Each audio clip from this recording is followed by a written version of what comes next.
Twisted Pride. The Cora Chronicles, Book 3, by Cora Reilly.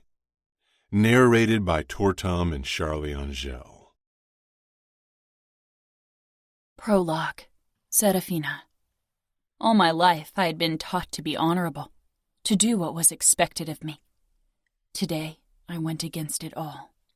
Dark and tall, Remo appeared in the doorway, come to claim his prize. His eyes roamed over my naked body, and mine did the same. He was cruel and twisted, beyond redemption. Brutal attractiveness, forbidden pleasure, promised pain. I should have been disgusted by him, but I wasn't. Not by his body, and not always by his nature. I shut off the water in the shower, scared of what he wanted, completely terrified of what I wanted. This was his game of chess. He was the king, and I was the trapped queen that the outfit needed to protect. He moved me into position for his last move, the kill. Check. He began unbuttoning his shirt, then shrugged it off. He moved closer, stopping right before me. "You always watch me like something you want to touch but aren't allowed to. Who's holding you back, Angel?" Chapter 1. Serafina. "I can't believe you're getting married in 3 days," Samuel said, his feet propped up beside mine on the coffee table. If Mom saw, she would strangle us. "Me either," I said quietly. At 19, I was already older than many other girls in our world when they entered the holy bond of matrimony, and I had been promised to Danilo for a long time. My fiancé was only 21 himself, so an earlier marriage wasn't very desirable. I certainly didn't mind. It had given me the time to finish school and stay home with Samuel for another year. He and I had never been separated for long, except for a few days when he had business to conduct for the outfit. Because of his father's sickness, Danilo was still busy taking over Indianapolis. A later wedding would have been even better for him, but I was a woman and supposed to marry before my 20th birthday. I eyed the engagement ring on my finger, a prominent diamond in the center. We had to widen the band over the years as my fingers grew. In 3 days, Danilo would put a second ring on me. Mom came in with my sister Sophia, who upon spotting us ran in our direction and wedged herself on the sofa between me and Samuel. Samuel rolled his eyes, but wrapped an arm around our little sister as she pressed up against him with big puppy dog eyes, tousling her brown mane.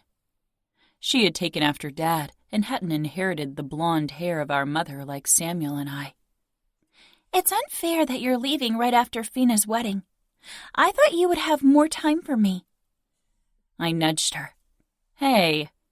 I wasn't really angry at her. I understood where she was coming from. Being 8 years younger than us, she had always felt like a fifth wheel, since Samuel and I were twins. Sophia gave an embarrassed smile. "I'll miss you too." "I'll miss you too, Ladybug." Mom cleared her throat, standing tall, her hands linked in front of her stomach. She was dressed in a fitted, elegant green dress, her blue eyes lowered to our feet, resting on the table. She tried to look stern, but the trembling of her mouth made it clear she was fighting a smile. Samuel and I dropped our feet off the table at the same time. "I thought I should warn you that Danilo just called. He's coming over because he just arrived in town and is supposed to meet your father and uncle." Now I understood why Sophia, too, was dressed in a pretty summer dress. I didn't even know my father was expecting him. I was leaving for Indianapolis tomorrow. I jerked to my feet. "When?" 10 minutes. Mom! My eyes widened in horror. How am I supposed to get ready with that much time? "You look fine," Samuel drawled, smirking, his short blonde hair purposefully in a disarray. He could pull off the disheveled look, but I definitely couldn't. I narrowed my eyes. "Oh, shut up." I ran out of the room, almost bumping into Dad. He stepped back, looking down at me with a questioning smile. "I need to get ready." I didn't have time to explain. He could ask Mom. I took the steps 2 at a time. The moment I stumbled into my bathroom and saw my reflection, I cringed. My God. My skin was flushed and my hair curled wildly around my shoulders.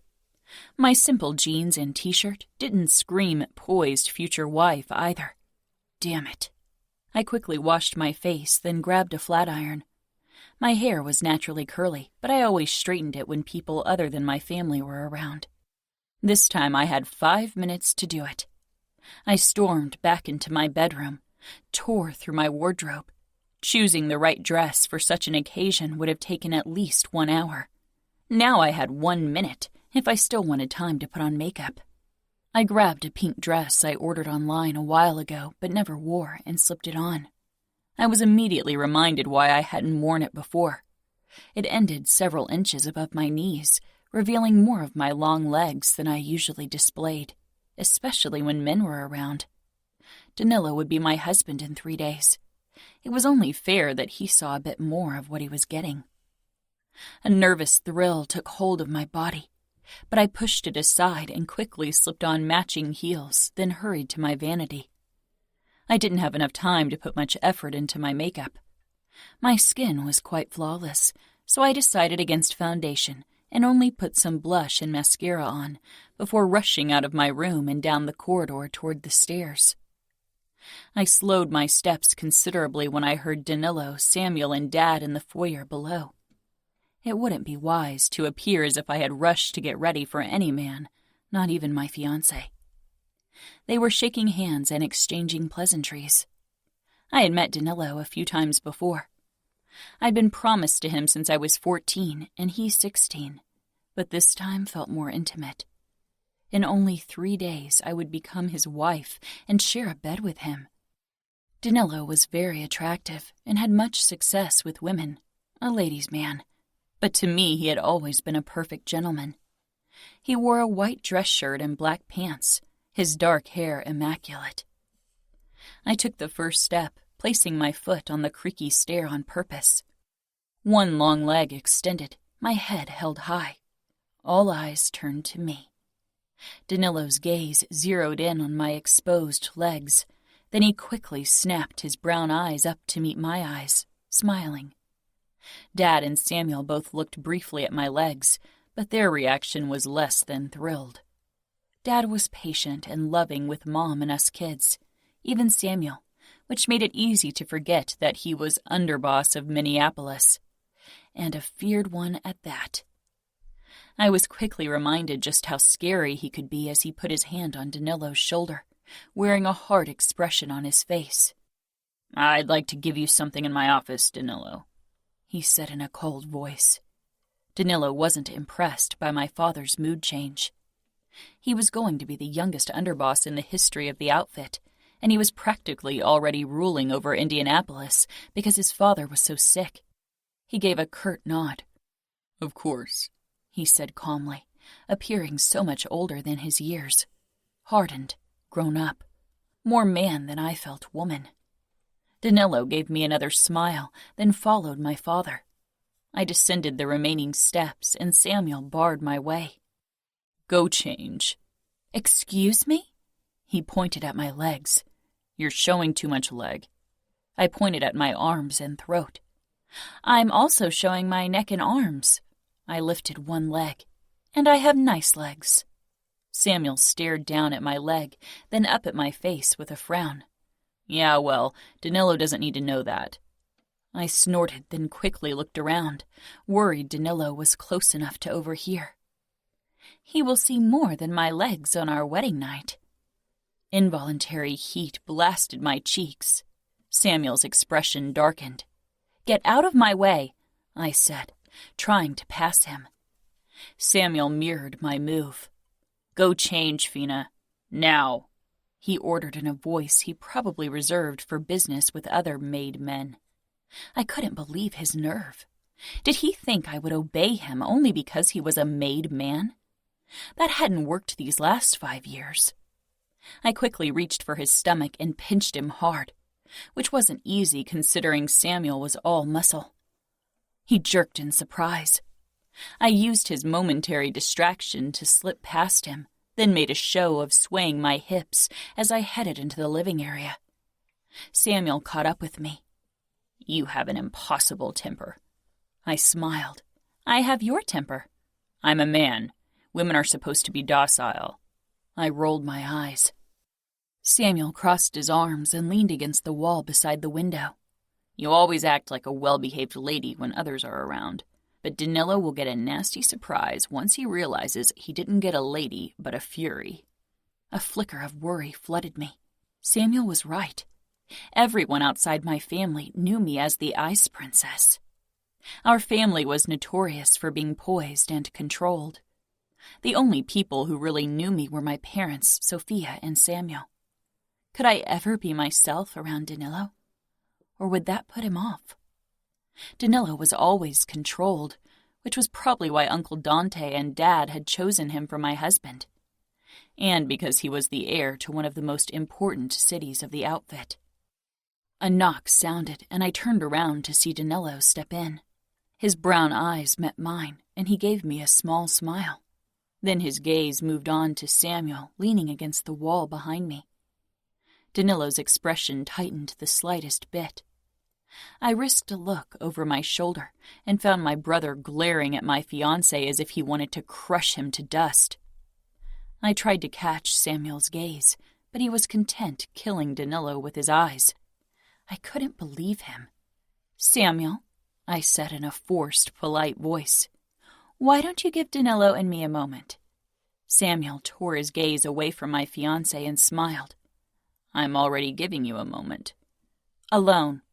Samuel shook his head once, his smile darkening, eyes returning to Danilo. "It's my responsibility to protect your honor." Heat rose to my cheeks. If Danilo hadn't been in the room, I would have lunged at my brother and wrung his neck. Danilo stepped up to me and kissed my hand, but his eyes were on my brother. Releasing my hand, he said, "I can assure you Serafina's honor is perfectly safe in my company. I will wait until our wedding night to claim my rights, when she is no longer your responsibility." Danilo's voice had dipped in a threatening way. He had never hinted to sex before, and I knew it was to provoke my brother. Power plays between two alphas. Samuel rocked forward, away from the wall, his hand going to his knife. I turned and stepped up to my twin, placing my hand against his chest. "Samuel," I said in a warning tone, digging my nails into his skin through the fabric of his shirt. "Danilo is my fiancé. Give us a moment." Samuel lowered his gaze to my face, and for once his expression didn't soften. "No," he said firmly, "and you won't defy my command." I often forgot what Samuel was. He was my twin, my best friend, my confidant first. But for 5 years he'd been a made man, a killer, and he wouldn't back down in front of another man, especially not someone he would have to meet as a fellow underboss. If I pushed further, he would look weak, and he was supposed to take over as underboss from Dad in a few years. Even though I hated doing it and had never done it before, I cast my eyes down as if I was submitting to him. Danilo might be my fiancé, but Samuel would always be my blood, and I didn't want him to look weak in front of anyone. "You are right," I said obediently. "I'm sorry." Samuel touched my shoulder and squeezed lightly. "Danilo," he said in a low voice, "my sister will leave now. I want a word alone with you." My blood boiling, I gave Danilo an apologetic smile before I left. Once outside, my smile fell and I stormed through the foyer, needing to vent. Where was Dad? I turned the corner and collided with someone. "Careful," came a drawl I knew well, and 2 hands steadied me. I looked up. "Uncle Dante," I said with a smile, then flushed because I'd barreled into him like a 5-year-old throwing a tantrum. I smoothed my dress, trying to look poised. After all, my uncle was pure control. He had to be as boss of the outfit. Dante tilted his head with a small smile. "Is something the matter? You look upset." My cheeks heated further. Samuel embarrassed me in front of Danilo. He's alone with him now, having a word. Can you please check on them before Samuel ruins everything?" Dante chuckled, but he nodded. "Your brother wants to protect you. Where are they?" "Living room," I said. He squeezed my shoulder before walking away. Anger was still simmering under my skin. I would make Samuel pay for it. I made my way upstairs and into his room. A few knives and weapons belonging in a museum decorated the walls.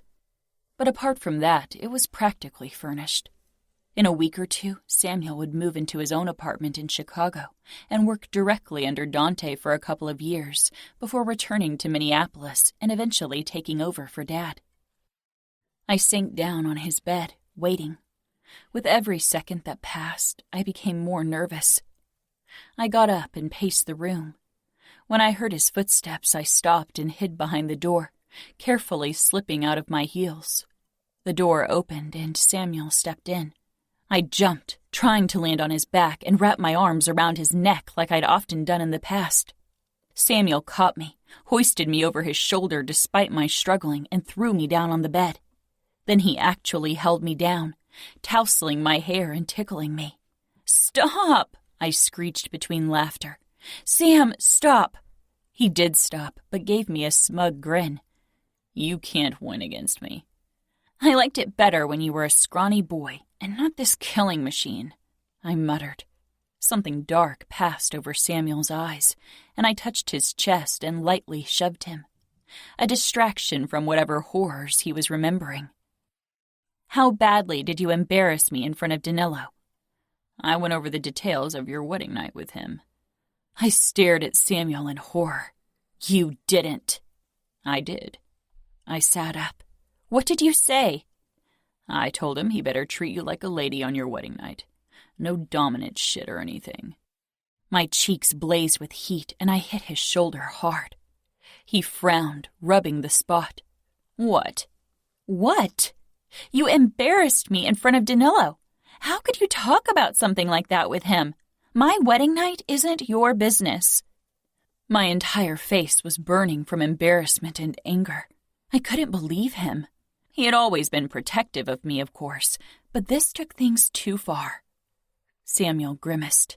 "Trust me, it wasn't easy for me. I don't like to think that my little sister is going to have sex." I hit him again. "You are only 3 minutes older, and you have been having sex for years now. Do you even know how many women you've slept with?" He shrugged. "I'm a man." "Oh, shut up," I muttered. "How am I ever going to face Danilo after what you did?" "If it was up to me, you'd become a nun," Samuel said, and I lost it. He had a way to drive me up the wall. I lunged at him again, but like before, it was futile. The last time I stood a chance fighting Samuel was more than 5 years ago. Samuel wrapped his arms around me from behind and held me in place. "I think I'll carry you downstairs like this. Danilo is still talking to Dante. I'm sure he'll love to see his future wife this disheveled. Maybe he'll decide against marrying you if he sees you're not quite the obedient lady you want him to believe you are." "You wouldn't dare!" I kicked my legs, but Samuel carried me, lodged against his chest like I was a puppet. Dad came in, his eyes moving from me pressed against Samuel to my twin gripping me tightly. He shook his head once. "I thought you'd stop the brawling once you got older." Samuel released me and I stumbled to my feet. He smoothed his clothes, riding his gun and knife holsters. "She started it." I gave him a look. Smoothing my hair and clothes, I cleared my throat. "He embarrassed me in front of Danilo, Dad." "I told Danilo I'd rip his balls off if he didn't treat her right on their wedding night." I scowled at my twin. He hadn't mentioned that detail to me. Dad gave me a wistful smile, touching my cheek. "My little dove." Then he moved to Samuel and clapped his shoulder. "You did good." I gave the two of them an incredulous look, stifling my annoyance and, worse, my gratefulness for their protectiveness. I walked out of Samuel's bedroom into my own. I sat down on the bed, suddenly overcome with sadness. I was leaving my family, my home, for a city I didn't know, a husband I barely knew, At the sound of an unfamiliar knock, I stood and walked toward my door, opening it. Surprise washed over me when I saw Danilo's tall form. I opened my door wider, but didn't ask him in. That would have been too forward. Instead, I stepped out into the corridor. "I can't ask you in." Danilo gave me an understanding smile. "Of course not. In case you're worried, your uncle knows that I'm up here." "Oh," I said, overwhelmed by his presence and the memory of what Samuel had done. "I wanted to say goodbye. I'm leaving in a few minutes," he continued. "I'm sorry," I said with as much dignity as my burning face allowed. Danilo smiled with a small frown. "What for?" "For what my brother did. He shouldn't have talked to you about our wedding night." Danilo chuckled and moved closer to me, his spicy scent wrapping around me. He took my hand and kissed it. My stomach fluttered. "He wants to protect you. That's honorable. I don't blame him. A woman like you should be treated like a lady, and I will treat you that way on our wedding night and on every night that follows." He leaned forward and lightly kissed my cheek. His eyes made it clear that he wanted to do more than that. He stepped back, letting go of my hand. I swallowed. "I'm looking forward to being married to you, Serafina." "Me too," I said quietly. With a last look at me, he turned around and left. My heart pounding in my chest, I returned to my room and plopped down on my bed. I wasn't in love with Danilo, but I could imagine falling for him. That was a good start, and better than many other girls in my world got.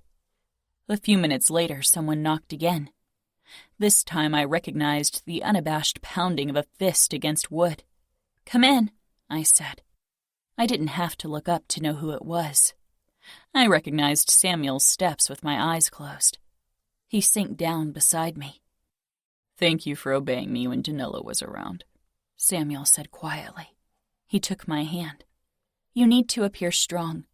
I didn't want to make you look weak." I looked up at him, tears gathering in my eyes. His expression tightened. "You hated it." "Of course I did." Samuel looked away, glaring. "I hate the thought that you will have to obey Danilo, or anyone for that matter." "I could do worse than Danilo. He's a gentleman when he's around me." Samuel laughed darkly. "He is as good as the underboss of Indianapolis, Fina. And despite his age, he has his men under control. I've seen him in action. He is a made man like me and Dad. He expects obedience." I regarded him curiously. "You never expected obedience from me." "I wished for it," he muttered jokingly, then turned serious again. "You are my sister, not my wife. That's different." "Will you expect obedience from your wife?" Samuel frowned. "I don't know. Maybe." "How do you treat the women you are with?" I'd never met any of them. Made men took outsiders into their beds before marriage, and those women weren't allowed into our homes. Quickly and unexpectedly, Samuel's face seemed to close off. "It doesn't matter." He stood. "And it doesn't matter how Danilo is used to treating his whores. You are a Mafia princess, my sister, and I swear by my honor that I will hunt him down if he doesn't treat you like a lady." I smiled up at my twin. "My protector." Samuel smiled back. "Always." Chapter 2. Ramo. "Are you ready? We've got a wedding to crash," I said, grinning. Excitement sizzled under my skin, a low fire that burned brighter with every second I got closer to my goal. Fabiano sighed, checking his gun and shoving it back into his holster. "As ready as I'll ever be for this insanity." Genius and insanity are often interchangeable. Both have fueled the greatest events in human history. "I think you annoy me the most, when you sound like Nino with your own brand of crazy," Fabiano said. "I can't believe I'm only a few miles from my father and can't rip him to shreds." "You will get him. My plan will bring him to you eventually. I don't like the eventually part. I have a feeling this plan is about more than killing my father and punishing the outfit. I leaned back against the car seat. And what would that be? Fabiano met my gaze. About you getting your hands on Dante's niece for whatever insane reason. My mouth pulled into a dark smile. You know exactly why I want her. Fabiano leaned back in his own seat, expression tightening. I don't think even you know exactly why you want her, but I do know the girl will pay for something she wasn't responsible for. She's part of our world, born and bred to be a mother to more outfit bastards, born and bred to obey like a mindless sheep. She was brought up to follow her shepherd without hesitation. He led her toward a pack of wolves. It's his mistake, but she will be torn apart. Fabiano shook his head. Fuck, Ramo. You are a crazy fucker. I wrapped my fingers tightly around his forearm, over his Cora tattoo, the blade and the eye. You are one of us. We bleed and we die together. We maim and kill together. Don't forget your oath. I won't, he said simply. I released him. My eyes moved to the front of the hotel where Serafina's parents, Inez and Pietro Mione, had just walked out the door with a young dark-haired girl between them. Dressed in evening wear for the wedding of the year, Inez looked remarkably like her brother. Tall and blonde and proud. So fucking proud and controlled. It won't be long now, I said, glancing down the street where the car with my two soldiers was waiting. Fabiano put the keys in the ignition as we watched the Miones drive off. Her twin will stay with her, he said, and then there's the bodyguard. My eyes sought out the middle-aged guy behind the wheel of a Bentley limousine parked in the driveway of the hotel. A fucking flower arrangement on the hood. White flowers. I wanted to squash them under my boots. They're making it too easy figuring out the car of the bride, I said with a laugh. Because they don't expect an attack. It's never been done before. Funerals and weddings are sacred. There have been bloody weddings before. They should know better. But those weddings became bloody because the guests got into fights with each other. I don't think anyone has ever attacked a wedding, especially the bride, on purpose. Honor forbids it. I chuckled. We are the Cora. We have our own set of rules, our own idea of honor. I think they will realize that today, he said tightly. My eyes scanned the front of the hotel. Somewhere behind its windows, Serafina was getting ready for her wedding. She'd be groomed to perfection, an apparition in white. I couldn't wait to get my hands on her, stain the perfectly white fabric blood red. Serafina, you don't have to be scared, sweetheart, Mom said quietly so Sophia wouldn't hear her. My little sister was busy tugging at the pins, keeping her hair in place on top of her head, grimacing. I'm not, I said quickly, which was a lie. It wasn't that I was overly scared of sleeping with Danilo, but I was nervous and worried about embarrassing myself. I didn't like to be bad at things, and I would be bad given I had no experience. She gave me a knowing look. It's okay to be nervous, but he's a decent man. Dante always talks in glowing terms about Danilo. Mom tried to sound casual, but failed miserably. She stroked my hair like she used to when I was little. We both knew that there was a difference between being a decent man and a loyal soldier to the outfit. Uncle Dante was probably basing his judgment of Danilo on the latter. Not that it mattered. Danilo had always been a gentleman, and he would be my husband in a few hours. It was my duty to submit to him, and I would do it.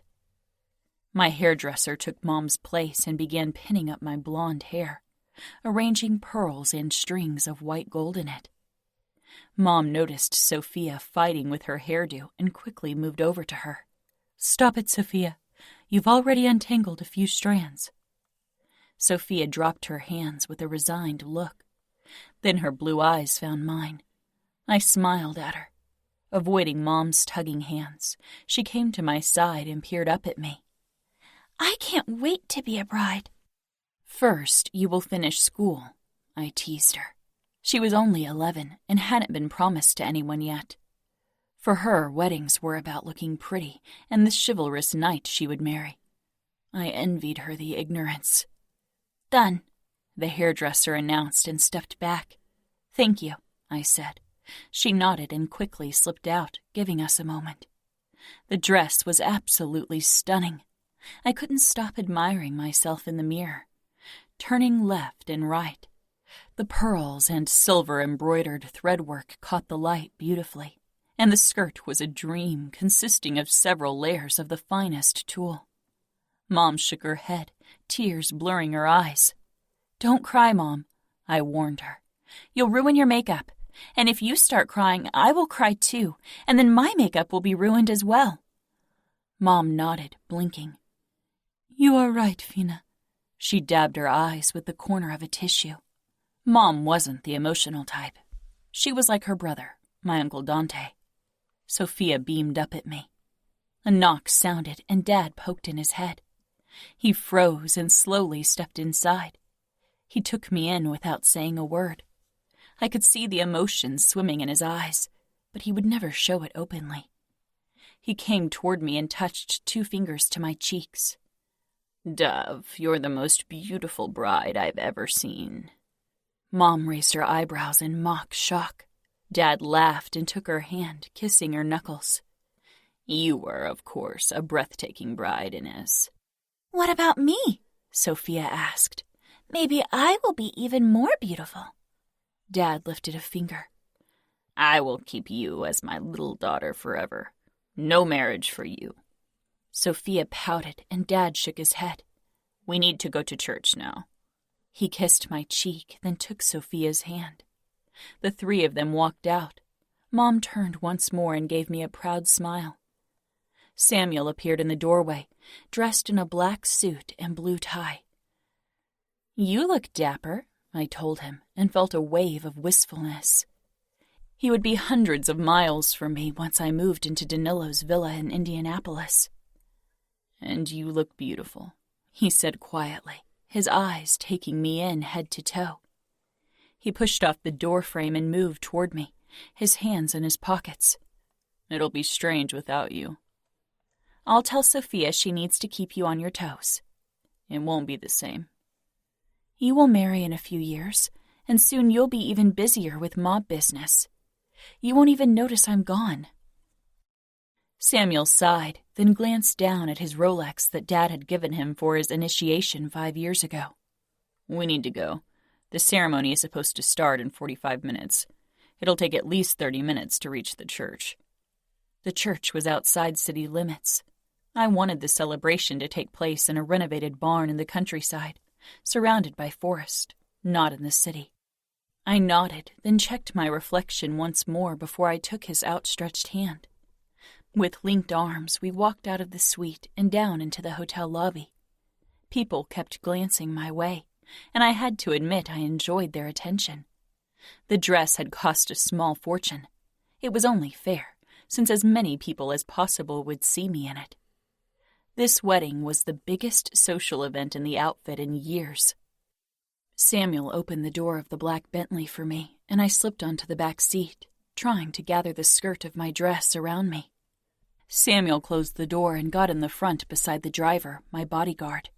We pulled away and my stomach burst with butterflies.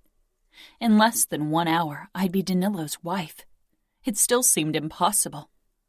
Soon the tall buildings gave way to the occasional field and trees. Samuel shifted in the front seat, pulling his gun. Soon the tall buildings gave way to the occasional field and trees. Samuel shifted in the front seat, pulling his gun. What's wrong? I asked. We sped up. Samuel glanced over his shoulder, but not at me. I turned as well and saw a car close behind us with 2 men. Samuel took his phone out and lifted it to his ear. Before he could say anything, another car came from the side and collided with our trunk. We spun around.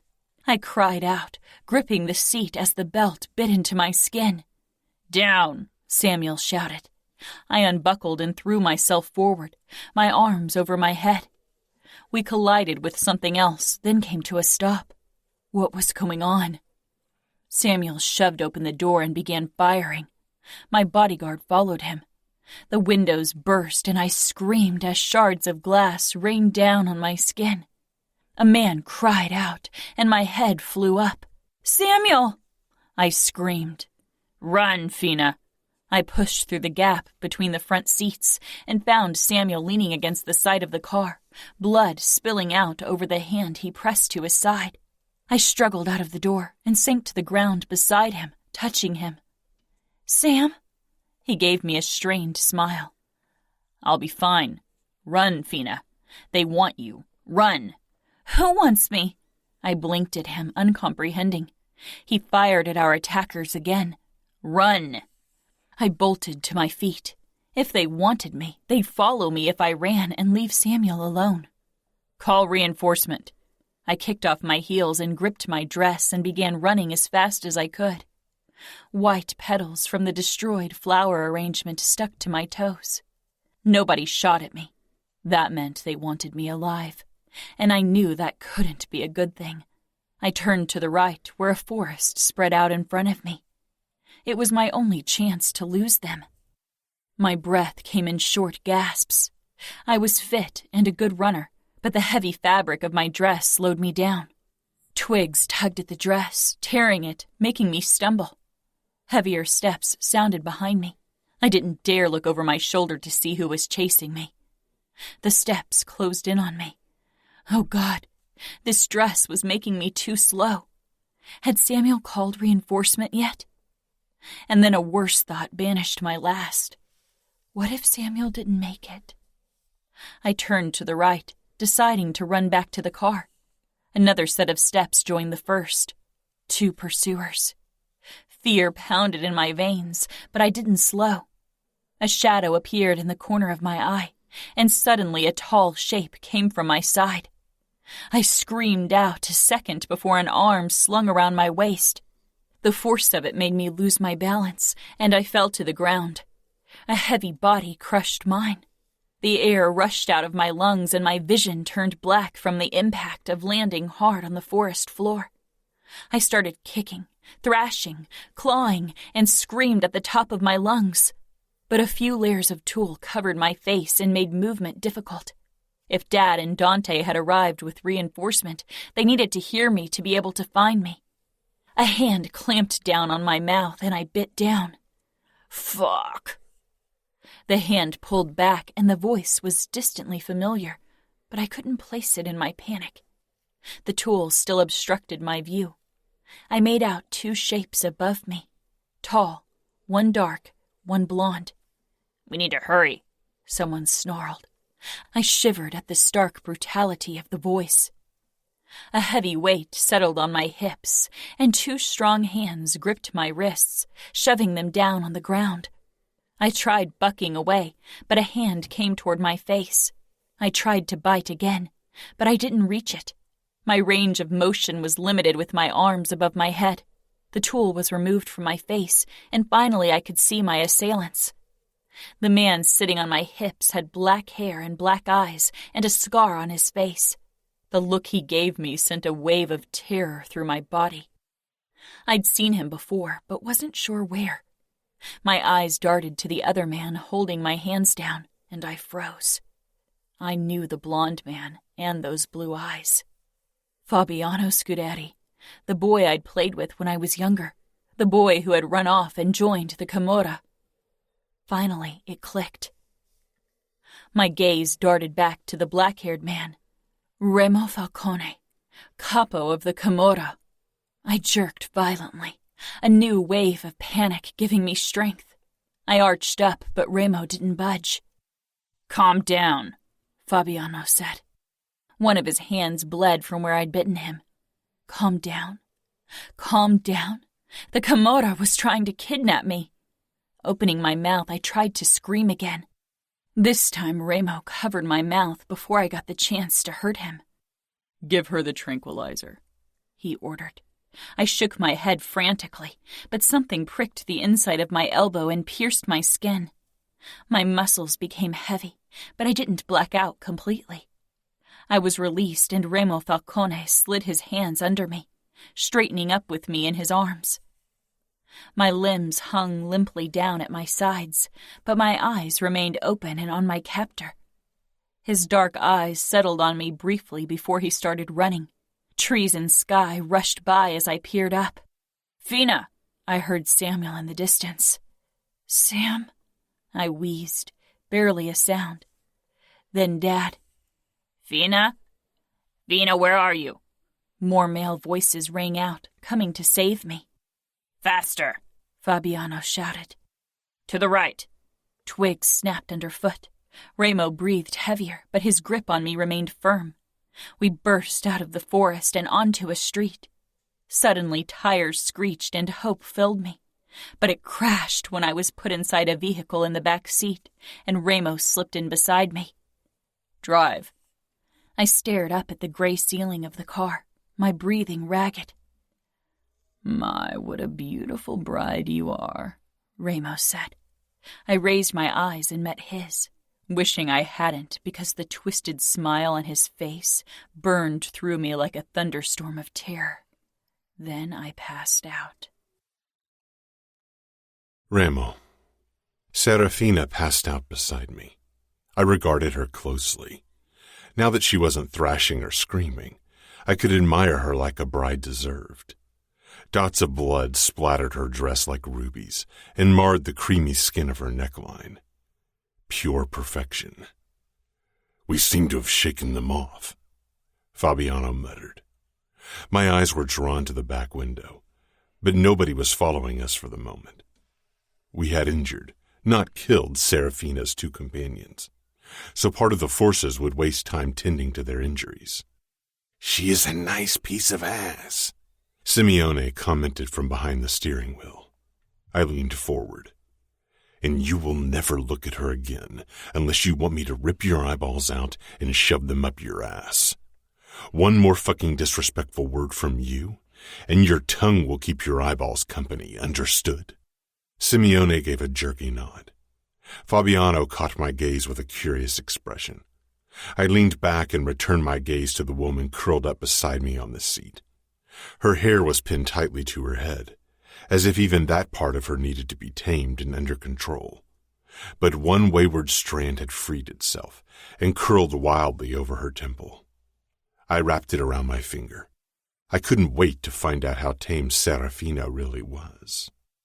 I carried a limp Serafina into the motel room and set her down on one of the two beds. Reaching for a twig that had tangled itself in her hair, I removed it before undoing her updo, letting her hair spill out on the pillow. I straightened. Fabiano sighed. "Cavaliero will seek retribution. He won't attack us as long as we have her. She's vulnerable, and he knows he can't get her out of Vegas alive." Fabiano nodded, his eyes moving to Serafina, who lay limply on the bed, her face tilted to the side, her long, elegant neck on display. My gaze lowered to the fine lace above the soft swell of her breast. A high-collared dress. Modest and elegant, nothing vulgar or overly sexy about Dante's niece. And yet she would have brought many men to their knees. She looked like a fucking angel with her blonde hair and pale skin, and the white dress only emphasized that impression. The epitome of innocence and purity. I had to bite back a laugh. "What are you thinking?"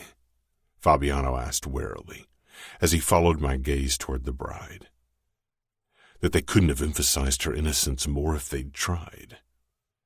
I moved closer, my gaze trailing over her narrow hips. "I prefer the bloodstains on her dress. It was her wedding. Of course they would emphasize her purity. You know how it is. Girls in our circles are kept protected until they enter marriage.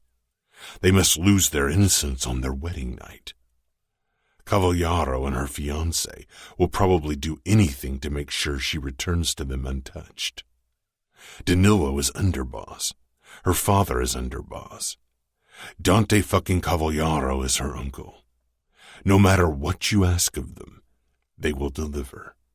If you ask them to hand over my father now, they will do it, and we will be rid of her." I shook my head. "I won't ask for anything yet. I won't make it that easy for them. They attacked Las Vegas. They tried killing my brothers, tried killing you and me.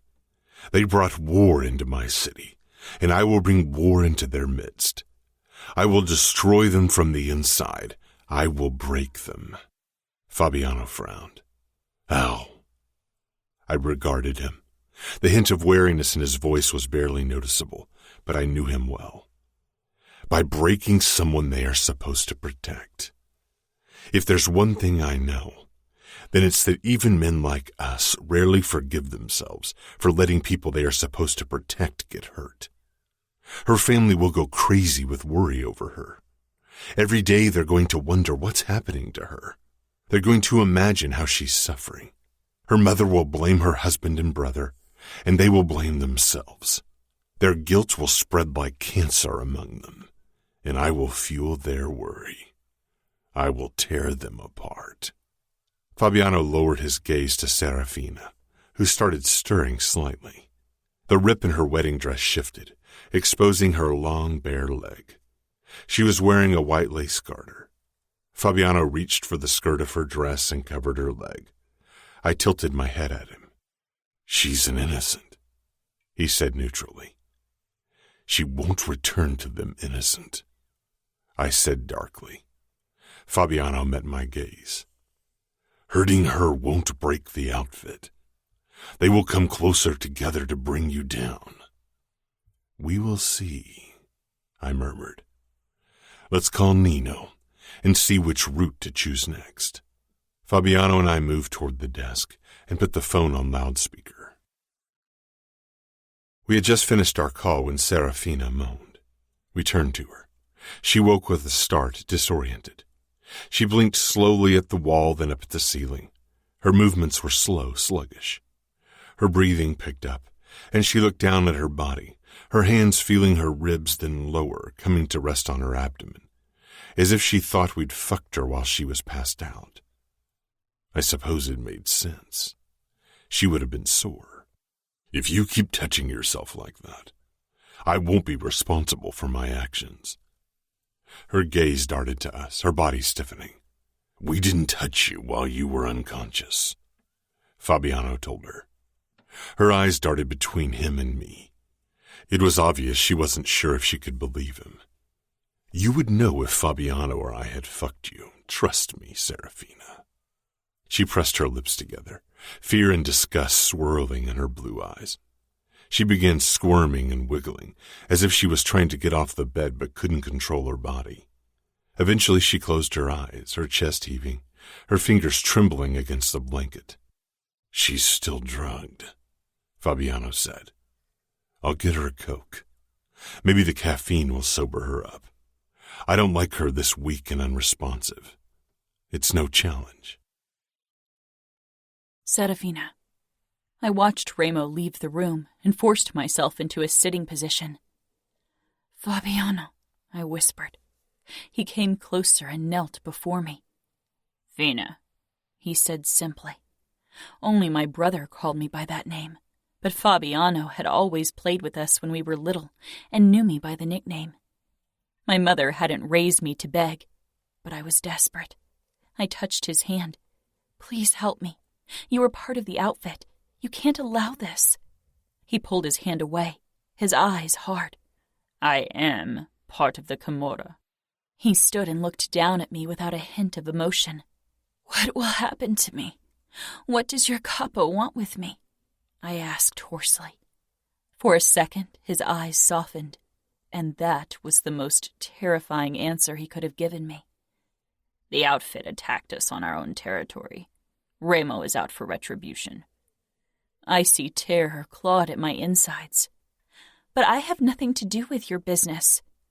"You don't, but Dante is your uncle, and your father and fiancé are high-ranking outfit members." I looked down at my hands.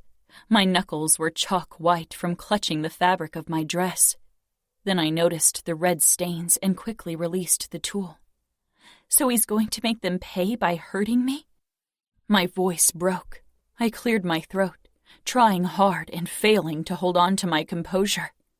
Ramo didn't divulge his plan to me, he said, but I didn't believe him for 1 second. He might use you to bribe your uncle into handing over parts of his territory.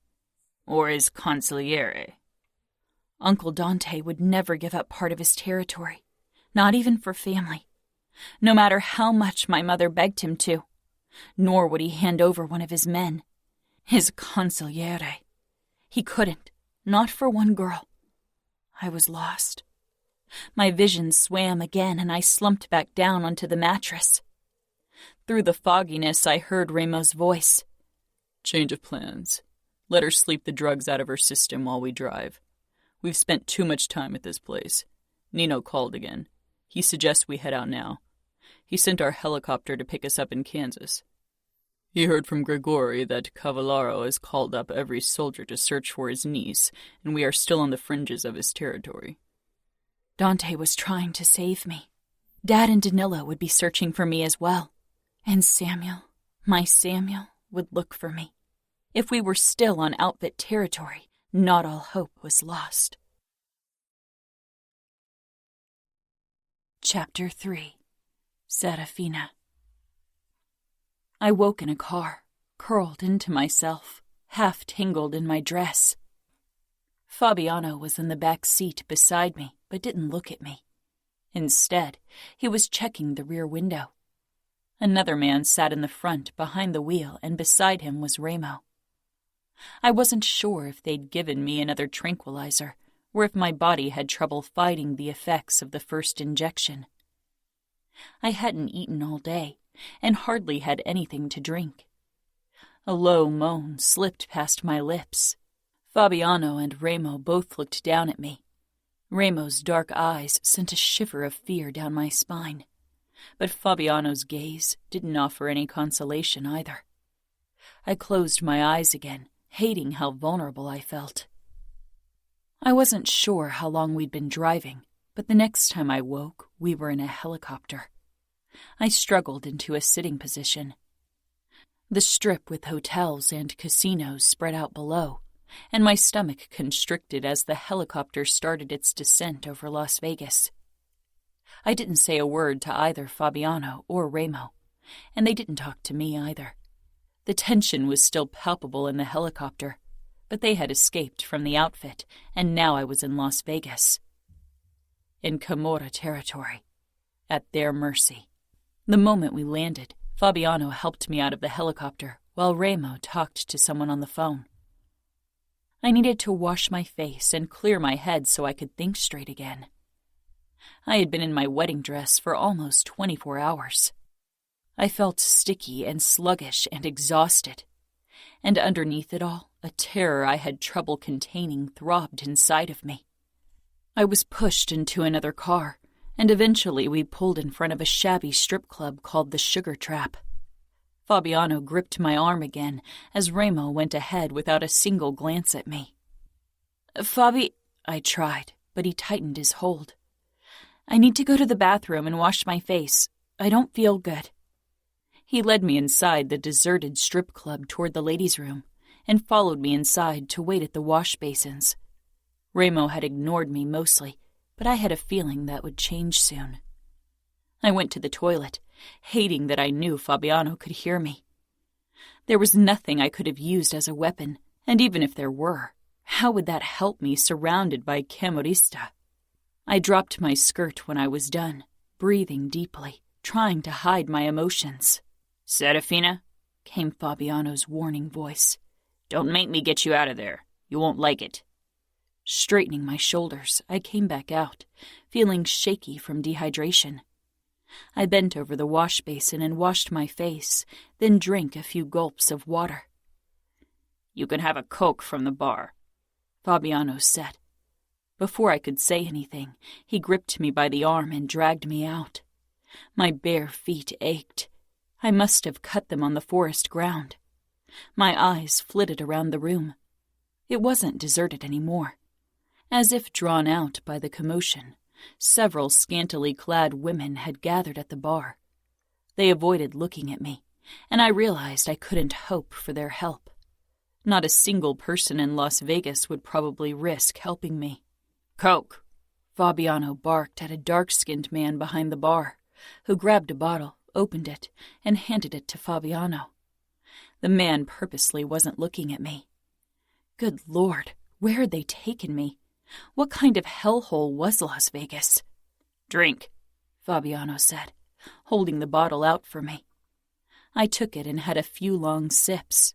The cold, sweet liquid seemed to revive my brain and body. "Come." Fabiano led me through a door and along a bare-walled corridor toward another door.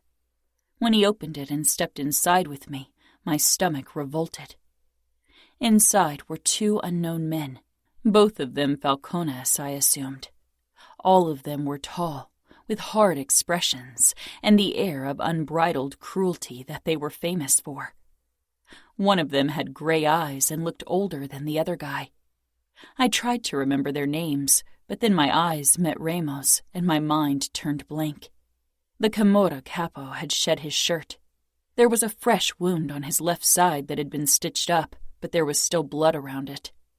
My pulse stuttered in my veins at the sight of his muscles and scars. "Your twin almost got me there," Ramos said with a dark laugh. "But not enough to stop me from capturing his beloved sister." He said beloved like it was something filthy, something worthless. Fabiano released me and joined the other men, leaving me standing in the middle of the room like a piece of meat that needed inspecting.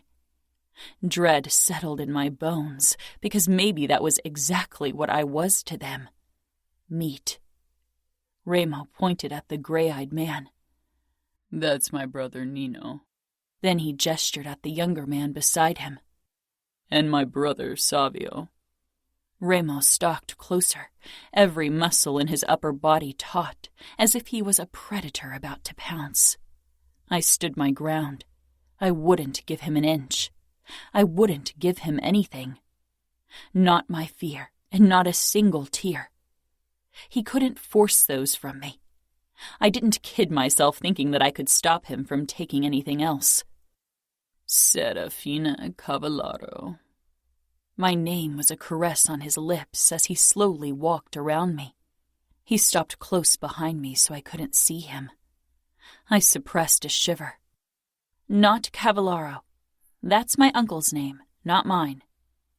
Ramo's breath fanned over my neck. "In every regard that matters, you are a Cavallaro." I dug my nails into my palms.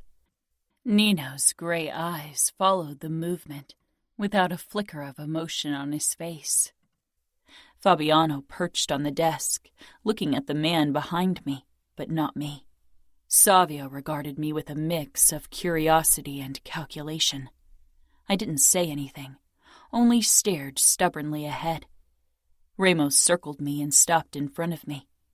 He was a tall man, and I wished for my heels. I wasn't exactly small, but barefoot only the top of my head reached his chin. I lifted my head slightly, trying to appear taller. Ramo's mouth twitched. "I hear you were supposed to marry your fiancé, Danilo Mancini, yesterday," he said with a twisted grin. "So I robbed you of your wedding night." I remembered Mom's consoling words, that Danilo would be good to me, that I didn't have to be scared of him claiming his rights after our wedding, and Samuel's words that he'd hunt down Danilo if he didn't treat me like a lady. As I stared up into the face of Ramo Falcone, my worry of having sex with Danilo seemed ridiculous. The Camorra wouldn't be good to me. The name of their capo was spoken in hushed, terrified whispers, even among women in the outfit. And a terror unlike anything I'd ever encountered gripped me, but I forced it down. Pride was the only weapon I had, and I would hold on to it until the very end. "I wonder if you let your fiancé have a taste before your wedding," Ramo murmured, his voice a low vibrato full of threat, his dark eyes raking over me. Indignation filled me. How dare he suggest something like that? Of course not, I said coldly. The first kiss of an honorable outfit woman happens on her wedding day. His grin widened, wolf-like, and I realized my mistake. He'd led me into a trap. My own pride, a weapon he used against me. Ramo. She held her head high in spite of her mistake. Her long blonde hair trailed down her back. Cold blue eyes assessed me like I wasn't worth her attention. Perfect. High-born and about to take a deep fall. So proud and cold, I said, trailing a finger down her cheek and throat. Just like good old Uncle Dante. She turned her face away with a disgusted expression. I laughed. Oh, yes, that stupid outfit pride. I can't wait to rid you of it. I'll take that pride to the grave with me, she said haughtily. I leaned even closer, my body lightly pressing up against hers. Killing you is the last thing on my mind, believe me. I let my eyes travel the length of her body. There are far more entertaining things I can think of. Terror flashed over her face, only briefly. Then it was gone. But I saw it. So death didn't bother the girl, or so she thought. But the idea of being touched by me put a chink into that prideful exterior. So you have never kissed a man before, I mused, leaning in so close that our lips were almost touching. She stood her ground, but a slight tremor went through her body. She pressed her lips together, refusing an answer. This will be fun. My family and fiancé will tear down Las Vegas if you hurt me. Oh, I hope they do, so I can bathe in their blood, I said. But I doubt you'll be worth their trouble once I'm done with you. Or will your fiancé settle for the leftovers of another man? She finally took a step back. My smile pulled wider. Her eyes darted to something behind me. To someone. I followed her gaze to Fabiano. His eyes met mine, his expression hard and unrelenting. But I knew him inside out. He'd known Serafina as a child, had played with her. There was a hint of strain in his eyes, but he wouldn't come to her aid. Neither would Nino or Savio. I turned back around to her. Nobody will save you, so you better stop hoping for it. She narrowed her eyes at me. I decide what to hope for. You might rule over Las Vegas and over these men, but you don't rule over me, Ramo Falcone. Never before had someone spat out my name like that, and it sent a fucking thrill through me. Oh, Serafina, I said darkly. That's where you're wrong, and I will prove it to you. And I will prove you wrong. Her blue eyes held mine, back in control, back to being her prideful self. But she had given me an opening earlier, had shown me a crack in her mask, and she couldn't undo it. I knew how to get under her skin. As much as I enjoy chit-chatting with you, I need to remember the purpose of why you are here. And that's to pay back your Uncle Dante. A flash of fear in those proud eyes. I let my gaze travel the length of her, over her torn and bloody wedding dress. We need to send your uncle a message. A nice video of you, I murmured. I nodded toward Fabiano. Take her into the basement. I'll join you in a few minutes. I wanted to see how he'd react. Fabiano's jaw tensed, but he gave a terse nod. He grabbed Serafina's wrist, and she tensed but didn't fight him. Not like she would have undoubtedly fought me. He began to tug her along. She didn't beg him like I thought she would. Instead, she gave me another disgusted look.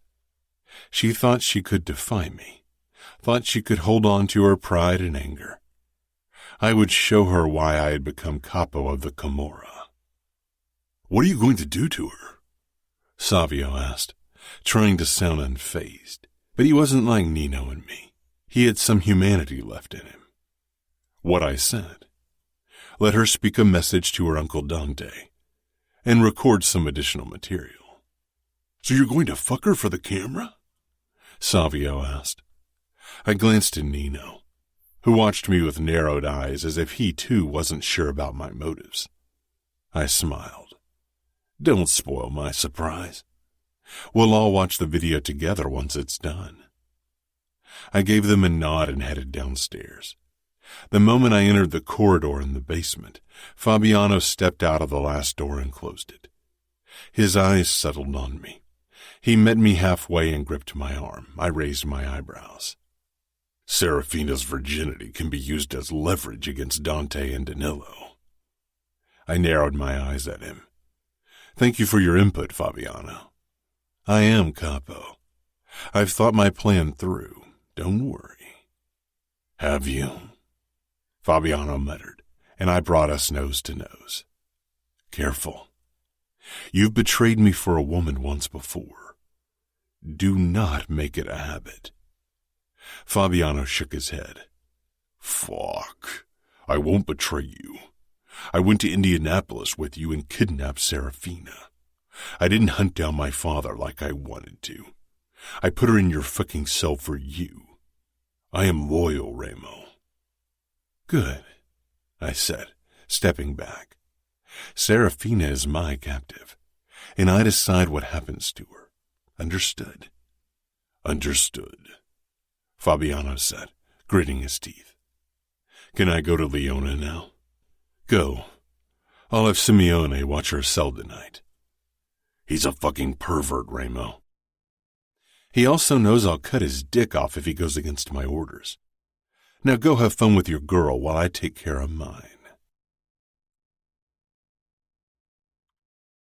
Chapter 4. Serafina. Fabiano dragged me down a flight of stairs into a basement.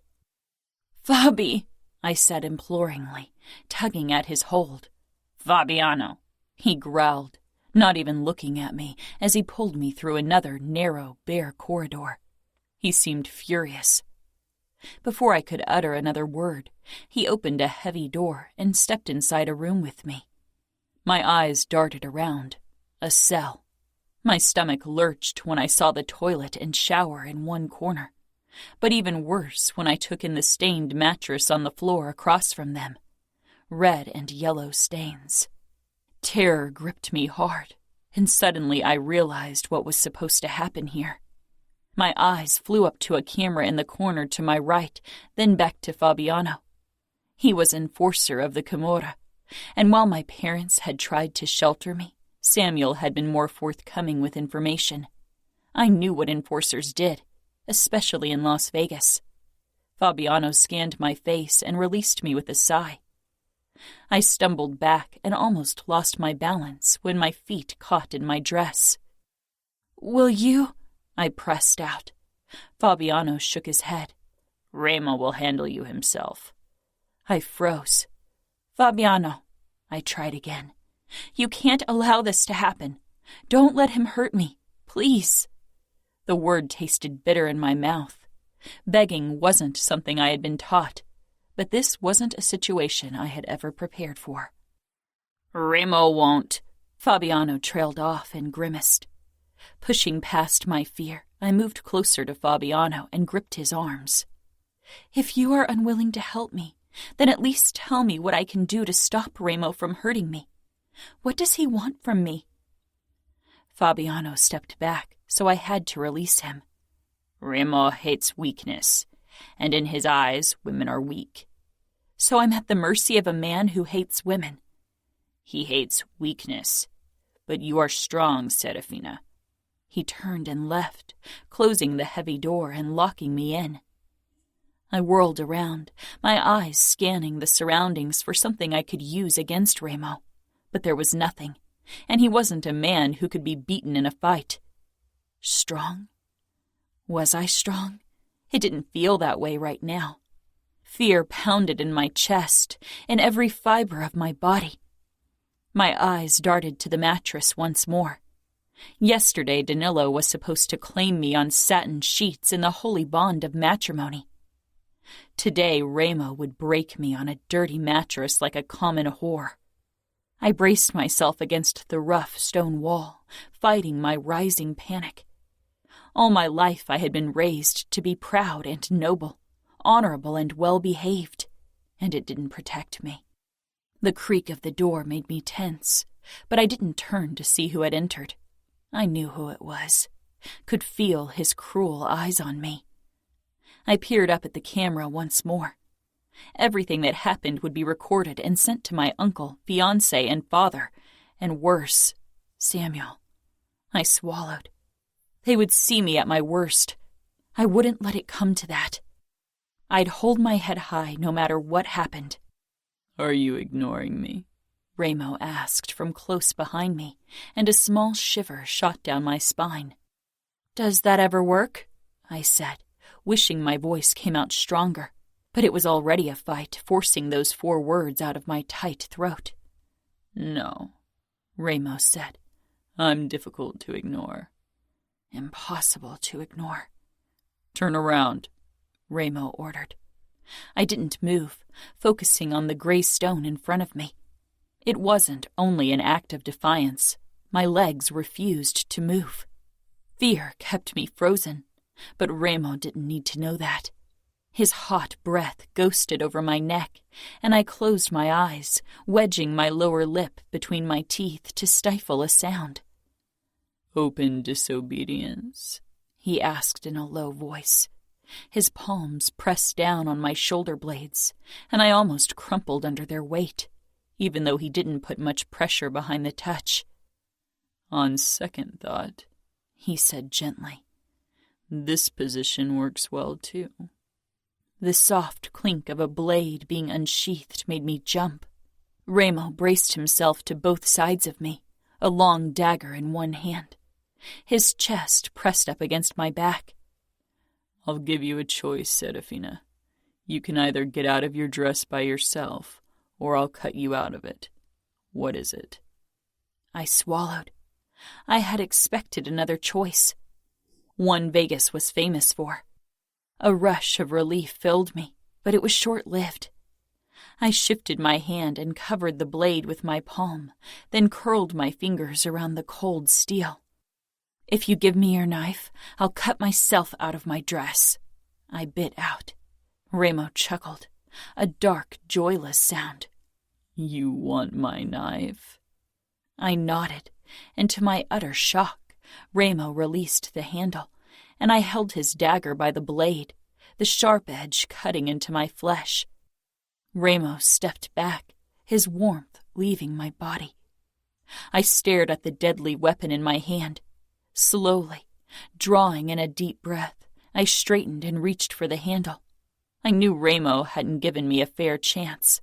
He was playing with me, trying to break my spirit by showing me that even a knife didn't change the fact that I was at his mercy.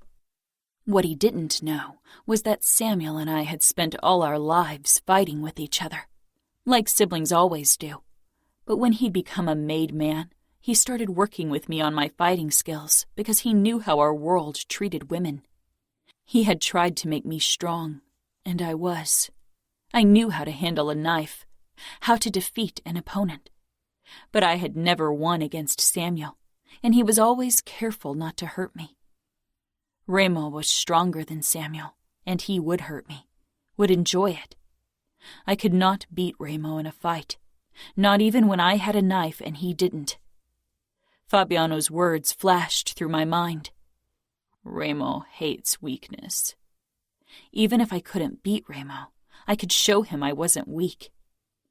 "Maybe I should take my knife back, since you don't know what to do with it," Ramo said, almost disappointed. He stepped closer. In a fluid motion, I turned around and jabbed at Ramo, while my other hand pulled up my dress. Ramo blocked my attack by hitting my wrist. My years of training with Samuel prevented me from dropping the knife despite the sharp pain in my wrist. A smile crossed Ramo's face, and I released my dress and rammed my fist into his abdomen while I slashed the knife at him once more.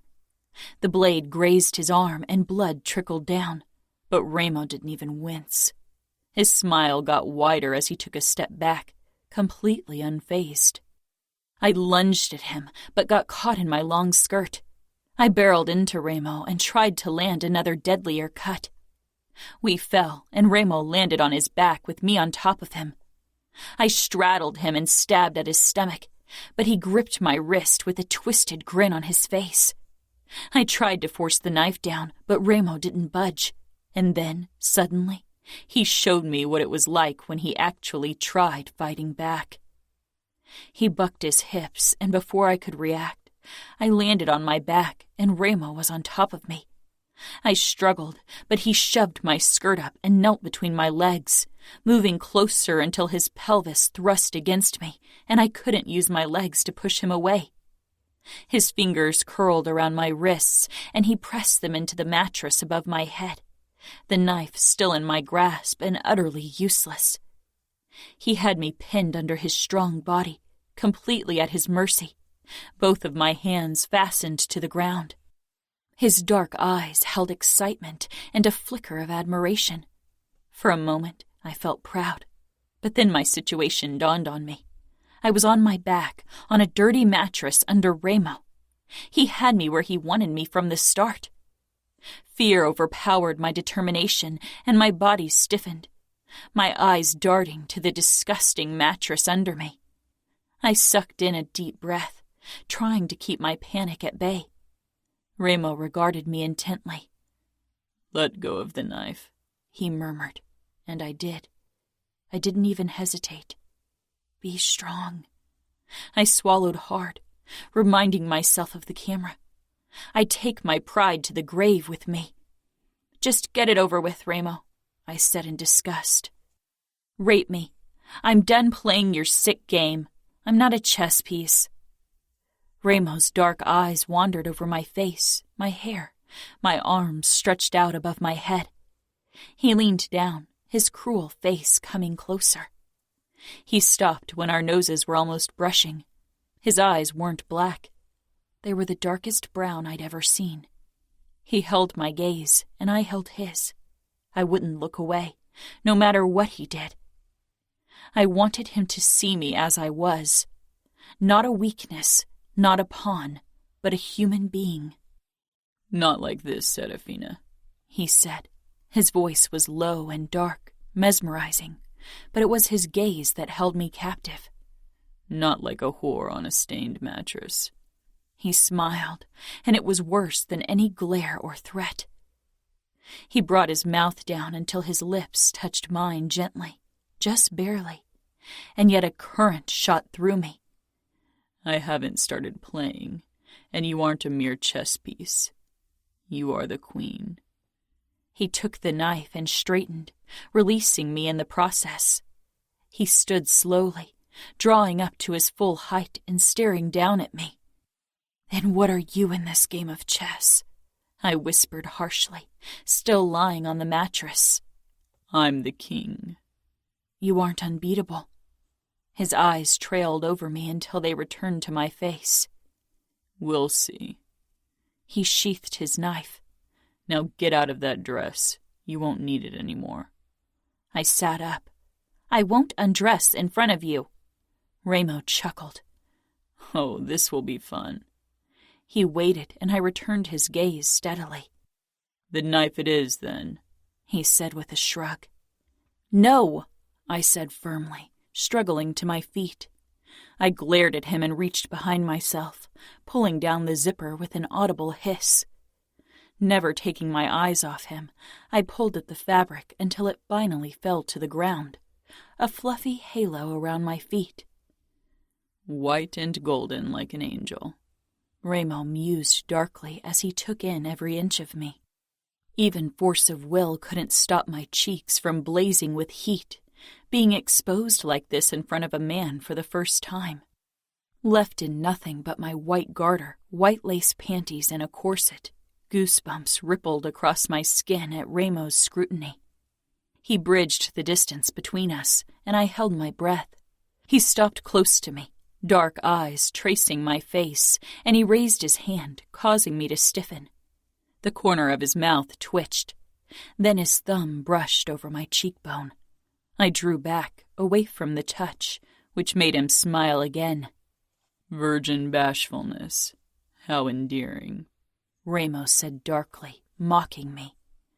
Don't worry, Angel. I won't tell anyone that I'm the first man who saw you like this. I glared at him, fighting tears of embarrassment and fury as he bent down, reaching for the dress. Step back. I quickly stepped out of the dress, and Ramos straightened with the stained fabric wedged under his arm. He regarded me. You are a sight to behold. I bet Danilo would have had a boner from merely looking at you. I can only imagine what he feels now, knowing you are in my hands, knowing that he will never get what was promised. I shook my head. Whatever you take, it'll always be less than what he would have gotten, because I would have given myself to him willingly, body and soul, and there's nothing you can do about it. You will have to settle for the consolation prize, Remo Falcone. Remo moved back slowly, a strange expression on his face. You should take a shower, Serafina. I will have one of the whores bring you fresh clothes. He turned and disappeared with a soft click of the door. The air left my lungs in a whoosh. I wrapped my arms around myself, trembling, trying to keep it together. It had taken considerable effort standing up to Remo, and now everything fell off me in waves of emotion. I stiffened when I remembered the camera, but then I decided it didn't matter. Remo knew I was terrified of him. My brave front wasn't fooling him. Remo. Serafina was everything I'd hoped for and so much more. A queen in my game of chess, indeed. Noble and proud like a queen, and arrogant and spoiled like one too. She made me want to break her. Break those white wings. An angel in appearance, but one with clipped wings, happy to be grounded, happy to never roam the sky. Content to become the beautiful tamed bird in Danilo's gilded cage. I emptied my scotch and hit the bar. Jerry refilled my glass. The whores had gathered at the other end of the bar, as far away from me as possible. As usual. She's so beautiful, the whore who had brought Serafina clothes said to the others. She was. Serafina was a masterpiece, almost too beautiful. Her golden hair and unblemished skin against the dirty mattress had felt like sacrilege, even to me, and I had committed almost every sin conceivable. I drank another scotch, considered returning to the basement, to Serafina. Whatever you take, it always will be less than what he would have gotten. You will have to settle for the consolation prize. Her words were an insistent pounding in the back of my head, and fuck, I knew she was right. Taking from Serafina what I wanted wouldn't feel like a victory. There was no challenge in doing so. She was weaker and at my mercy. I could have her in every way by the morning and be done with it, but it would feel like a fucking defeat. It wasn't what I wanted, far from it. I had never settled for a consolation prize. I didn't want less than what she would have given to Danilo. I wanted more. I wanted everything from her. I slammed the glass down on the counter and turned to the nearest whore. In my office. Now. She nodded and rushed off. I followed her, already painfully hard. Fucking hard since I'd seen Serafina in her underwear. Fucking desperate to bury myself in her pussy and rip her innocence from her.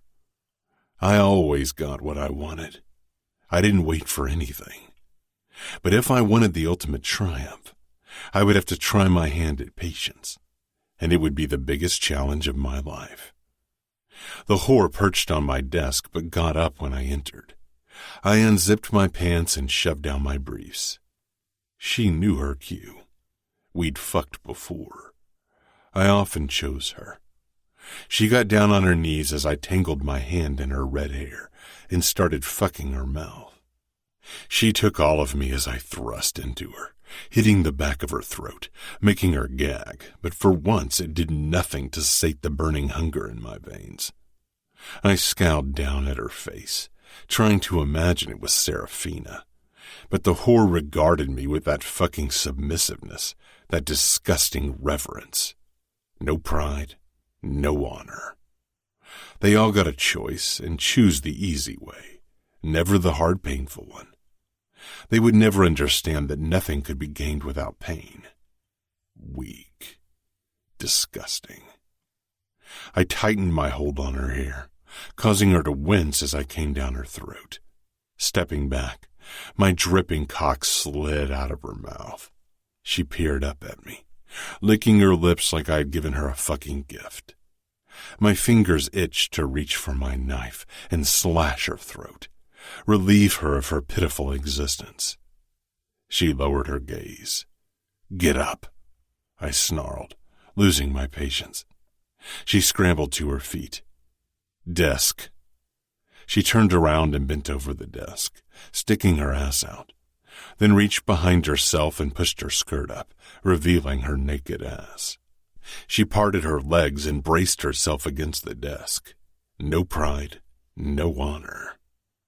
I stepped up behind her, pumping my cock, but I was already getting hard again. I reached for a condom, ripped it open with my teeth, and rolled it down my dick. Spitting down in my hand, I lubed my sheathed dick, then pressed up against her asshole and began pushing into her. The whore's knuckles turned white from her grip on the desk. When I was buried up to my balls in her ass, I leaned forward until my chest was flush with her back, and for the first time she tensed. I never got this close to her. I brought my mouth close to her ear as my fingers clamped down on her hips. "Tell me, Eden," I whispered harshly. She held her breath, hearing me say her name. I never had before. They thought I didn't know their names, but I knew every fucker I owned, soldier and whore. "Have you ever considered telling me to go fuck myself?" "Of course not, What did you want to call me?" "Master." I slammed into her once, making her gasp. "Tell me, Eden, am I your fucking master?" She hesitated. She didn't even know how to answer that fucking question, and it made me furious. "I'm not your fucking master," I growled. "Yes," she agreed quickly. I turned her face so she had to stare into my eyes. "Do you have a sliver of honor in that used-up body of yours?" I asked gently. She blinked. My mouth pulled into a snarl. "No, not one fucking ounce." I gripped her neck and started thrusting into her.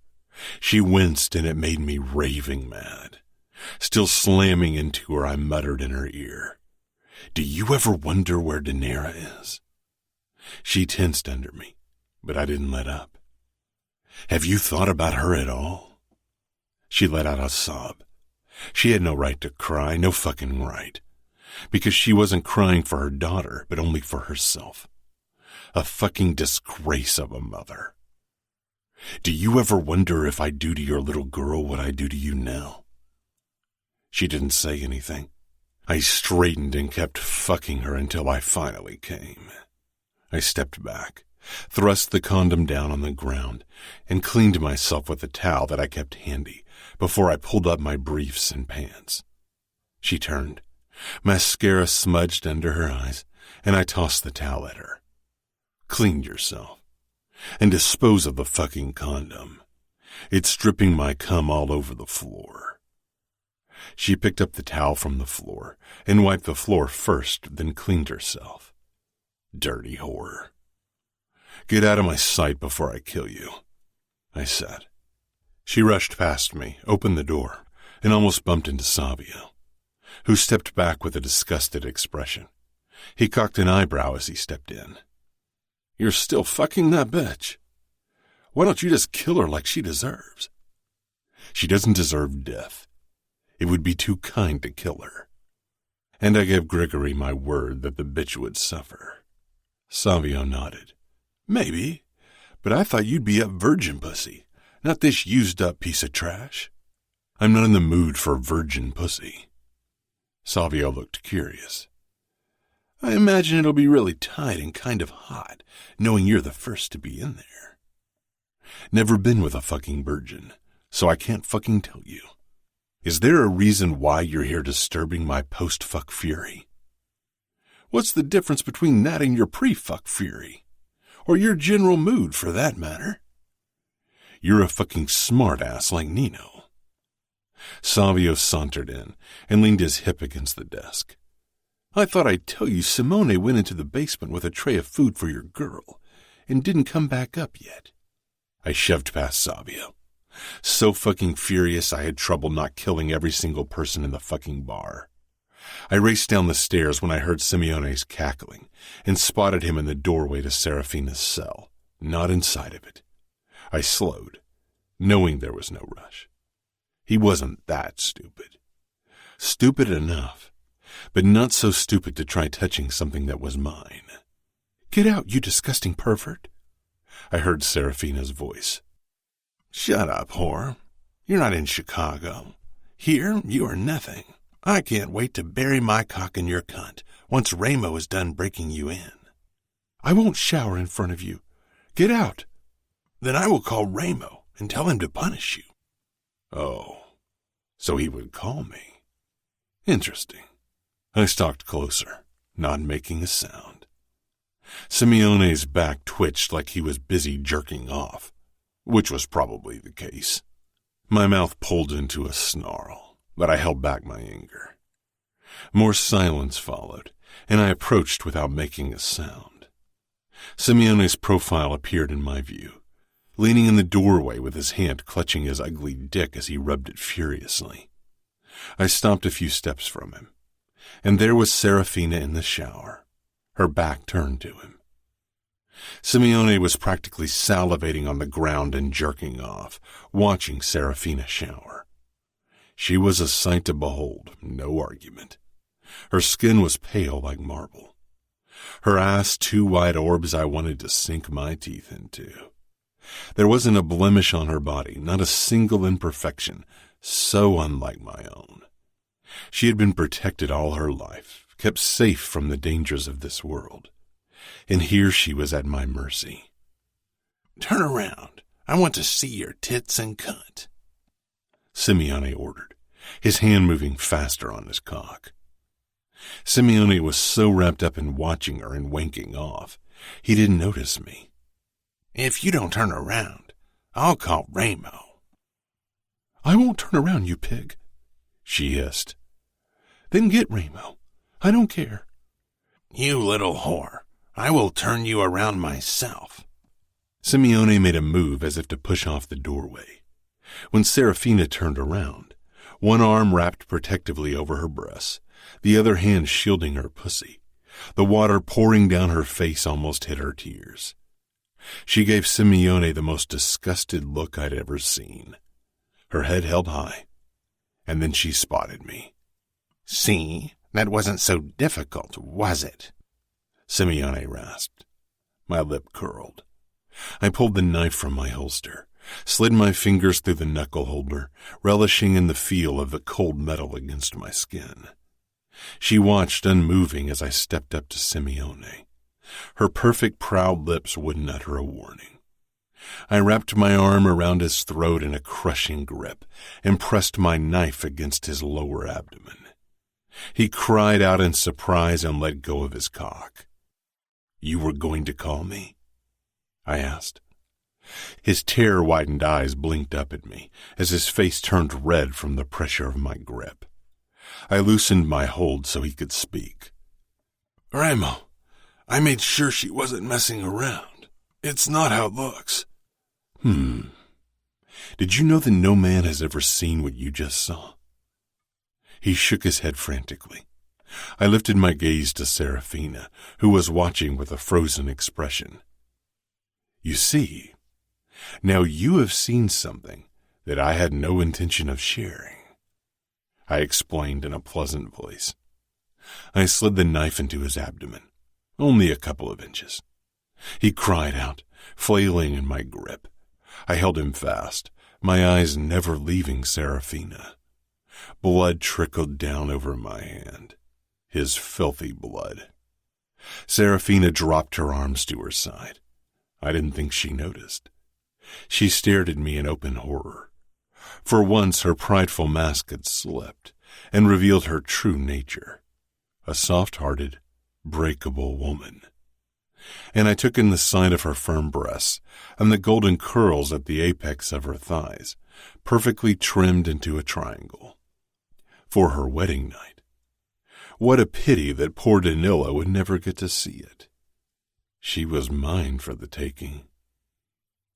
"Remo," Simeone spluttered. "I won't tell anyone what I saw. Please, I beg you."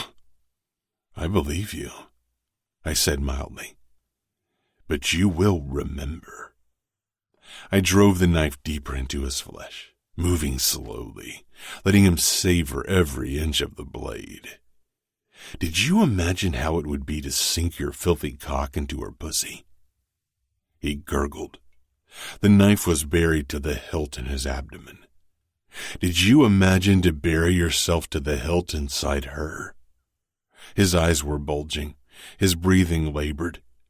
I twisted the knife and he screamed again. Then I pulled it back out as slowly as it had gone in. His legs gave way, and I let him drop to the ground. He clutched his wound, crying like a coward. It would be another 10 or 15 minutes before he died. He'd wish it were less. Remember what I told you about your eyeballs and tongue? Your cock will join them. I brought the knife down on his cock, and Serafina whirled around with a gasp. Serafina. My hands were splayed out against the white tiles of the shower. I couldn't breathe. Terror clogged my throat. Nothing in my upbringing had prepared me for this. Nothing could have. I was falling apart fast, faster than I'd ever thought possible. Pride and honor were the pillars of our world, the pillars of my upbringing. I needed to cling to them. He could take everything from me, but not that. Never that. Simeon was screaming, and I pressed my palms against my ears, trying to shut him out, to no avail. Ice Princess no more. My eyes were blurry from tears and water, but the image of Remo sinking his knife into a man with that twisted smile on his face was etched into my mind. How was I supposed to stay prideful? How was I supposed to hold my head high and not let him see my fear? Nothing had ever scared me more than Remo Falcone. Monsters aren't real, my mother had told me a long time ago when I was afraid to sleep in the dark and kept crawling into Samuel's bed. I hadn't believed her back then, and that was before meeting Remo. The screaming stopped. I shuddered and lowered my hands slowly. Something red caught my eyes. I looked down at the shower floor where red water was pooling around my feet. I blinked, and then it clicked. Floor-level shower. Remo bringing down the knife on the man's. My feet looked even paler against the red. My vision shifted, and something broke apart in me. I was standing in someone's blood. I heard myself screaming and tried to get out of the blood, but the ground was slippery. I twisted around, holding onto the shower walls, and then I saw the rest of the cell. The entire floor was covered in blood, and amidst it all stood Remo, tall and dark, knife still gleaming in his hand. His chest and arms were smeared with blood. Red, red, red, everywhere. I was still screaming and screaming until I couldn't scream anymore because there was no air left in my lungs, and I could not breathe. Remo sheathed his knife and stalked toward me. I flailed, trying to get away from him, from the blood, from the sight of the dead man behind Remo. My feet slipped on the floor and I was falling. My knees sank into the blood. My hands followed. Remo pulled me up. My body pressed against his, and the smell of blood filled my nose. I clutched at his shoulders for balance, and then I pulled one hand back, and it came away red. And one glance down, red. My skin, red. Everything red. My eyes found Ramo's blood-covered body, red, red, red. I started struggling against his hold. I fought with all I had. "Please," I gasped out. Ramo lifted me in his arms, and I had no fight left in me. He carried me barefoot through the cell, stepping over the dead man. When had he got rid of his shoes? A hysteric laugh bubbled up my throat, but it turned into a sob. This was too much. Ramo walked into another cell and set me down on the floor of the shower. I sank down, curling up on my side, unable to remain in a sitting position. My chest was heaving, but I wasn't breathing. Through my foggy vision, I watched Ramo getting out of his bloody clothes and coming toward me. Naked. I didn't register more than that. I closed my eyes. He moved his arms under my knees and back and lifted me once more. Then cold water splashed down on me, and I sucked in a deep breath, my eyes shooting open. Ramo shifted with me in his arms, leaning forward, his forehead pressed against the tiles as he looked down at me. His body shielded me from the cold water raining down on us, and his dark eyes held mine. "It takes a while before the water gets warm down here," he said calmly. So calm. My eyes searched his face, eerily calm. No sign that he had just killed a man in a barbaric way. I shuddered, my teeth chattering. Even when the water turned warm, my teeth kept clinking together, and they didn't stop even when Ramo stepped back out of the shower with me still in his arms. Ramo walked out of the cell and carried me through the corridor.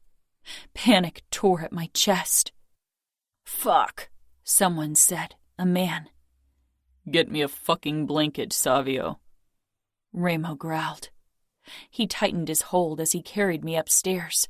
I closed my eyes, too shaken to put up a fight. Something soft and warm covered me, and then I was put down on warm leather. "You can't drive through the city naked, and there's still blood on your body."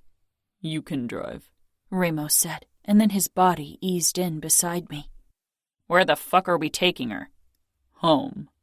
"Nino won't like that one fucking bit. You know how protective he is of Kiara." "I don't give a fuck. Now shut up and drive." I focused on breathing, focused on remembering what made me happy. Samuel, Mom, Dad, Sophia. I wasn't sure how much time had passed. The minutes seemed to blur together when Ramo picked me up again and eventually put me down on something soft.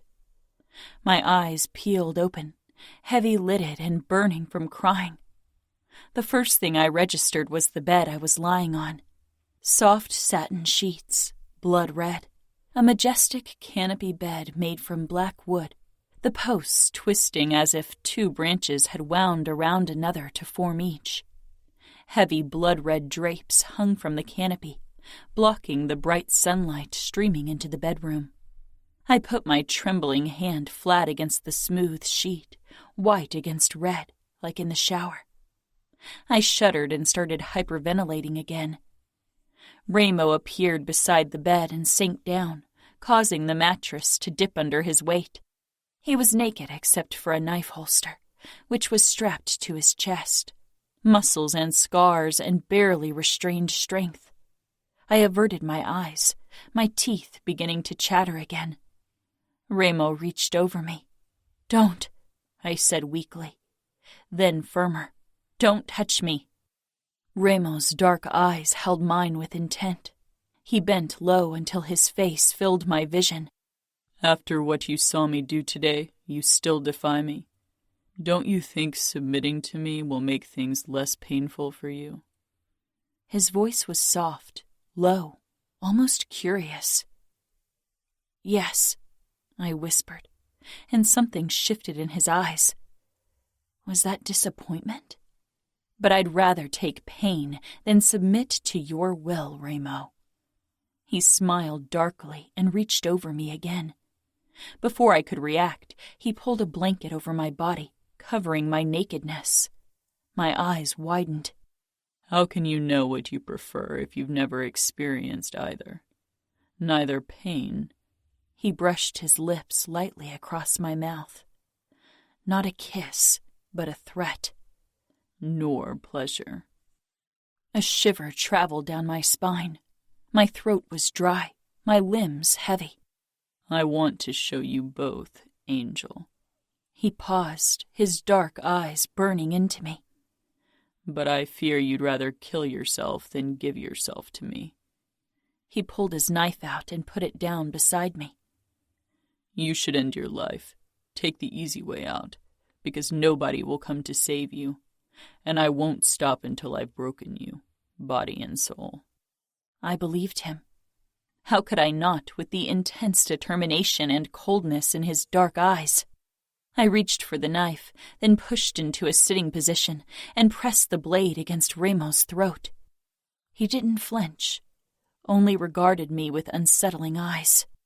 I won't ever kill myself. I won't do that to my family. But you will never break me. I won't let you. Ramo tilted his head, again with a hint of curiosity. If you want to kill me, do it now, because you won't get another chance, Angel. My hand holding the knife shook. Ramo didn't take his eyes off me as he shifted closer to me, climbing up on one knee, then the other until he leaned over me. I pressed harder and blood welled to the surface. My eyes focused on the red coating the blade against Ramo's skin. Ramo moved over me and drove the knife harder into his flesh. I yielded, fixated on the blood trickling down his throat, on its smell, its bright color. Ramo lowered himself on top of me, the knife between our throats, his body covering mine with only the blanket between us. He regarded me, dark eyes peeling away layer over layer of protective walls that I tried to put up. Hysteria swirled in my chest, the memories of the basement clawing at the fringes of my mind. Ramo curled his hand around mine and the handle, then slowly pried my hands off it and took the knife from me. He dropped it to the bed beside us. I could feel every inch of his strong, muscled body against mine, but my eyes couldn't focus on anything but the blood on his skin, dripping from the cut I had inflicted. He pressed 2 fingers to my throat, feeling my erratic pulse. Still in the grasp of panic, I swallowed. He pulled away and stood. Then he bent over me. You are safe in your weakest moments, Angel. I don't enjoy breaking the weak. I will break you when you are strong.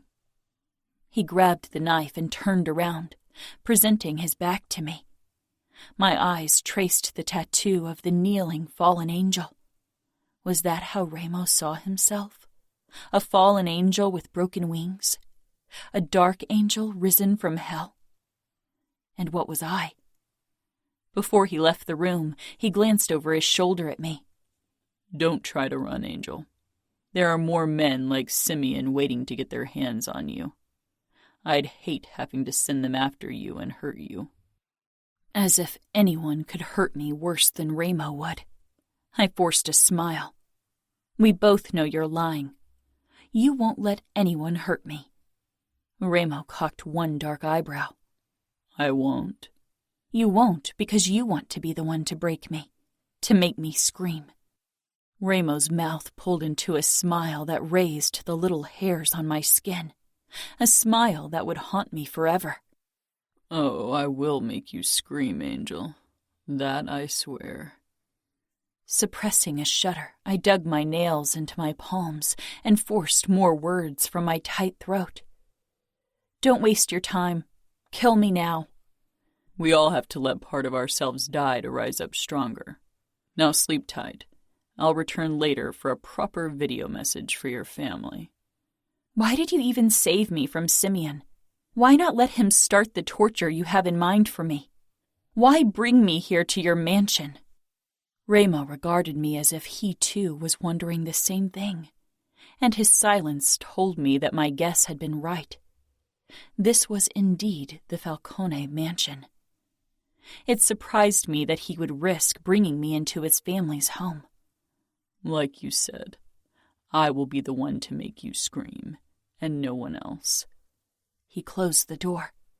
I shut my eyes and pulled the covers tighter around myself. A power play, a twisted game of chess. I wasn't going to be a pawn or a queen, and Ramo wouldn't be the king. Chapter 5. Ramo. I grabbed sweatpants to put on before I headed downstairs into our gaming room, where Savio, Nino, and Adamo were sitting. Since Chiara had joined our family, my days of walking through the house naked when I pleased were fucking over. My brothers regarded me as if I was a bomb about to detonate. I flashed them a smile. Adamo shook his head but didn't say anything. He didn't try to hide his aversion toward me, or his reluctance about becoming a camarista. Nino rose slowly. You shouldn't have brought her here. I grabbed the pizza menu. Savio, order pizza for us, and an extra one for Serafina. Nino came around the sofa. My eyes flickered over the tension in his limbs. Ramo, take her somewhere else. No, I said. She will stay here, under this roof, where I can keep a fucking eye on her. My brother stopped in front of me, a deep frown pulling his brows together. That was the equivalent of an angry outburst from him. This situation might cause another one of Chiara's episodes. Chiara is your wife, not mine. Make sure she doesn't see anything that she isn't supposed to see. Where is she anyway? In our wing. The moment Savio told me you were bringing Serafina, I told her to stay there. See?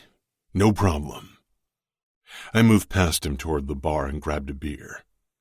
Nino followed as Savio ordered pizza in the background. It is a huge problem. Your captive is upstairs, free to roam the place as she sees fit. She could walk around the house and cross Chiara. I doubt Serafina will do that right now. She's too shaken and probably taking a beauty sleep as we speak. She can't escape from the premises, and one of you will have to guard her to make sure she doesn't do something stupid. Nino assessed me. I really hope you know what you're doing. This is supposed to bring the outfit down. Don't forget that, Ramo. My mouth pulled wide. It will crush them. They will bleed out slowly, painfully, without ever feeling my blade. This will destroy them. Nino gave a nod because even if emotions were still hard to grasp for him, he knew the effect mind games had in a war. You disgust me, Adamo muttered. 4 days, I reminded him. He stood, jutting his chin out. What if I say no? Savio shoved him. You'd be a fucking disgrace, a traitor. What would you do? Where would you go? Adamo shoved him back. I don't give a fuck. Anything is better than becoming like you. I stalked toward him. He lifted his chin. You say this because from the day of your birth, you've been protected. You've never been subjected to true cruelty. You're a falcone, Adamo, and one day you will be proud to be one. I wish I wasn't a falcone. I wish you weren't my brother. Adamo, Nino warned, looking at my face. Fuck you, Adamo shouted and ran off upstairs. He'll come around, eventually, Nino drawled. How much time until the pizza arrives? I asked Savio. He exchanged a look with Nino before replying. 20 minutes. Time for a phone call, I said, looking at Nino, who hesitated briefly, but then took out his mobile and scrolled through it. Nino handed me the phone with the number I didn't recognize. That's Dante's number if he hasn't changed it from our last call years ago. Good. Get some of Chiara's clothes. A white nightgown if she has one. Nino frowned deeply, but walked past me and disappeared into his wing. How are you going to keep her in check? Make sure she doesn't try to run or kill herself? She's been sheltered all her life. She's far from home, far from the men who've protected her. Freedom scares her more than captivity. Savio laughed. You sound awfully sure of it. I grinned. Nino returned, looking as close to pissed as he ever did. He held the clothes out to me, among them a silvery satin nightgown. Perfect. Kiara suspects something's the matter. I took the clothes, not bothering to comment, and walked past him toward my wing where I barged into Serafina's room without knocking. My eyes wandered from the empty bed toward the wall behind it, where Serafina tried opening the window, which she couldn't do without the necessary keys. She whirled around, the blood-red sheets wrapped around her body, her blonde hair a wild mane slithering down her shoulders. Her skin glowed so innocently white against the red of the covers. I wanted to run my tongue over it to see if it would taste as pure as she looked. Not cowering in the bed as I'd expected, but trying to escape. This little birdie seemed desperate to escape my cage, only to flutter right into Danilo's. Her eyes and face held remnants of her earlier panic, but she tilted her chin upward and narrowed her eyes at me, determined to play with the big boys. I strolled into the room, her shoulders pulled back, an act of defiance. But her hand flew up to press the sheet against her body, her fingers splayed out against the red, visibly shaking. My eyes never leaving her, I set the clothes down on the bed, catching the hint of her sweet scent. I'd caught it earlier, as if she'd been massaged with vanilla oil in preparation for her wedding night. My nostrils flared. Trying to escape my cage, little bird. She tossed me a haughty look. You're awfully fond of creatures with wings. I enjoy breaking them. Her lip curled, and still she managed to be perfectly beautiful. I could guess the images that ran through her mind, of me torturing tiny animals. That was for cowards, for men not capable of facing a worthy opponent. I'm not that kind of psychopath. What kind are you, then? I smiled. You won't be able to open the window. Don't waste your energy trying to escape. Did you have the locks installed specifically for me? Or do you make a habit of locking women in your bedroom so you can rape and torture them for your personal entertainment? I stalked toward her, backed her against the windowsill, then braced myself against the glass, glaring down at her. No, I said. My father had them installed for my mother. Disgust flashed across Serafina's face. You Falcones are all monsters. I leaned down, breathing in her scent. My father was a monster. I'm worse. Her pulse thudded in her veins. I could see her fear throbbing against the unblemished skin of her throat. I stepped back, then nodded toward the clothes. For you. Tomorrow morning you will wear the silver nightgown. Serafina walked toward the bed sideways to keep an eye on me, then scowled at the heap on her bed. I raised the phone to my ear and pressed the call button. After the second ring, Dante's cold voice sounded. Cavallaro. Dante, good to hear your voice. Serafina's head jerked toward me, and she sank down on the bed, her prideful mask cracking as her fingers curled into a fist, gripping the sheet. Silence rang on the other end, and I smiled. I wished I could see Cavallaro's expression as he was being faced with the consequences of his actions, and the realization that his niece would pay for his sins. Remo. I heard male voices in the background, and a hysteric female one. Serafina's mother.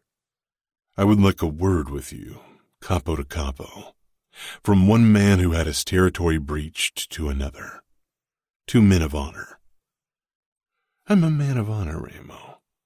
I don't know what you are, but honorable isn't it? Let's agree to disagree on that. Is Serafina alive? He asked quietly. I trailed my eyes over the glaring woman, clutching the red blankets around her naked body. I heard a furious voice in the background. I will break every fucking bone in your body. Is that her twin? Pain flashed across her face, and she swallowed. Is she alive? Dante repeated, his voice shaking with anger. What do you think? She is, because alive, she is worth more than dead. Indeed.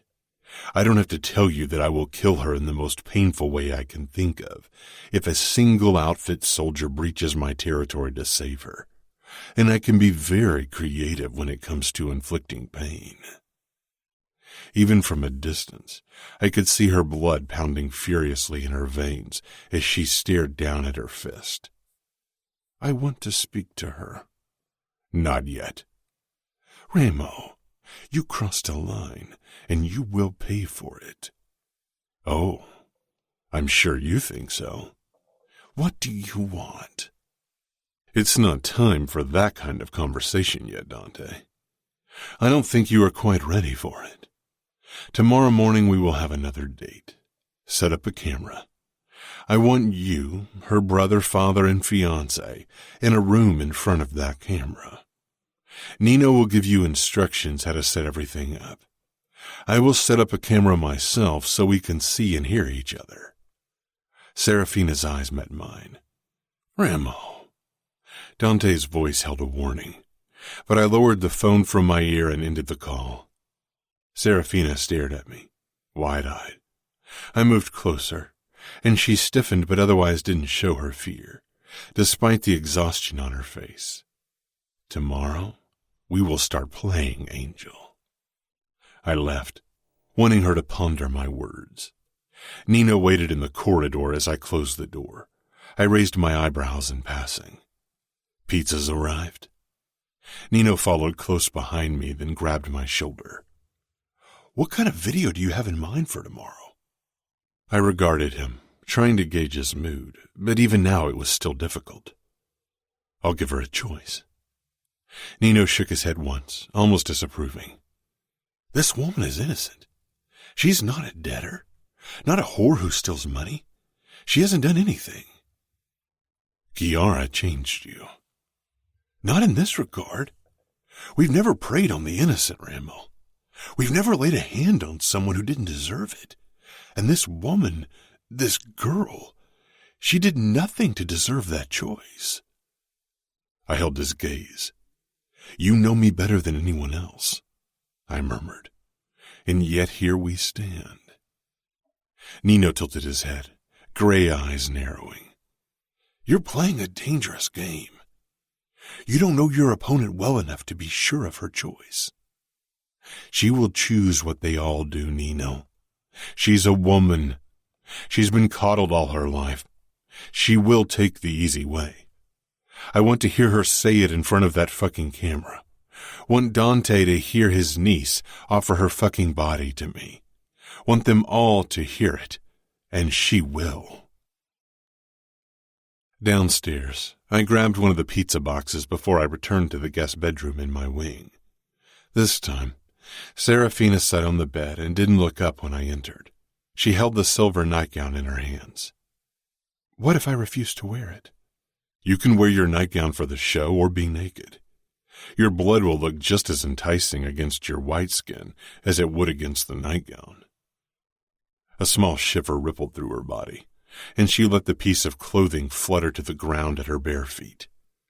I walked closer. Here. You haven't eaten in more than a day. I set the pizza box down on the nightstand. She eyed it suspiciously. I waited for her to shove it away, to try punishing me by starving herself, like my mother had always tried with our father. It hadn't worked with him, and it wouldn't work with me. I hope it's poisoned. She muttered, then reached for a slice and took a big bite. She chewed, then raised her eyes to mine. She swallowed almost defiantly. Are you going to watch me eat? Maybe breaking her wings wouldn't be as easy as I'd thought. Early the next morning, Fabiano came over. I was doing kicks against the punching bag in our game room, needing to release my pent-up energy. He leaned against the doorframe, assessing me for a couple of heartbeats. Say what you've got to say, I growled and landed a hard kick. Jerry called me into the sugar trap a couple of hours ago. so I could deal with the mess you created. I found Simeone with his cock stuffed into his mouth. I'm not sure I want to know what happened. I narrowed my eyes. If you didn't want to know, you wouldn't be here. He pushed away from the door frame and moved toward me. Did he touch her? I stopped my kicks. He didn't. He thought he could watch Serafina showering.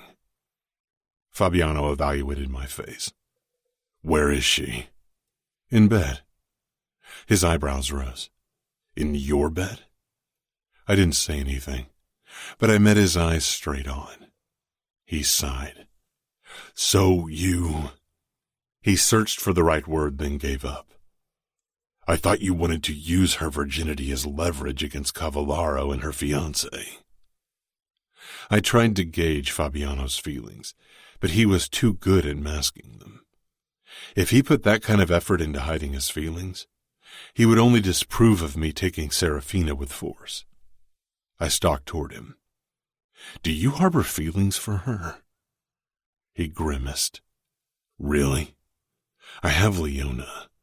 I'm not interested in Fina. But you didn't like the idea of me hurting her. You are capo.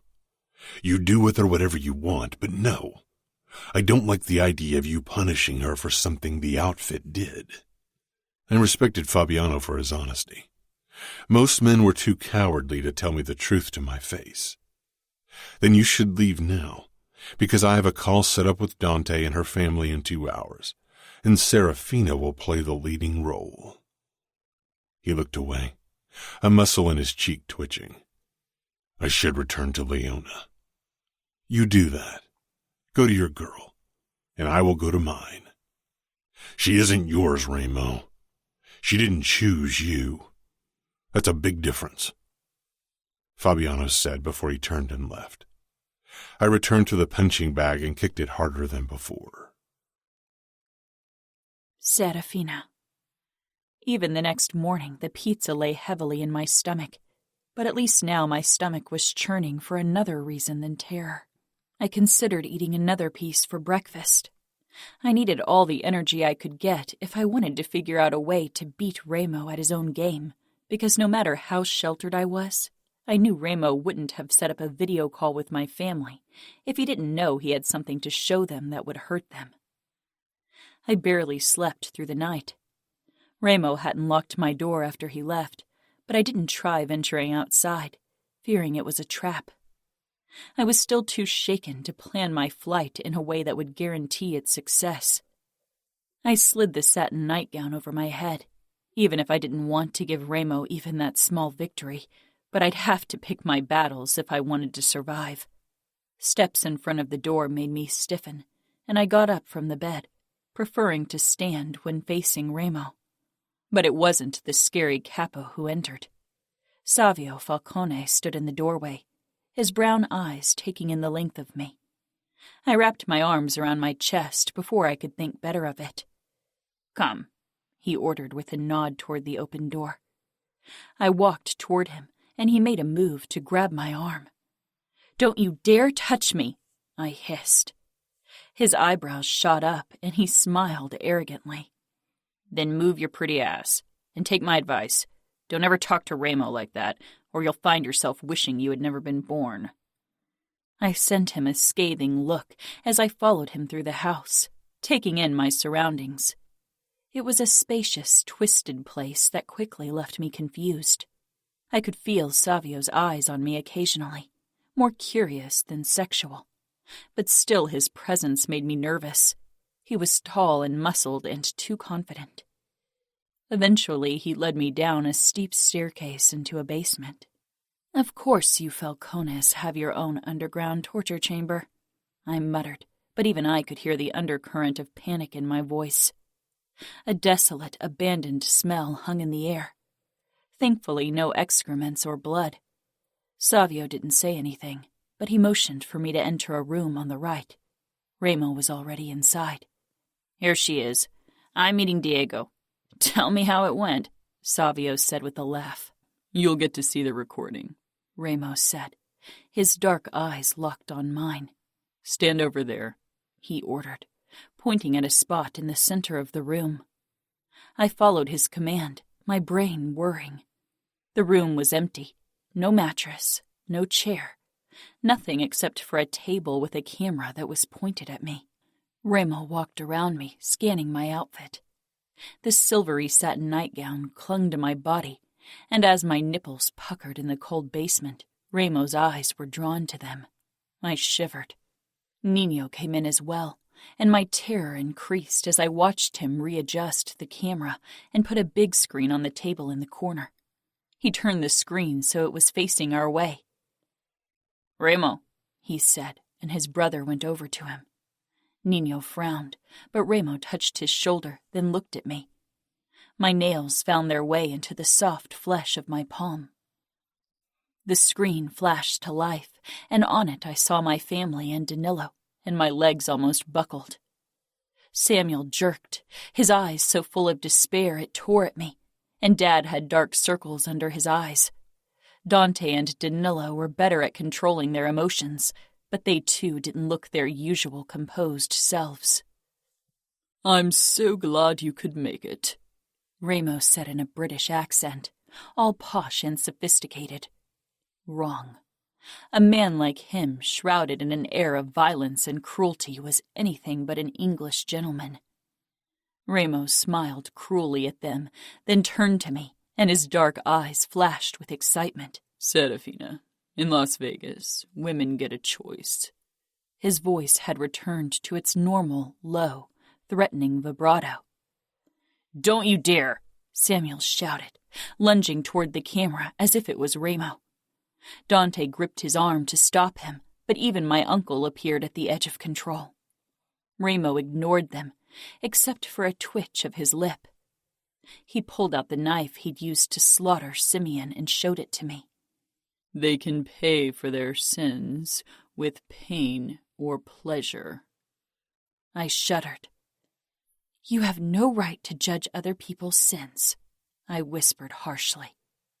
Ramo slowly walked behind me, too close, his breath hot against my neck. My eyes landed on the screen and met Samuel's desperate gaze.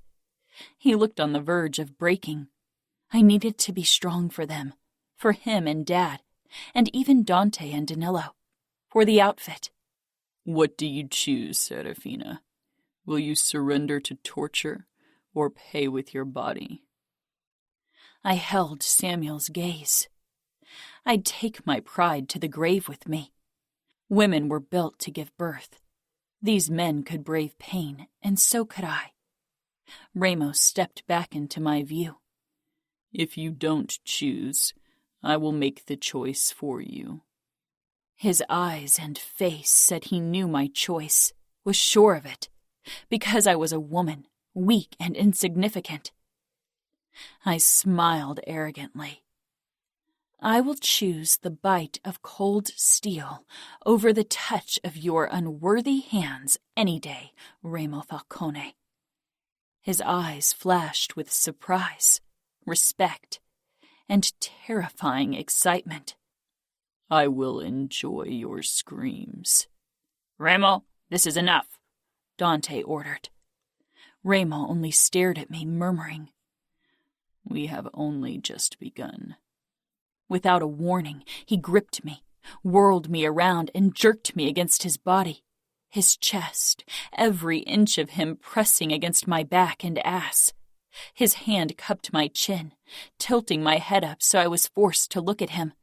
He wanted to see my eyes, my expression, my fear and terror when he made me scream. I returned his gaze with all the hatred and disgust I could summon. I hoped I'd be strong enough to deprive him of my screams, prayed for it. "Where would you like to feel my blade?" He held the gleaming steel right before my eyes, letting me see the sharp edge of it. I had seen that both Ramo's and Nino's Kimura tattoos covered scars on their forearms. Maybe it meant something, maybe not. I had nothing to lose at this point. "Or did you change your mind about your choice? Will you pay with your body after all?" I didn't trust my voice because terror clogged my throat, and Ramo could see it. I gripped his wrist and guided the knife to my arm until the cool blade touched the soft skin of my forearm, close to my veins. Something flickered in Ramo's eyes, and triumph filled me, because for some reason, this spot got to him. I kept my hand on his as the blade rested against my sensitive skin. Ramo pressed, and I tensed at the slight burn, but he wasn't really cutting yet, as if he couldn't bring himself to do it. I couldn't believe it was because he had reservations about hurting me. This was the cruelest man in the West, after all. And it definitely wasn't because he couldn't bear to destroy my unblemished skin. I was sure he'd love to be the first to leave a mark. There was something else holding him back, something dark and powerful. I pushed against his hand, pushed it down on my arm, and the blade cut my skin. But Ramo resisted. I searched his dark eyes, wondering what went on in their depths, terrified of ever finding out. Ramo's eyes hardened, turned harsh, brutal, and finally he pressed the blade down and it cut through my skin. Sharp pain burned through me, and I shook under the force of it, my hand still on top of his as he drew the knife across my skin, but not stopping him. For some reason, his eyes reflected my pain, as if he could feel it more profoundly than I did. Ramo released my chin, his arms snaking around my waist to keep me upright, but I kept my head tilted up, my eyes burning into his. I bit down on my lower lip as a scream clawed up my throat. Copper filled my mouth. Then it spilled over my lip, down my chin. Ramo stopped the blade, something in his eyes keeping me frozen. "Enough!" Dad roared. "Stop it! Stop it now!" Ramo's brows drew together as our gazes remained locked. He released my waist and stepped back. My legs buckled and I fell to the ground, my knees colliding with the hard floor. I barely registered the pain. I sat back on my haunches as I cradled my arm in my lap. The cut wasn't as deep as I thought, but blood soaked my silver satin gown, and the blood from my lip quickly joined it. I looked up to see Ramo turning off the camera, then the screen. Samuel's desperate face disappeared from view. Niño stood against the wall, his eyes on my wrist and an unsettling expression on his face. Ramo had his back turned to me, facing his brother, but his shoulders were heaving. I forced my body to stand, despite the shaking of my legs, and let my bleeding arm hang in front of me on display. Niño tore his gaze away and stared at Ramo. I wasn't sure what passed between them. Not sure I ever wanted to find out. Ramo slowly turned his head, his cruel eyes meeting mine, dark pools of rage leaving me breathless. For once he didn't smirk or smile, didn't look superior or furious. He looked almost confused in his own terrifying, otherworldly way, and I swore to myself that no matter the price, no matter what it would cost me, one day I would be the one to bring Ramo Falcone to his knees, the one to break the cruelest man I knew. Chapter 6. Ramo. Nino's expression was strange, but he wasn't about to lose his shit again. He was staring into my eyes, no longer at Serafina. He swallowed, then the cold mass took hold of his face and he straightened. My eyes fell to the scars on his wrist covered by our tattoo, then to similar scars on my skin, not as straight, not as focused. I almost touched the fucking scar over my eyebrow, like I'd done in the weeks after. You will have to stitch her up yourself. You played this game and lost. You underestimated your opponent. He drawled, then left, leaving me standing there, fucking furious and fucking ecstatic. I turned around slowly. Serafina was swaying, but trying to stand tall. Her chin was covered in blood from the wound in her lip, from biting down on it to stop a scream. She didn't give me a single one. My gaze dipped lower. Her nightgown was stained with the blood still trickling from the cut in her arm, which she cradled against her chest. She was supposed to choose differently, like all the other women always did. Instead, she'd caught me off guard, had taken the painful road, had forced my fucking hand. She hadn't given me the triumph of offering her body to me on a silver platter in front of Dante fucking Cavallaro and her fiancé. Nino was right. I'd underestimated my opponent because I compared her to the women I'd dealt with so far. But Serafina was nothing like them. Proud and noble. I wouldn't underestimate her again. And I would get that fucking scream. I would get more than that. My eyes were drawn to her arm. Why had she chosen that spot? When I looked back up, Serafina met my gaze with one of triumph. She knew she had won. I stalked toward her, anger simmering under my skin. She tensed, swayed again but didn't fall. I took her arm and inspected the wound. It wasn't deep. I hadn't put enough pressure behind the blade to cut deep. I hadn't wanted to cut her at all, which was a new experience. Seeing the blood on her perfect skin didn't give me the deep satisfaction it usually did. "How did it feel to hurt me? Does it excite you?" she asked fiercely. I leaned close, cupping her chin. She held her breath as I trailed my tongue over her lower lip, tasting her blood. I smiled darkly. "Not nearly as much as this." She jerked back and stumbled, but I caught her, because this wasn't the fall she would take. "We need to treat your wound." She didn't protest and followed me silently back upstairs to the first floor, and my grip on her arm held her steady. I led her into my bedroom, then my bathroom, where I kept the only medical kit in my wing. Nina was the one who usually handled this kind of shit. She leaned against the sink. "You should sit down," I told her. "I prefer to stand." I let go of her, and she clutched the edge of the sink to steady herself. I bent down to retrieve the medical kit, but my eyes were drawn to the high slit in her nightgown, revealing a long, slender leg. She shifted so her front faced me. I smirked up at her, but her skin was pale and a fine sheen covered her face. I grabbed the medical kit and straightened, regarding her more closely to judge whether she was going to pass out or not. She narrowed her eyes at me and straightened her shoulders with obvious effort. The corner of my mouth twitched. I took out tissue adhesive. The wound wasn't deep enough to require stitches. I couldn't remember the last time a cut from me didn't lead to stitches. Or a funeral. I took out disinfectant spray, and she stiffened but didn't make a sound when the stinging spray hit her wound. But she did bite down on her lower lip again.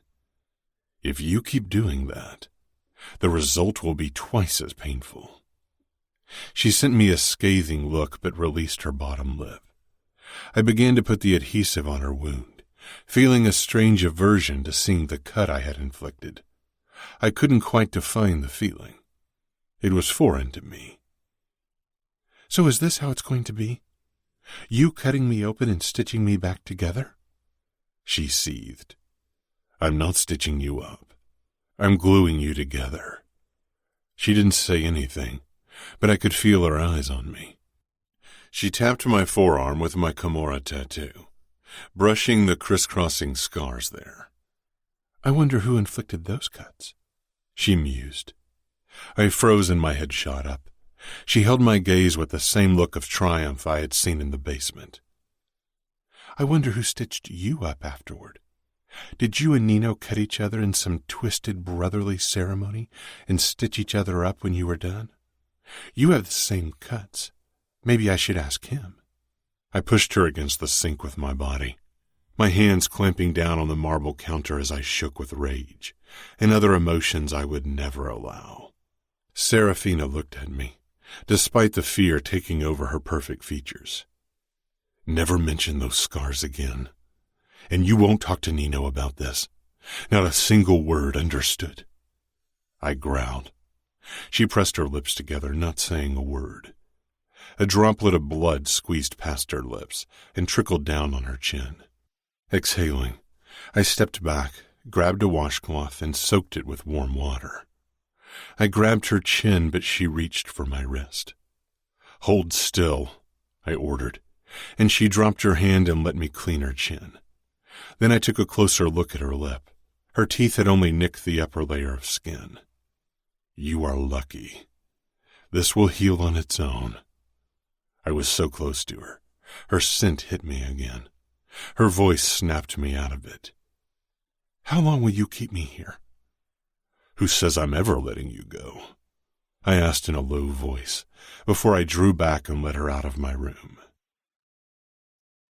After returning Serafina to the guest room, which I locked this time, I was about to start doing my daily training, kicking the punching bag, when Cora stormed into the game room. Nino was close behind her and tried stopping her, but she tore away from his grip and stalked toward me, looking furious.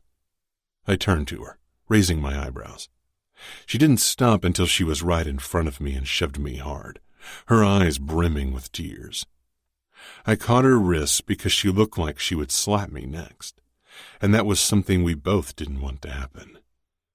A second later, a steely grip closed around my forearm.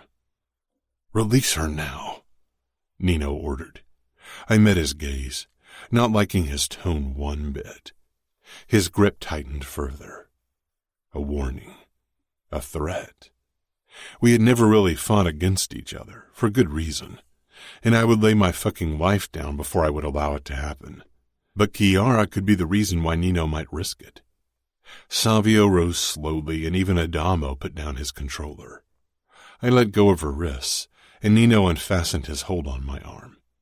He tilted his head in acknowledgement, a silent thank you. "What are you doing to that girl?" Cora asked forcefully. I narrowed my eyes.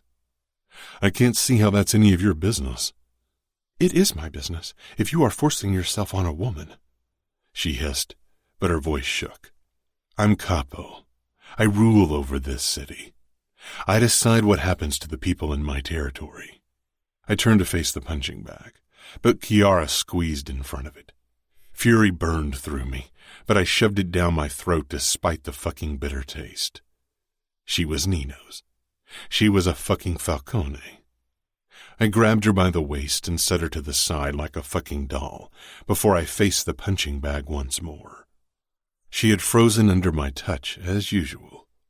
Unfortunately, that lasted only 1 fucking second. She stepped in front of me again. "Cora," Nino said in warning, but she glared at him. "No, nobody protect me. I won't stand by when the same happens to someone else." "Get out of my way," I said in a low voice, feeling my own anger rising. "Or what?" she whispered harshly. "I said get out of my way, Cora." She took a step toward me, bringing us almost chest to chest. "And I said no.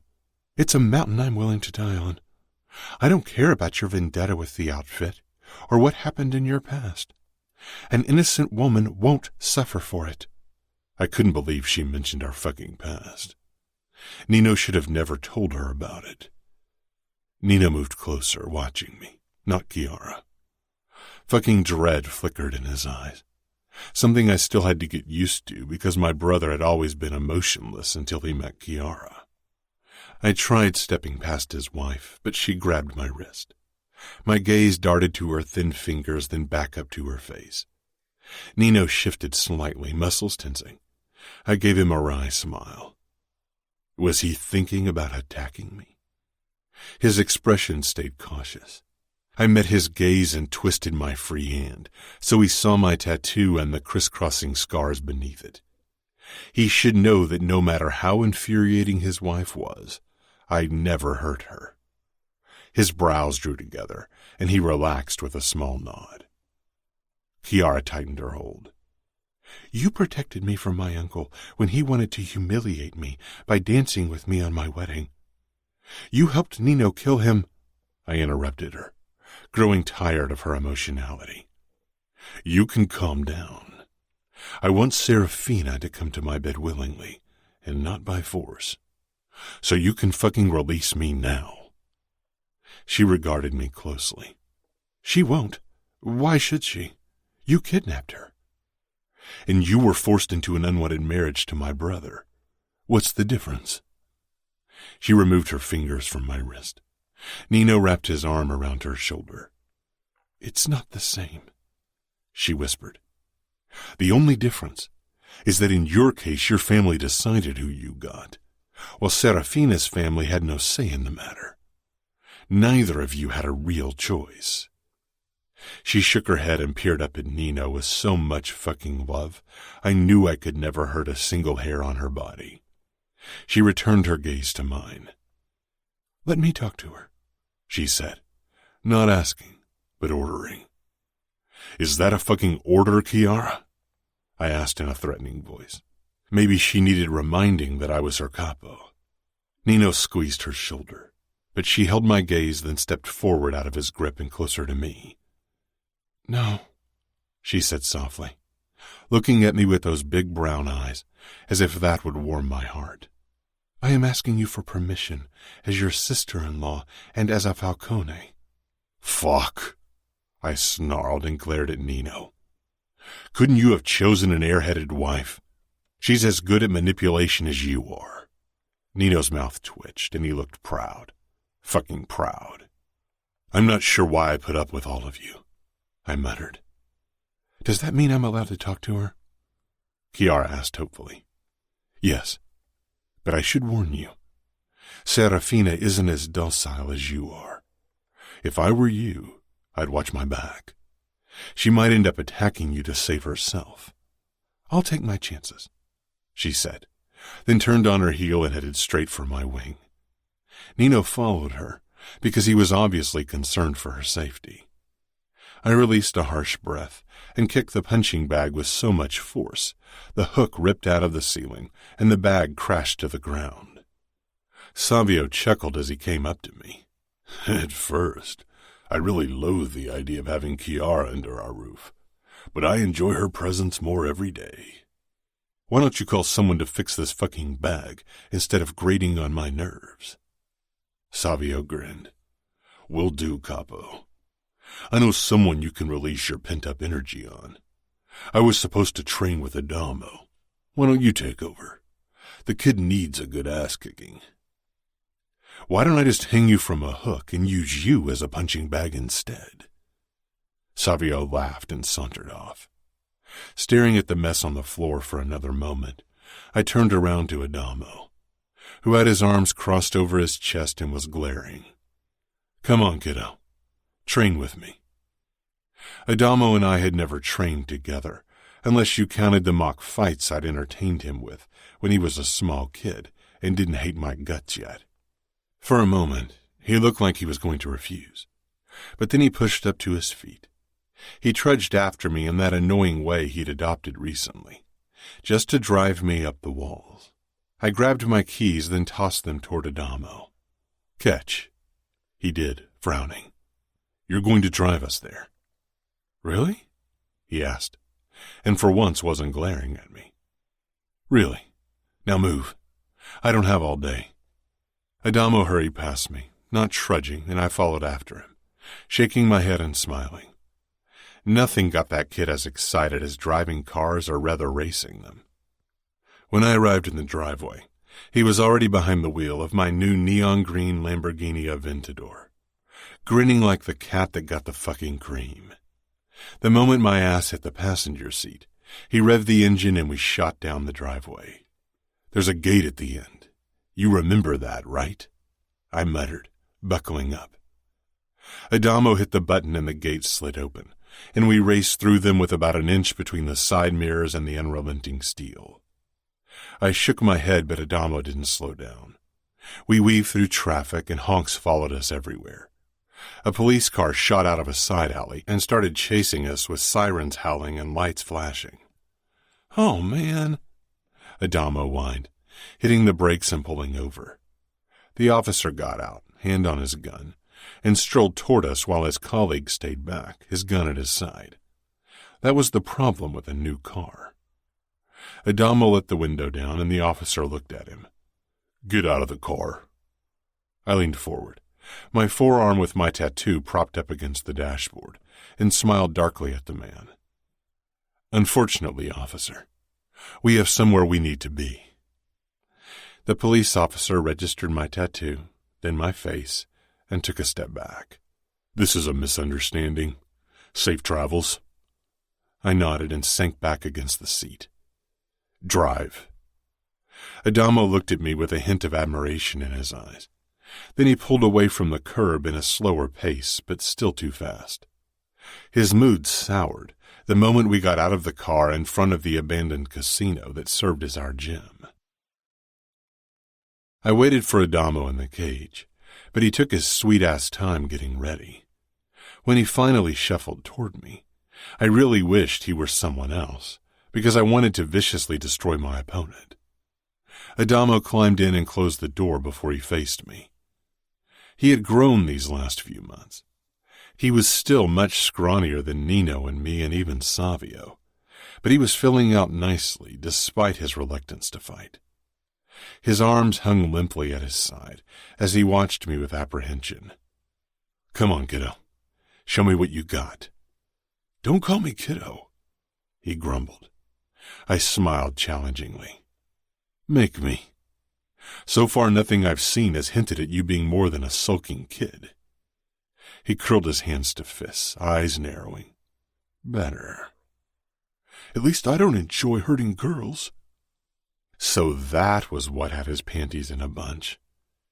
"You don't enjoy doing anything else with them either," I taunted, trying to finally get him to act on his anger. I couldn't give any less fucks if Adamo was a virgin or not. I didn't understand it one bit, but he could fuck whomever, whenever, however he wanted. "I like girls." "Not their pussies, obviously." He flushed bright red. We still had a lot of work to do. "Have you kissed a girl at least?" I took a step closer to him. He looked away and my smile widened. "Who was it? A girl from school? Or a whore after all?" His eyes flashed with anger and he charged at me. His kick was surprisingly well placed, but I blocked it with both of my forearms, then punched Adamo's side hard. Not nearly as hard as I wanted, though. He gasped, but still sent several punches my way. We found a good rhythm, and I could see Adamo getting into it, as if this was one of his annoying video games. I had to admit I enjoyed the sparring. It wasn't more than that, though, because if I had really fought Adamo, the kid would have been on the ground. Eventually, we leaned against the cage, sipping water and dripping sweat. "I didn't think you'd hold back. I thought you wanted to kick my ass because I'm a fucking disappointment in your eyes." I lowered the bottle. "What makes you think I held back?" He snorted.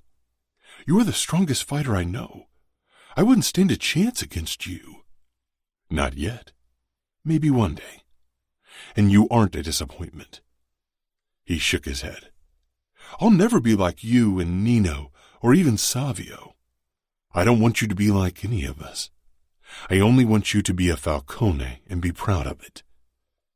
Adamo stared at me with a frown, then looked down at his bottle. "Can we do another round?" "Sure," I said, even if I was eager to return to Serafina.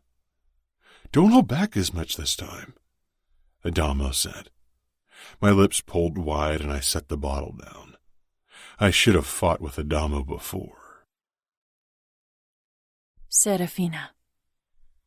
I lay on the bed, staring up at the ceiling, worrying about my family, especially Samuel. He was so protective of me. What if he did something stupid like attack and get himself killed? I wanted to be saved, but if something happened to Sam, I wouldn't survive. I'd rather suffer pain and endure Ramo's presence than see my brother get hurt. A heavy weight settled in my stomach when I remembered the look in his eyes when Ramo had put the knife against my skin.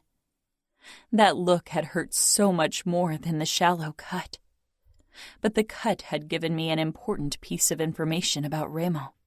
He had a weakness, and it had something to do with those scars and his brothers.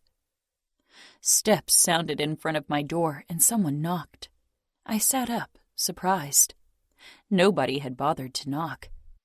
The lock sounded and the door swung open as I stood, and a young woman with dark hair and dark eyes, wearing a red summer dress, stepped in.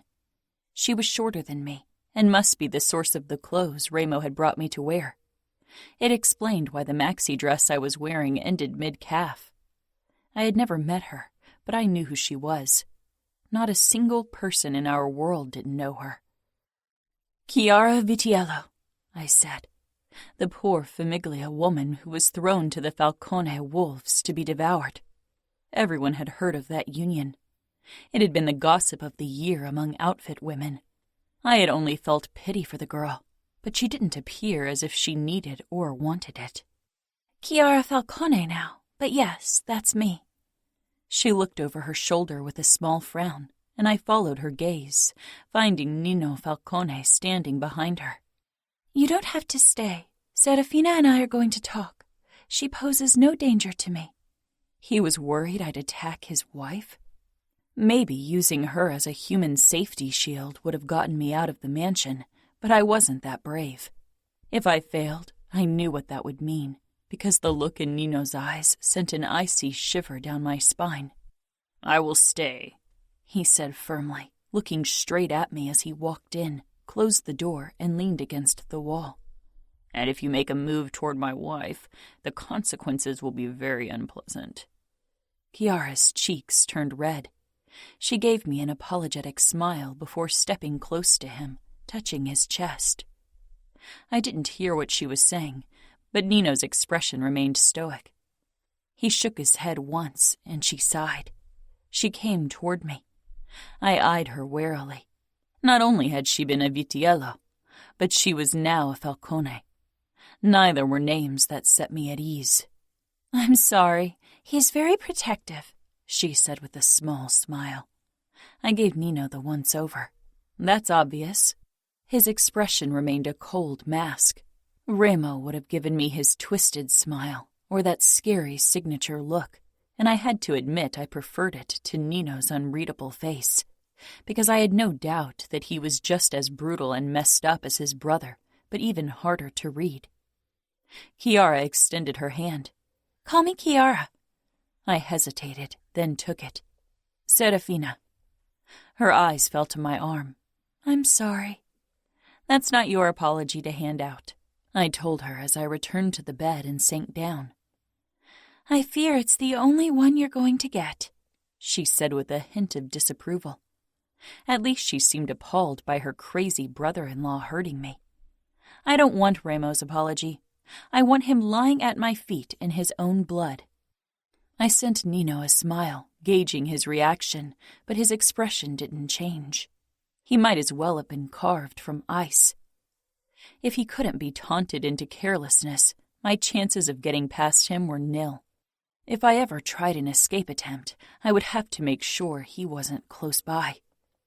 Chiara's eyes widened a tad as she perched on the edge of my bed, smoothing out her dress. "I think you will have to join the end of the queue. The world is full of people who want the same." Oh, I liked her. Stifling a smile, I asked, "Are you one of them?" She pursed her lips. "No, I'm not." "He's the one hurting you, then," I said with a nod toward her emotionless husband. Only now something dangerous flickered in his eyes. He definitely wasn't indifferent to his wife. Chiara glanced at Nino, and the smile tugging at her lips surprised me. "Nino would never hurt me. He is my husband." She sounded honest, and more, she sounded in love. I'd heard the rumors of what had happened to her and what the Falcones had done to her uncle. Maybe she was just grateful. "Why are you here?" I asked eventually. "I thought you'd like female company." "I'd like to return to my family, to my home. I'd like Ramo to stop his twisted games. That's what I'd like," I whispered harshly, feeling bad for snapping at her, but not being able to help myself. She nodded. "I know." "I doubt you've come to offer your help. You are loyal to the Falcones." Again her eyes moved to Nino. "I am. They are my family." I looked away, thinking of my own family, of Samuel, and my heart clenched tightly. She startled me when she leaned closer, and Nino too tensed and straightened. Despite my apparent apprehension, she brought her mouth close to my ear and whispered, "These men are cruel and brutal, but it's not all there is to them. I think you can get under Ramo's skin. I wish it for both of you." She pulled away and straightened. "I'll see what I can do so you are allowed to spend your days outside of this room. We could sit in the garden. There's no reason why your captivity should be more unpleasant than absolutely necessary." I stared at Kiara. She surprised me, but if she really thought anyone could get under Ramo Falcone's skin, then life in Vegas had twisted her brain. Chapter 7. Serafina. There wasn't a clock anywhere in the room, but it must have been early afternoon by now. Except for the cold pizza and the tap water, I hadn't had anything to eat or drink. Maybe this was another part of Ramo's game. Glancing out of the window, I tried to find the end of the premises. But from my vantage point, the gardens surrounding the Falcone mansion appeared endless. What was Samuel doing now?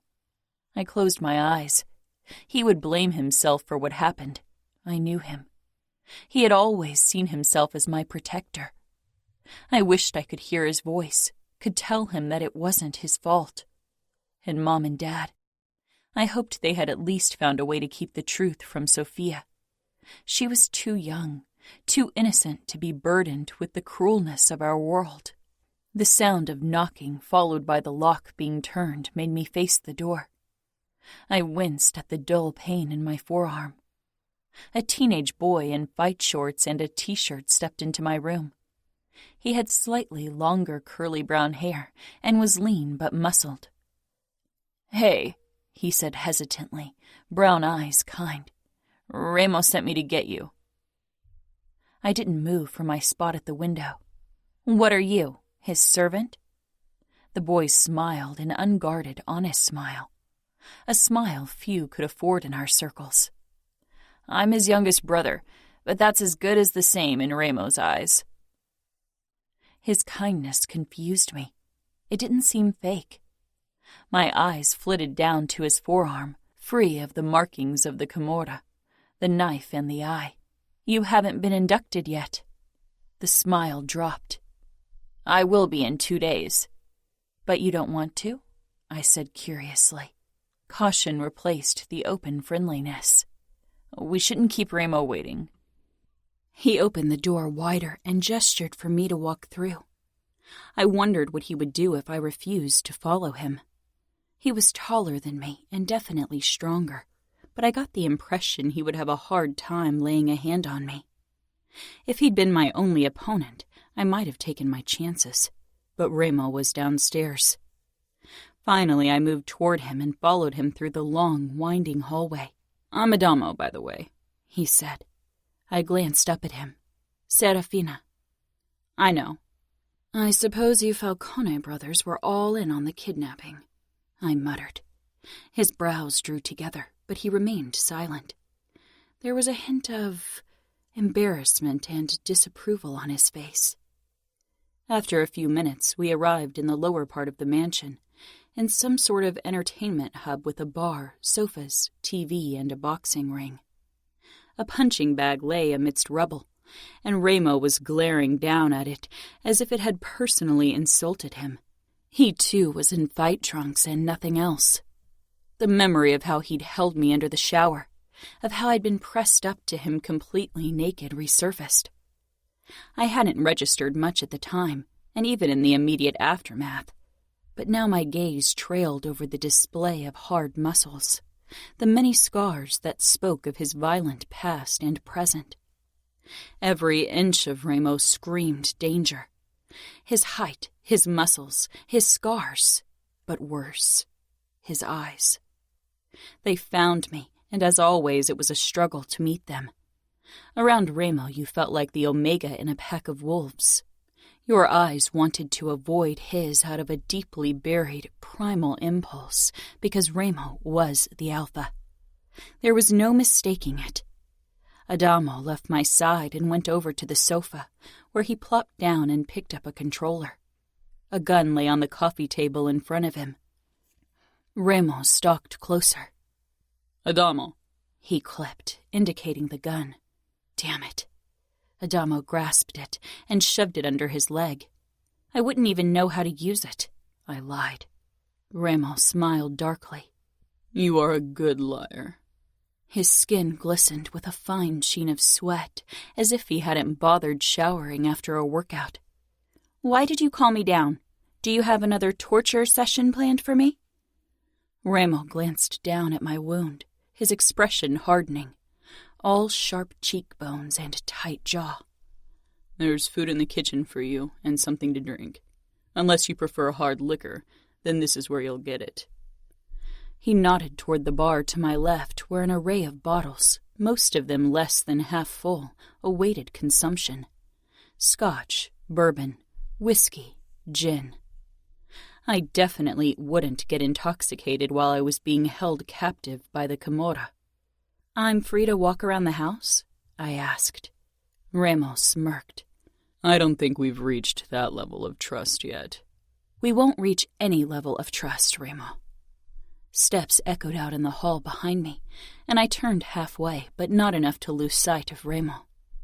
I preferred keeping him in my line of vision. As if he knew exactly what I was doing, one corner of his mouth twitched upward. Savio walked in with that arrogant swagger. Got someone to fix the punching bag. Remo tore his gaze from me. And it took you 4 hours? Took care of some other business while I was at it, Savio said with a shrug. Remo shook his head with obvious disapproval. One day I'm going to seriously lose my shit on you. Savio didn't look concerned, and I doubted it was because he was as emotionless as Nino. Savio knew he had nothing to fear from his older brother. The realization surprised me, and I filed it away for later use. Now that you're here, keep an eye on our guest while she's eating in the kitchen. I'll take a shower, then take over her watch. My mouth curled. I'm not your guest. I'm a captive. Semantics, Remo said. Maybe in his twisted mind. I could have watched her too, Adamo grumbled from his spot on the sofa. Savio and Remo exchanged a look. Either they worried their younger brother would help me, or they worried he wouldn't be able to stop me from escaping. Interesting. Remo narrowed his eyes at me, then strode past me, his arm brushing mine, causing me to draw back. Come, Savio ordered. My eyes lingered on Adamo, who was scowling at Remo's retreating back. Maybe the Falcones had a weak link in their midst. Tearing my gaze away, I followed Savio to the back of the ground floor and through a door which opened to a huge kitchen. He pointed toward a pot on the stove. I approached it and lifted the lid, finding a creamy orange-colored soup. What is it? How would I know? Savio drawled, sinking down on a chair at the kitchen table. Probably something without meat. Chiara is vegetarian. I frowned, trying to decipher the emotion in his voice. I thought I detected a hint of protectiveness when he said her name. Turning on the stove, I took a whiff. Pumpkin soup, I said. Savio shrugged. I'm having a bowl as well. I stared at the arrogant bastard. Did he think I'd fix him lunch? Why don't you haul your lazy ass off the chair and get your own bowl? He did haul his ass off the chair and advanced on me. He braced himself against the stove on either side of my waist, cornering me. I'm not Remo, he said quietly. But I'm a Falcone, and I love bloodshed. You better watch your tongue. I didn't say anything. Savio was scary in his own way. The soup started bubbling behind my back, and Savio finally withdrew, turning around. I opened a drawer to look for a ladle when a plan took form. Remo was upstairs showering. I hadn't seen Nino anywhere. Only Adamo was in the living room, and potentially a workman, who, knowing Vegas, wouldn't come to my help. It was the best opportunity I've had so far. I gripped the heavy pot by its handles and swung back to gain momentum, but before I could release my hold, Savio whirled around. I catapulted the pot with the boiling soup at him. In an impressive show of reflexes, he lunged to the side, avoiding the pot and most of its contents. Splatters of yellow soup covered him from head to toe. I took my chance and tried to rush past him. His hand shot out, clamping down on my wrist, and he shoved me away with an infuriating air of arrogance. Spinning myself around, my hip bones collided with the edge of the table. I fell forward, my elbows hitting the hardwood, my butt jutting out in an undignified way. "I like your ass from that vantage point," Savio commented. "As long as you like it from a distance," Ramo warned. I whirled around. Standing in the open door, Ramo took in the mess on the floor and on his brother. "What the fuck happened here?" Savio grimaced at his shirt, then scowled at me. "That bitch tried to boil me alive." I straightened, trying to hide my fear of what my punishment would be for the attack, but then Ramo laughed. A low rumble that raised goosebumps on my skin. "I'm glad you find it funny," Savio muttered. "I'm done. Next time you're busy, do me a favor and ask Nino to watch her." He stalked out without another glance. "Clean that up," Ramo ordered with a nod toward the floor, the amusement gone from his voice. I remained where I was. Ramo walked around the lake of orange on the floor and stopped right in front of me, forcing me to tilt my head back. He cupped my chin. "Let me give you a piece of advice, Angel. Choose your battles wisely," he murmured threateningly. "And now you will clean the floor. I don't give a fuck if your highborn hands aren't supposed to get dirty." I lowered my eyes from the harshness of his gaze, but tried to mask it as me drawing back from his touch. "Where's a mop?" Ramo turned and headed for the door. "I'll be back in exactly 2 minutes, and you won't move a fucking inch. Understood?" I pressed my lips together, a small act of defiance. If it could even be considered that, because Ramo knew I'd obey. Very few people would have dared to defy Ramo in that moment. I hoped one day to be among them. Ramo. I headed for the utility cupboard. Savio leaned against the bar, nursing a drink and his bruised ego. "Next time you should pay more attention." He glared. "I think from the two of us, you have more reason to worry. She's yours, not mine. Wait till she tries to boil your dick. I can control Serafina. Don't worry." I took a mop and a bucket out of the closet before I returned to the kitchen. Serafina stood at exactly the same spot, frowning down at the floor. She kept surprising me. The photos I'd seen of her on the internet and the accompanying articles had suggested she was an ice princess. Cold, prideful, fragile. As easy to crush as fresh snow. But Serafina was like eternal ice. Breaking her with force was difficult, not impossible, because I knew how to break, but that would have been the wrong approach. Even eternal ice yielded to heat. I handed her the bucket and the mop, which she both took without protest. She avoided my eyes as she set out to fill the bucket with water and put it down on the ground. It became apparent pretty quickly that Serafina had never wielded a mop in her life. She used too much water, flooding the floor. Leaning against the counter, I watched her in silence. She should have taken a rag, gotten down on her knees, and cleaned the floor properly. But I knew her pride would stop her from kneeling in my presence. Proud and strong and painstakingly beautiful. Even sweaty and covered with soap. The floor was still smeared with soup when she finally gave up. "The mop's not working properly." "It's not the mop's fault. Trust me." "I wasn't raised to clean floors," she snapped, wayward strands of hair clinging to her cheeks and forehead. "No, you were raised to warm a man's bed and spread your legs for him." Her eyes widened, anger twisting her perfect features. "I was raised to take care of a family, to be a good mother and wife." "You can't cook, can't clean, and probably have never changed a diaper in your life. Being a good mother doesn't seem to be in your future." She shoved the mop away so it clattered to the floor and moved closer, then jerked to a halt halfway. "What do you know about being a good mother or a decent human being?" My chest constricted briefly, but I pushed through it. "I know how to change a diaper for one, and I provided my brothers with protection when they needed it. That's more than you can say for yourself." She frowned.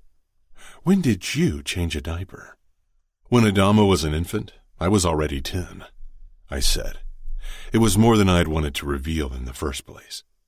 My past wasn't Serafina's business. Now come. I doubt you can do better than this. The cleaning staff is coming in the morning anyway." "You let me clean this even though you have people for it?" "Your pride will be your downfall," I said, "and your fury will be yours. Then we'll fall together. Isn't that the beginning of every tragic love story?" My mouth twisted at the word. What a waste of energy. Our mother had loved our father. She'd hated him too, but her love had stopped her from doing what was necessary. She'd let our father beat and rape her, had let him beat us because it meant he wouldn't lay a hand on her. She never stood up to him.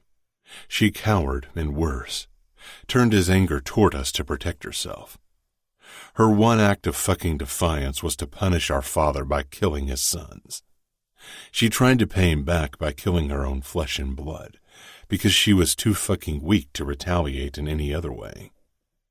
In a house full of weapons, she couldn't find the courage to ram a blade into our father's back like she should have done the first time he laid a hand on her. She chose the easy way. "We won't have a love story. Not a tragic one, not a sad one, and definitely not a happy one. You can have my hatred," Serafina said fiercely. "I'll take it," I murmured. "Hatred is so much stronger than love." Nino joined me on the terrace in the evening. "Savio told me what happened. She's strong-willed." "She's trouble," he corrected. "Keeping her under this roof poses a considerable risk." I gave him a wry smile. "Don't tell me you are scared of a girl." Nino's expression didn't change.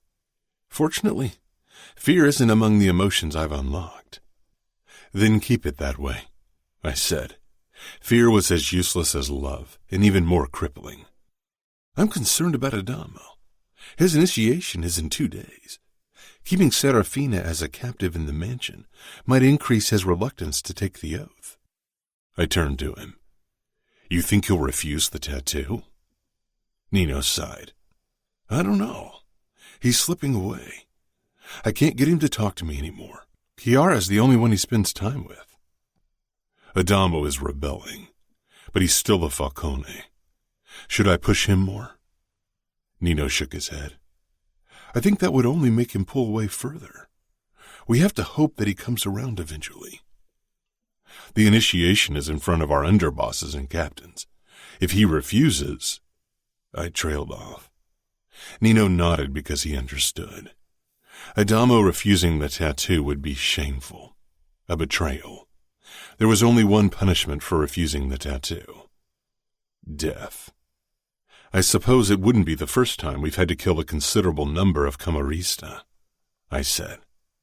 These men are loyal.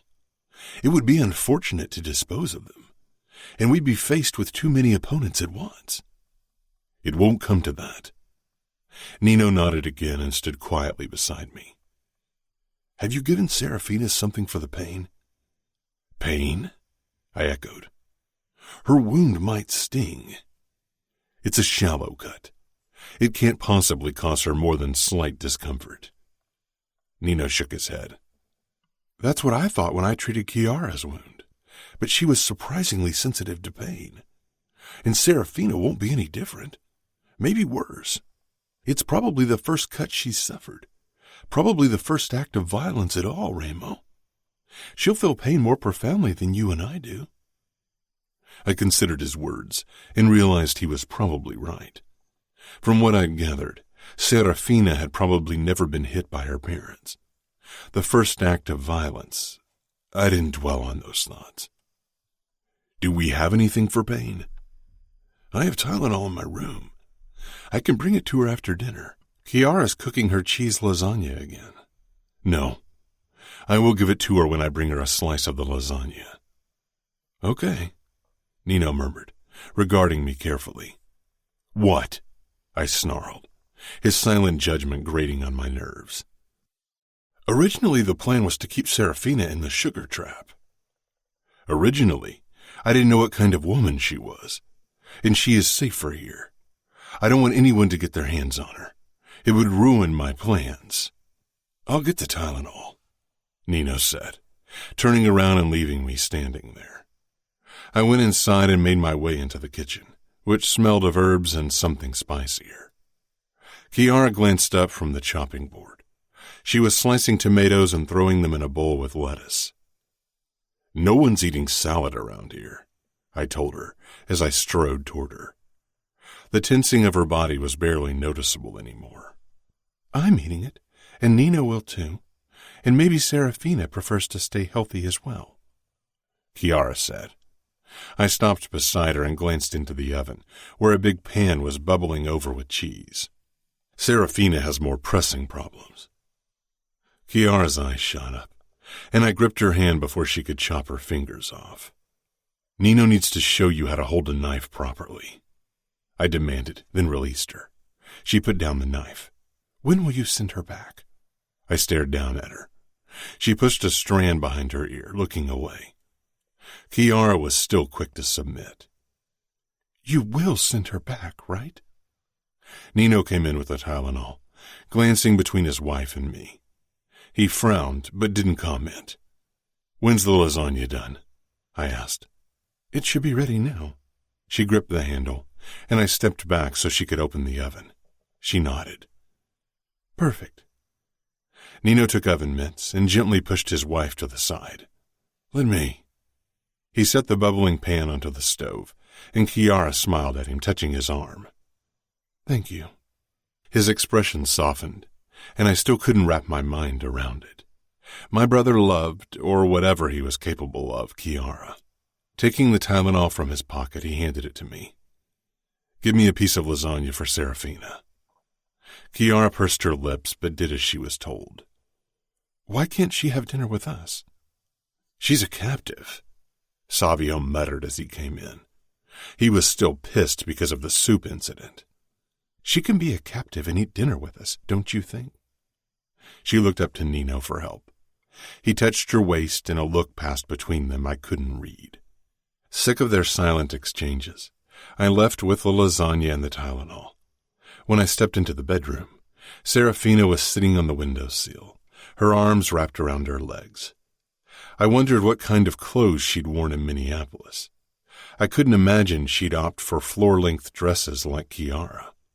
Serafina didn't turn my way when I stepped in, not even when I crossed the room and set the plate down on her nightstand. Tell Kiara I'm sorry I wasted her soup. Are you sorry? I asked as I stepped in front of her. Her blue eyes were still firmly focused on the window. I'm sorry for wasting it, not for throwing it at your brother. I'm sorry I missed, though. You can tell him that. I stifled a smile and regarded her closely. Her elegantly curved mouth, her immaculate skin. My eyes lowered to her forearm. She held her arm at an awkward angle, so it wasn't pressed up against her leg. I held out the Tylenol. For the pain. Her gaze fell to my palm. Then she looked up. I could tell she considered refusing, but again she surprised me by taking the pills, her fingertips brushing the scars on my palm, her blonde brows furrowed. Those are burn marks, aren't they?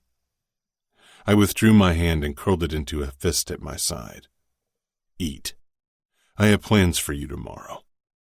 I turned on my heel before I walked out and locked her door.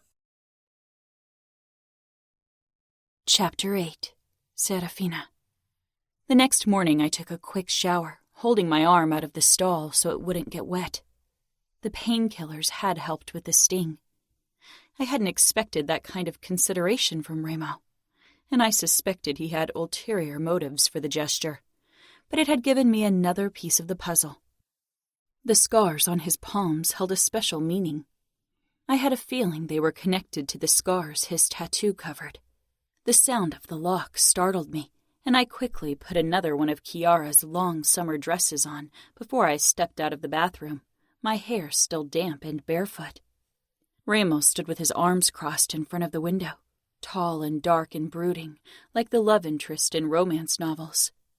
He turned and scanned my body. It was unsettling how physical his gaze felt on my skin. "I'm taking you outside for a walk in the gardens." I raised my eyebrows. Why? "Would you prefer to spend your captivity holed up in here?" No, but I'm wary of your motives. Ramos smiled darkly. "I want to keep you sound of mind and body.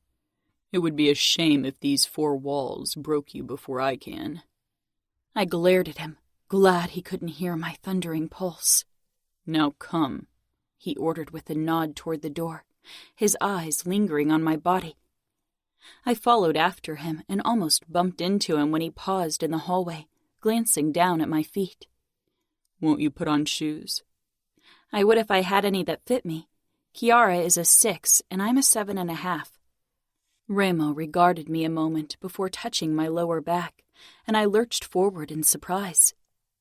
He indicated I walk ahead, the corners of his mouth tipping up, those dark eyes assessing me. My body tingled from his touch, and my heart throbbed in my chest. Ramos' closeness terrified me, and he could tell. I made sure to keep my distance, but Ramo trailed after me, his gaze burning my neck, his tall frame a shadow over my back.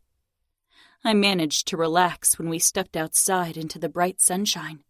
Ramo led me through the sprawling gardens that had different pools, shooting targets set up, and perfectly manicured greenery.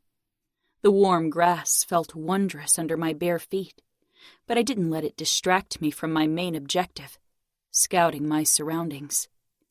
Ramo was oddly quiet, which was unsettling because it meant something was going on behind those dark, cruel eyes. "You can try to run, but you can't escape," Ramos said firmly when I scanned the property boundary. The high walls around the premises were topped with barbed wire, and when we walked close enough, I could hear the hum of electricity. "Are you looking for weakness in our safety measures?" he asked with a hint of dark amusement. "You won't find any." Everyone has a weakness. It's only a matter of finding it, I said quietly, stopping. Ramo stopped in front of me, his dark eyes triumphant as they slowly traced the length of me. "And you are Dante's weakness, Serafina." "I'm only his niece. Dante has condemned so many men to death in his life. Do you really think he cares about the life of one girl?"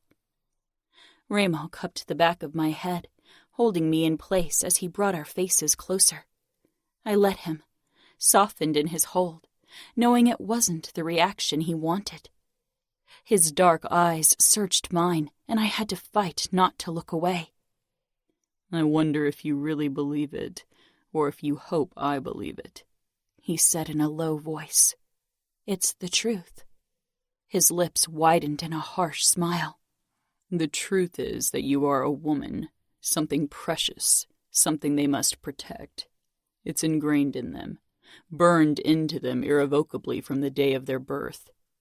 Their honor dictates they keep you safe, and every second you are in my hands, they are failing you, failing themselves. With every second that passes, the shame of their failure eats away at their honor.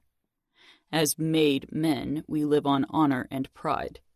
They are the pillars of our world, of our fucking self, and I'm going to tear them down, pillar by pillar, until every fucking member of the outfit is crushed beneath the weight of their fucking guilt."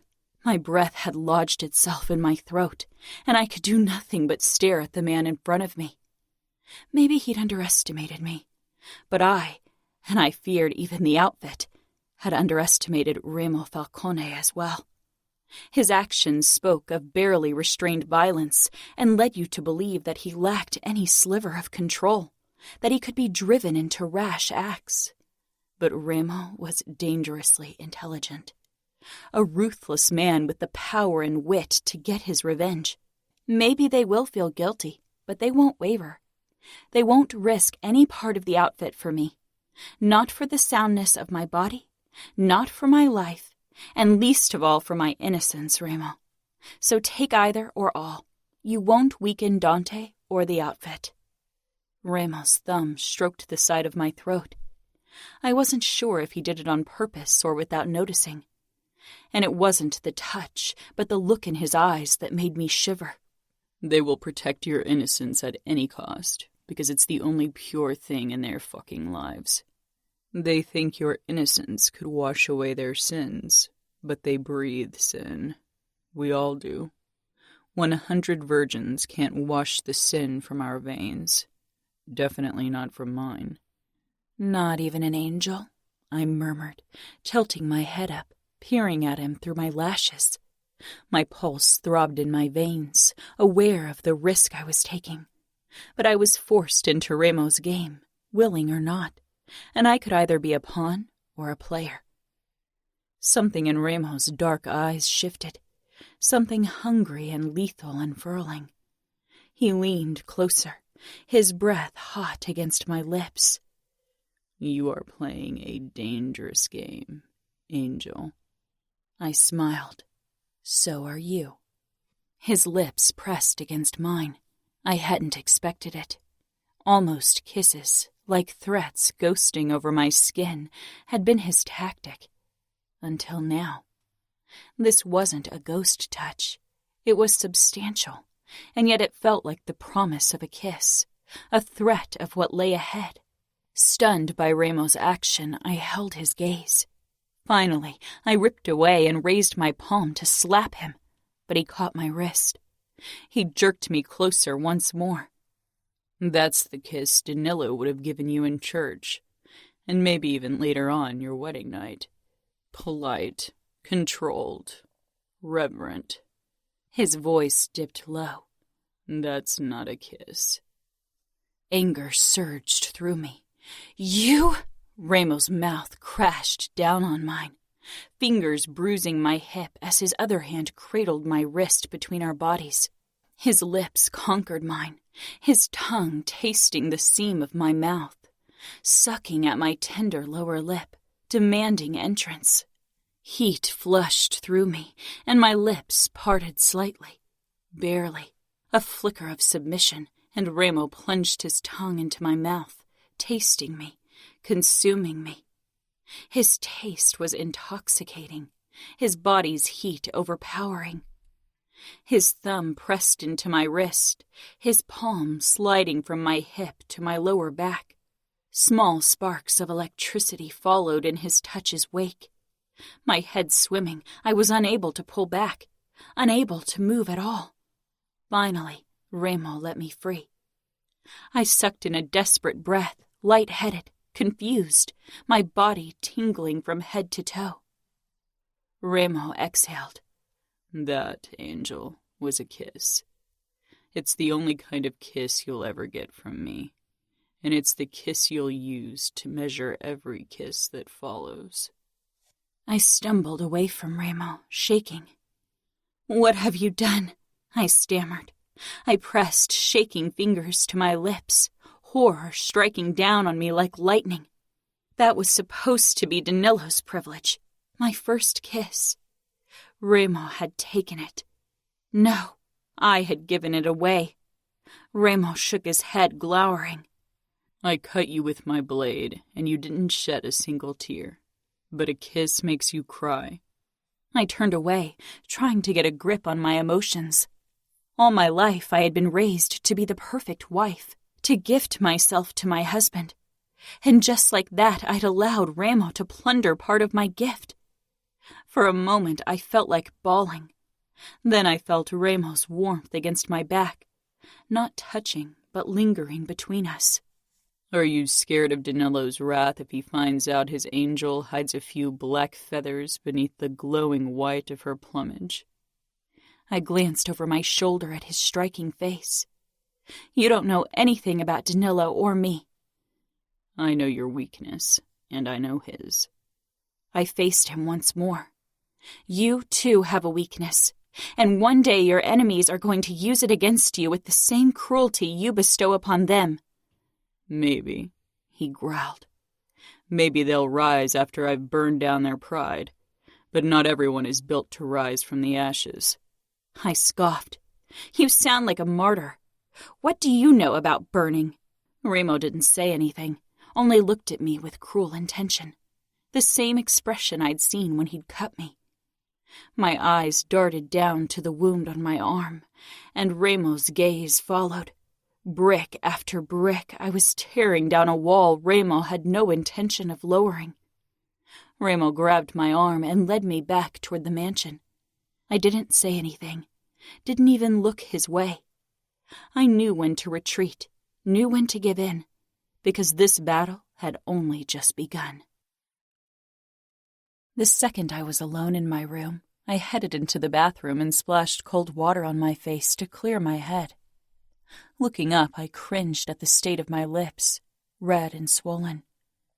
I could still feel Remo's touch, could still taste him. How could I have let that happen? I should have pushed him away, but I didn't. Remo had stopped.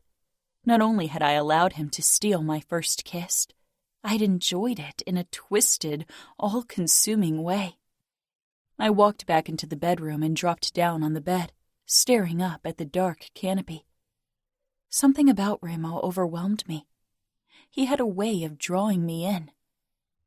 I lifted my arm to stare at my wound. It still felt tender, but seemed to be healing. I was glad for its presence.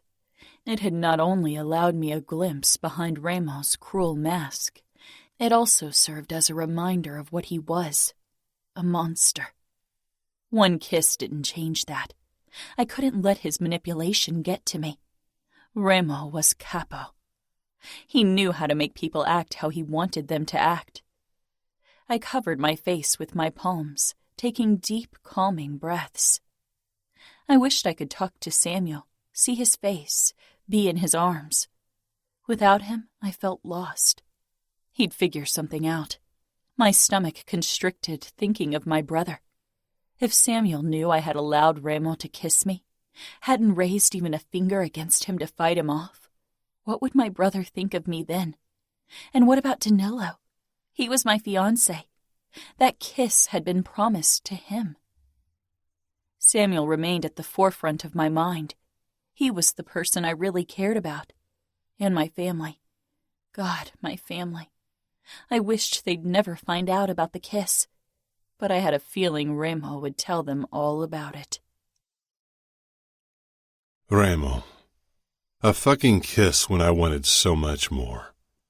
But kissing Serafina had been like the first hit off a crack pipe. It got you addicted from the very first taste. I wanted to kiss her again, wanted to steal every piece of her innocence. The sound of steps made me look up. Nino was headed my way and sank down on the sofa across from me. He assessed me in that analyzing way he always had. What happened? Got a taste of Serafina. Nino nodded, his eyes narrowing in thought. You kissed her? Yes, but it won't be the last taste I get of her. How did she react? She didn't fight it, if that's what you're asking, I said quietly. He frowned. I didn't come to talk to you about Serafina. It's obviously a topic you won't allow me to reason with you. What do you want to talk to me about, then? I think we should have a conversation with Adamo. Tomorrow is his day, so I want to make sure he's on the same page as we are. I nodded. It's probably for the best. Where is he? Since he wasn't playing his games, he could only be upstairs sulking or wanking off. Probably the latter, considering he didn't get any action. I got something to sweeten the deal for him, I said. Nino raised his eyebrows. Don't tell me you got him a car. I grinned. He's turning 14, so why not? I'm tired of him crashing my cars. Maybe he'll treat his own possessions with more care. The legal driving age is 15 in Nevada. And drugs and homicides are against the law. What's your point? He'll get himself killed in one of our races, Nino drawled. Are you going to discuss the drug issue with him? I will. Why don't you get him? We'll take him on a test drive and have a word with him. Who's going to watch over Chiara and Serafina? Savio went off to meet with Diego again. I'll call Fabiano while you find our little brother. Nino got up and disappeared, and I speed-dialed Fabiano. Ramo, what do you need? I'm busy with that asshole Mason. Make it quick. I need you here to watch Serafina and Chiara while Nino and I have a talk with Adamo. About tomorrow, I assume, Fabiano said. I could hear a man crying in the background. Yeah, be here as quick as possible. 15 minutes. Fabiano hung up. Upstairs I could hear a commotion. Adamo was stomping, and Nino was speaking to him in a calm drawl. I stood and moved into the entrance hall, grabbing the keys to Adamo's first car. Nino appeared on the stairs, a disapproving look on his face. Adamo followed close behind him with a scowl on his own baby face. Nino stopped beside me, and I could see that he wasn't impressed by Adamo's antics, which was why he'd gone upstairs and I hadn't. Losing my shit on him today wouldn't help matters. Adamo came to a halt on the last step, with his arms crossed over his chest. What do you want? I'm busy. Calm, Nino murmured to me. After training together, I'd thought Adamo and I had come to a sort of truce. Apparently he'd changed his mind again. I grabbed the front of his shirt and jerked him closer. I cut him some slack because he was a kid, but my patience had its limits. Why don't you wipe that sulk off your face, kiddo, or I'll give you a reason for it. He jutted his chin out. Do it. Then I'll have another reason to refuse the tattoo tomorrow. Adamo, Nino warned. My fingers tightened and I stared into his eyes long and hard. Do you think you can survive on your own? I have friends, he muttered. Friends who keep you around because you give them weed and crack for free. They don't give a fuck about you. If you can't provide them with free drugs, they'll drop you. I growled. Adamo blanched. Who told you? Do you think I didn't notice that someone's been stealing our shit for months now? Fabiano has been keeping a fucking eye on you. The punishment for stealing from the Camorra is death, he said challengingly.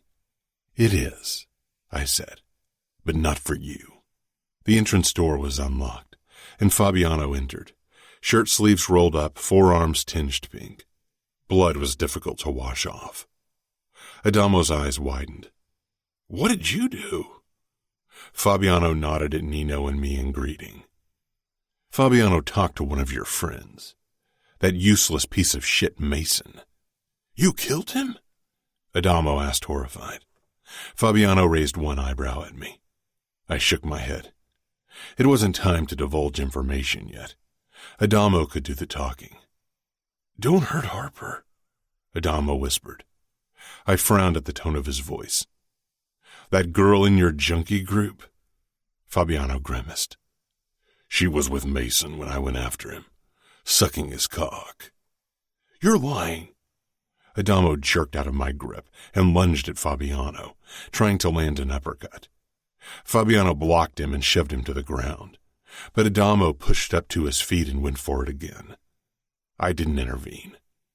Adamo needed to realize that his actions had consequences, and it gave me the time to stomach the fucking truth that my brother had fallen for a useless bitch who probably whispered sweet nothings in his ear in exchange for drugs. Fabiano grasped Adamo's arm and thrust him face first into the wall. Stop this shit, he warned, or I'm going to defend myself for real. He released Adamo, who turned at once, head flushed and eyes full of dread. What did you do to Harper? Fabiano glanced at me. Nino shook his head, obviously worried I was going to lose my shit. Don't tell me the little slut gave you head in return for drugs, Adamo. You should know better. We had so many fucking whores who could suck cocks. Why did he have to find a girl who used him? Adamo glared. Harper and I are in love. You wouldn't understand. She sucked another man's dick. How does that mean I love you? I snarled. She wouldn't. You're trying to ruin things for me. Fabiano sighed. I'm not lying.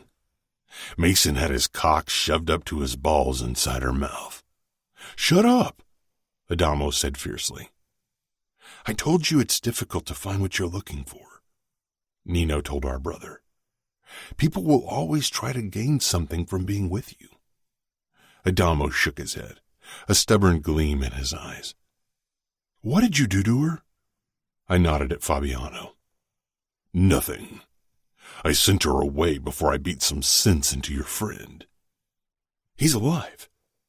Broke a few of his bones, but alive, yes, Fabiano said. I should have had him killed. If I had known the exact details, I would have given the kill order. Adamo looked relieved. You kept them alive, so I'll take the tattoo tomorrow, right? That wasn't the plan, I said. I thought you'd want to be a Falcone. Adamo looked away. You never spare anyone without good reason. Get a drug test, Nino, I ordered. Nino disappeared into his wing. I'm clean, Adamo blurted, but his voice shook. I turned my back to him, my fingers curling to fists. Why did Adamo have to make this so fucking hard? I wasn't sure how to deal with his shit, especially the drugs. He needed to realize that he was treading a dangerous path. I told the truth, Fabiano said to Adamo. Maybe Mason forced her. You don't know anything, Adamo muttered. Nino returned and motioned for Adamo to follow him into the guest bathroom so he could pee on the test strip. When they emerged and I saw Nino's expression, I lost it. I grabbed Adamo by the collar and threw him to the ground. What did I tell you about taking drugs? Do you want to end up like all the lost losers roaming our streets? What the fuck is wrong with you? Adamo shrugged. My friends and I only take it now and then to relax. I breathed harshly. Adamo lay completely still beneath me. I took a deep breath, stifling the fury burning through me, then got to my feet. You won't ever take anything again, or I will kill every single one of your so-called friends, rich parent or not. And now you will take your new car for a test drive to Harper's home and tell her you won't give her free drugs anymore. If she wants drugs, she can come to me and pay the regular price. Understood? Adamo blinked up at me. Understood, he said slowly, sitting up. My new car? I thrust the keys to the ground beside him. Bought you that Ford Mustang Lamborghini in red and black that you've had as your screensaver for months now. Adamo took the keys. For my birthday? For your birthday and your initiation. Now talk to Harper and take Nino with you, I said, then walked into the living room, straight toward the punching bag. I began kicking and punching, but my rage didn't lessen. Fabiano joined me after a moment. I suppose I don't need to watch the girls anymore. I didn't say anything.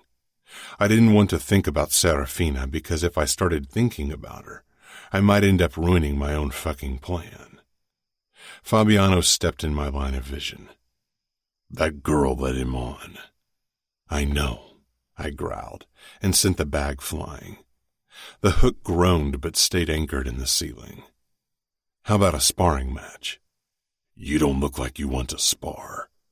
You look like you want to destroy someone, Fabiano commented, but he began unbuttoning his shirt.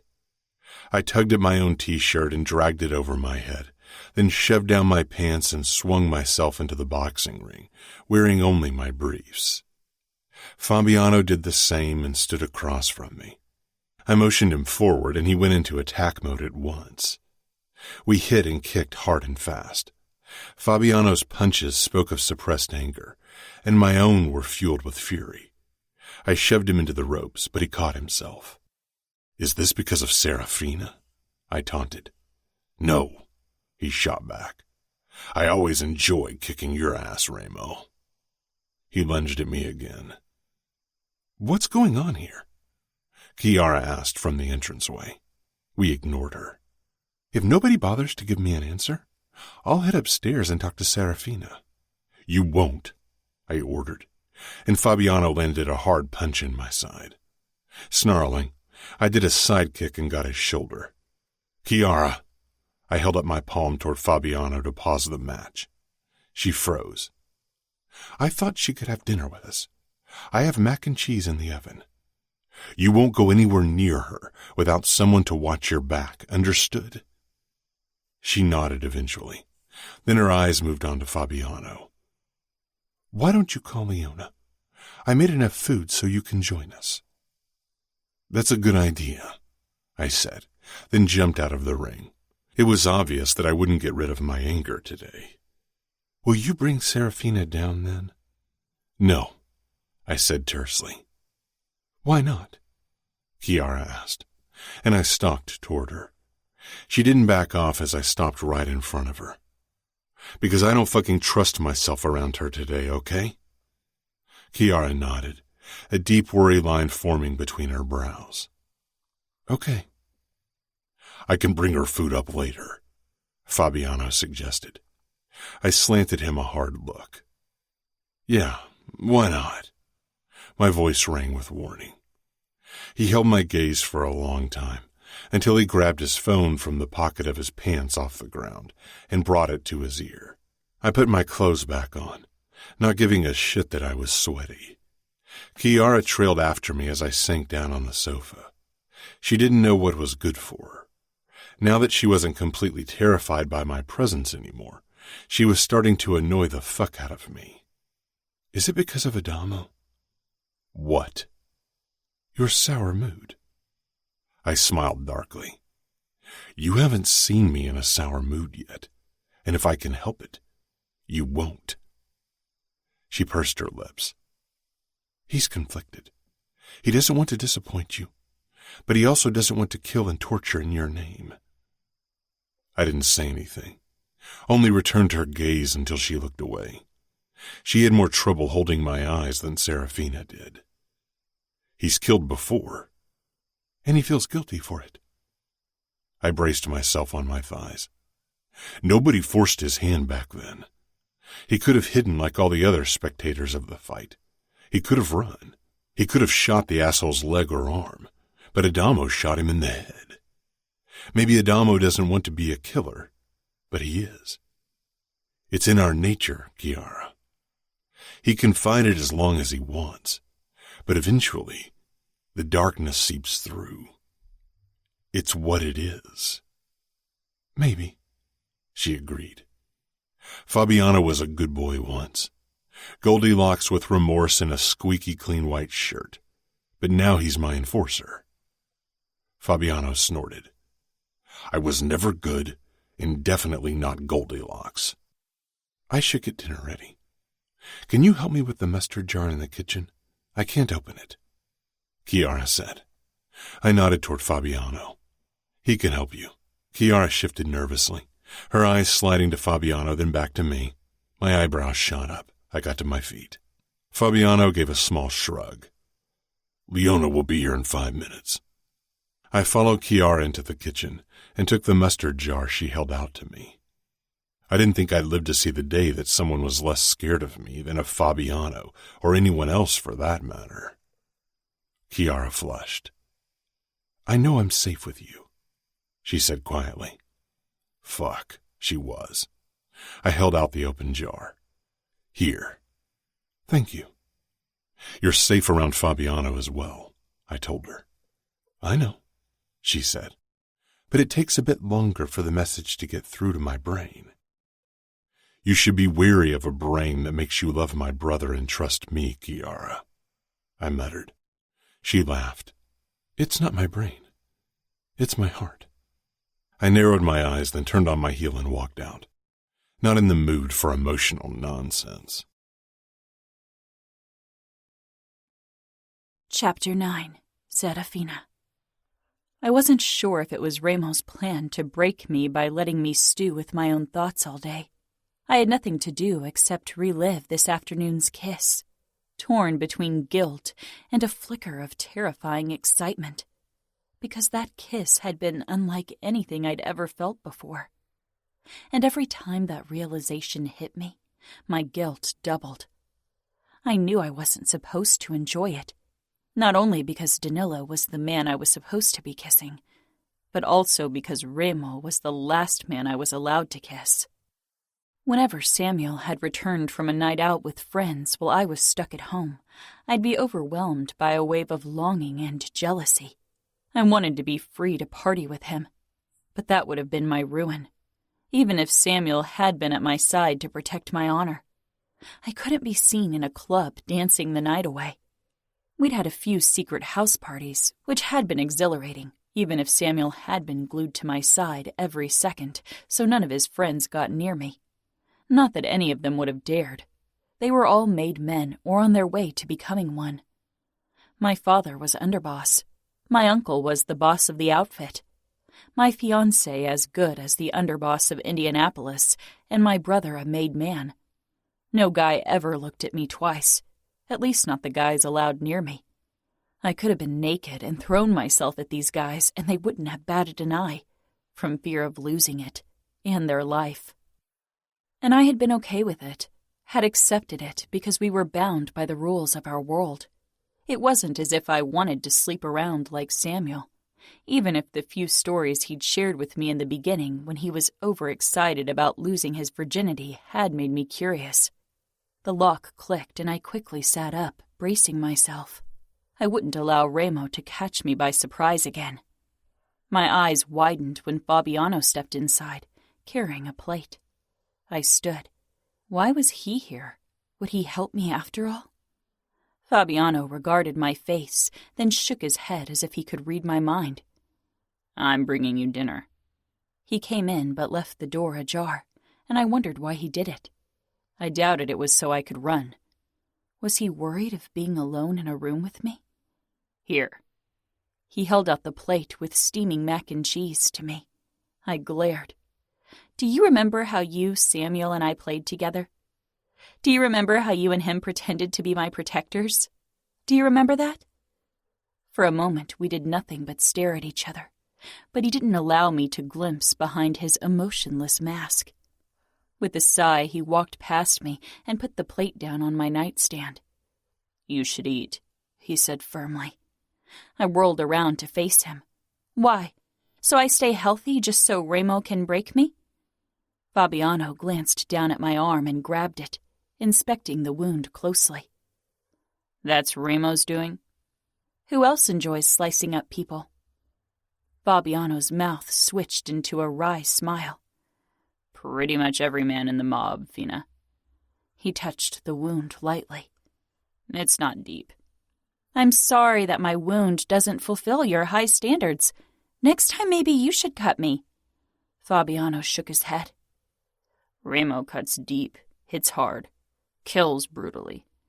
He doesn't do half-assed cuts like this." I tugged my arm free. So what? Maybe he wants to save the bloody fun for later. Fabiano's blue eyes searched my face with a small frown. "Maybe." For some reason, his scrutiny annoyed me. When people said you were a traitor who ran off with his tail between his legs, I didn't want to believe them. But now I see they were right. Fabiano leaned down, and the look was one I hadn't seen on his face before, one that reminded me that he was now enforcer. "I didn't run. I'm loyal." I huffed. He took a step closer and I backed off. "I am. My fucking father sent one of his men out to kill me. That man couldn't go through with it, and dropped me off in Bratva territory so they could finish the job for him. Without Remo, they would have succeeded. I'm alive because of my capo. Because of those 4 Falcone brothers who stood together when the world was against them and against me. I blinked, utterly shocked by his words. Your father tried to kill you? Why didn't you tell Dante? He glared. I'm not a fucking snitch, and the Cavallados have stuck with my bastard of a father for too long. I don't give a fuck if your grandpa thinks highly of him. My father is a disgrace. My grandfather is very sick. He probably won't live much longer. Good, Fabiano said fiercely. I swallowed. Even if my grandfather doesn't hold a protective hand over your father anymore, Dante won't give him to the Camorra. He'll deal with him. Fabiano smiled sadly. Dante will hand my father over. Trust me.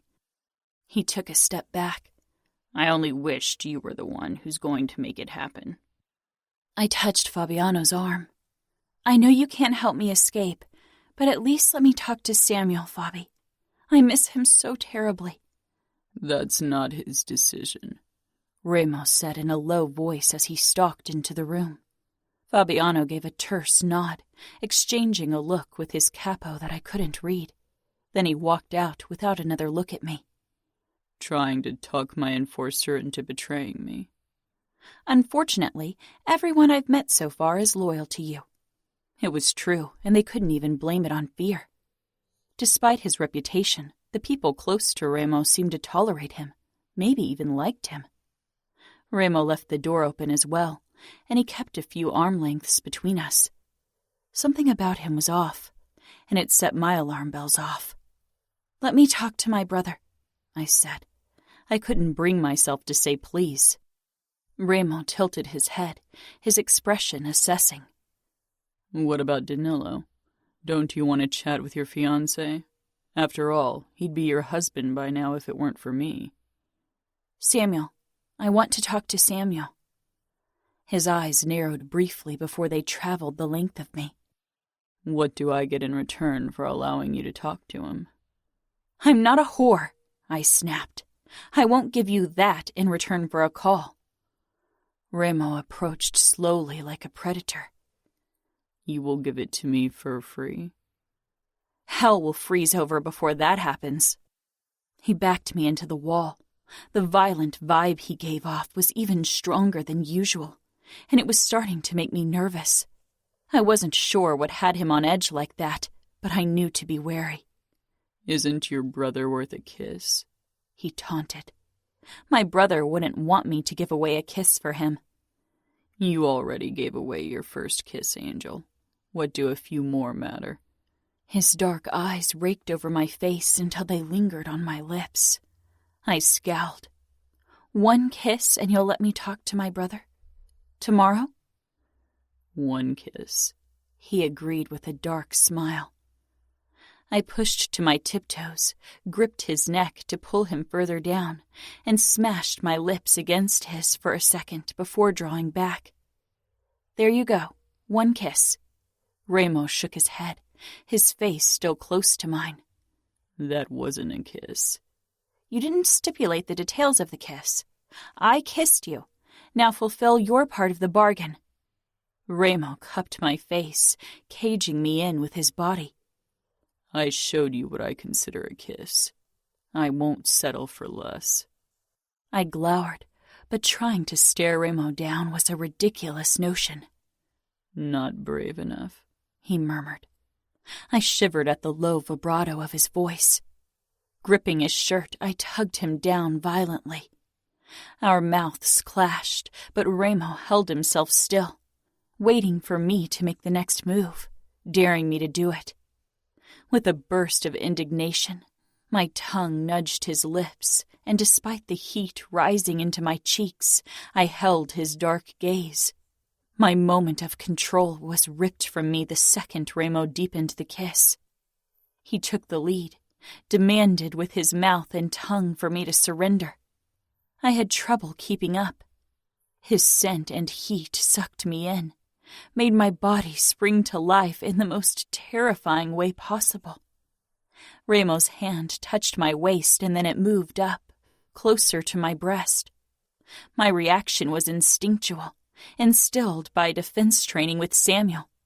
I jerked my knee up. Ramos' reaction was quick, his hand shooting down. But the momentum still made my knee graze his groin. He growled and I stilled, frozen with fear because of the look in his eyes. He breathed harshly, his gaze burning me with its intensity. Yet a flicker of relief filled me because I doubted I'd have found the strength to end the kiss. You shouldn't touch someone without their explicit permission, or they might try to defend themselves, I said, because obviously I didn't know when to shut up. I don't ask permission for anything, Ramos said sharply. Despite my hands trembling, I pressed my palms against Ramos' chest and pushed. He didn't budge, cocking one dark eyebrow. I held his gaze and he took a deliberate step back, finally letting me free. My eyes darted down to his hands, curled to white-knuckled fists at his side, then back up to his face. I shivered at the harshness of his expression, and without thinking about it, I looked away and walked toward the window, bringing space between us. He followed, and his breath fanned over my ear as he leaned down. I'd better leave now. Tonight isn't a good time to be around you. Good night, Angel. His fingers brushed my hair away, and he pressed a kiss to the side of my neck, the tender spot between my shoulder and throat, making me jump in surprise. I clapped a hand over the spot, stunned by the tingling. The door closed with a soft click, then the lock turned. I shuddered out a breath and braced myself against the windowsill. Would Ramo allow me to talk to Sam now? I should have asked, but I had been too overwhelmed by Ramos' presence. This game was getting dangerous in more than one sense. The only question was who would lose control of it first. Ramo. I stayed in front of Serafina's door, fingers clutching the handle in a death grip. I had half a mind to walk back in and see how much else I could coerce from Serafina with her brother, but I resisted the urge. Taking a deep breath, I leaned my forehead against the wood. That was how Nino found me. I saw his legs out of the corner of my eye, and even without looking up, I could imagine the analyzing expression he was giving me. How did things go with Adamo and Harper? I straightened, and as predicted, Nino was regarding me with that quiet scrutiny that drove me up the wall. Dante called. He wants another word with you. He seems to be losing his patience. He said, he won't risk an attack, not if it means I could kill Serafina. Nino inclined his head. Still, we should start making demands. Maybe you're right.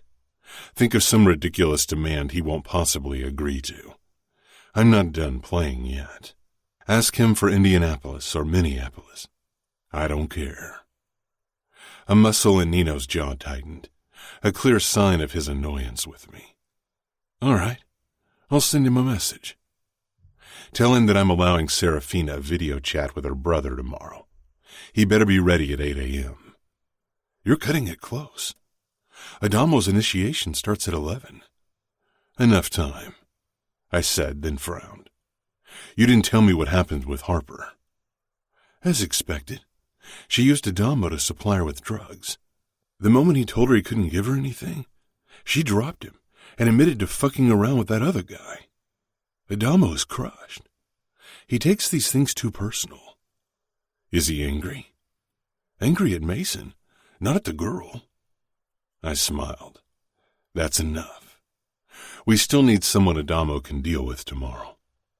Tell Fabiano I want him to bring Mason to the initiation. Nino looked thoughtful.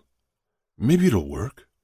Jealousy and a broken heart are good motivators for brutal acts. Where is he? Outside, smoking. I allowed him one cigarette. I'll go talk to him. I'm not sure he's the best dialogue partner at the moment. Nor am I. That's the problem, Nino said with a twisted smile. Go fuck your wife and stop pissing me off. You haven't been to the sugar trap since you brought Serafina here. I sighed. Maybe I'm not in the mood for whore pussy. I'm taking a few celibate days. You haven't done that since you started fucking. Stop analyzing everything, Nino. I growled and stalked off before I punched him. I found Adamo on a lounge chair beside the pool, scowling into the dark, the cigarette dangling from his mouth, giving his face an eerie glow. He didn't look up when I sank down beside him. He took a deep drag of his cigarette, and it took every ounce of my almost non-existent control to not rip the fucking thing out of his mouth. I hate it, he muttered. Hate what?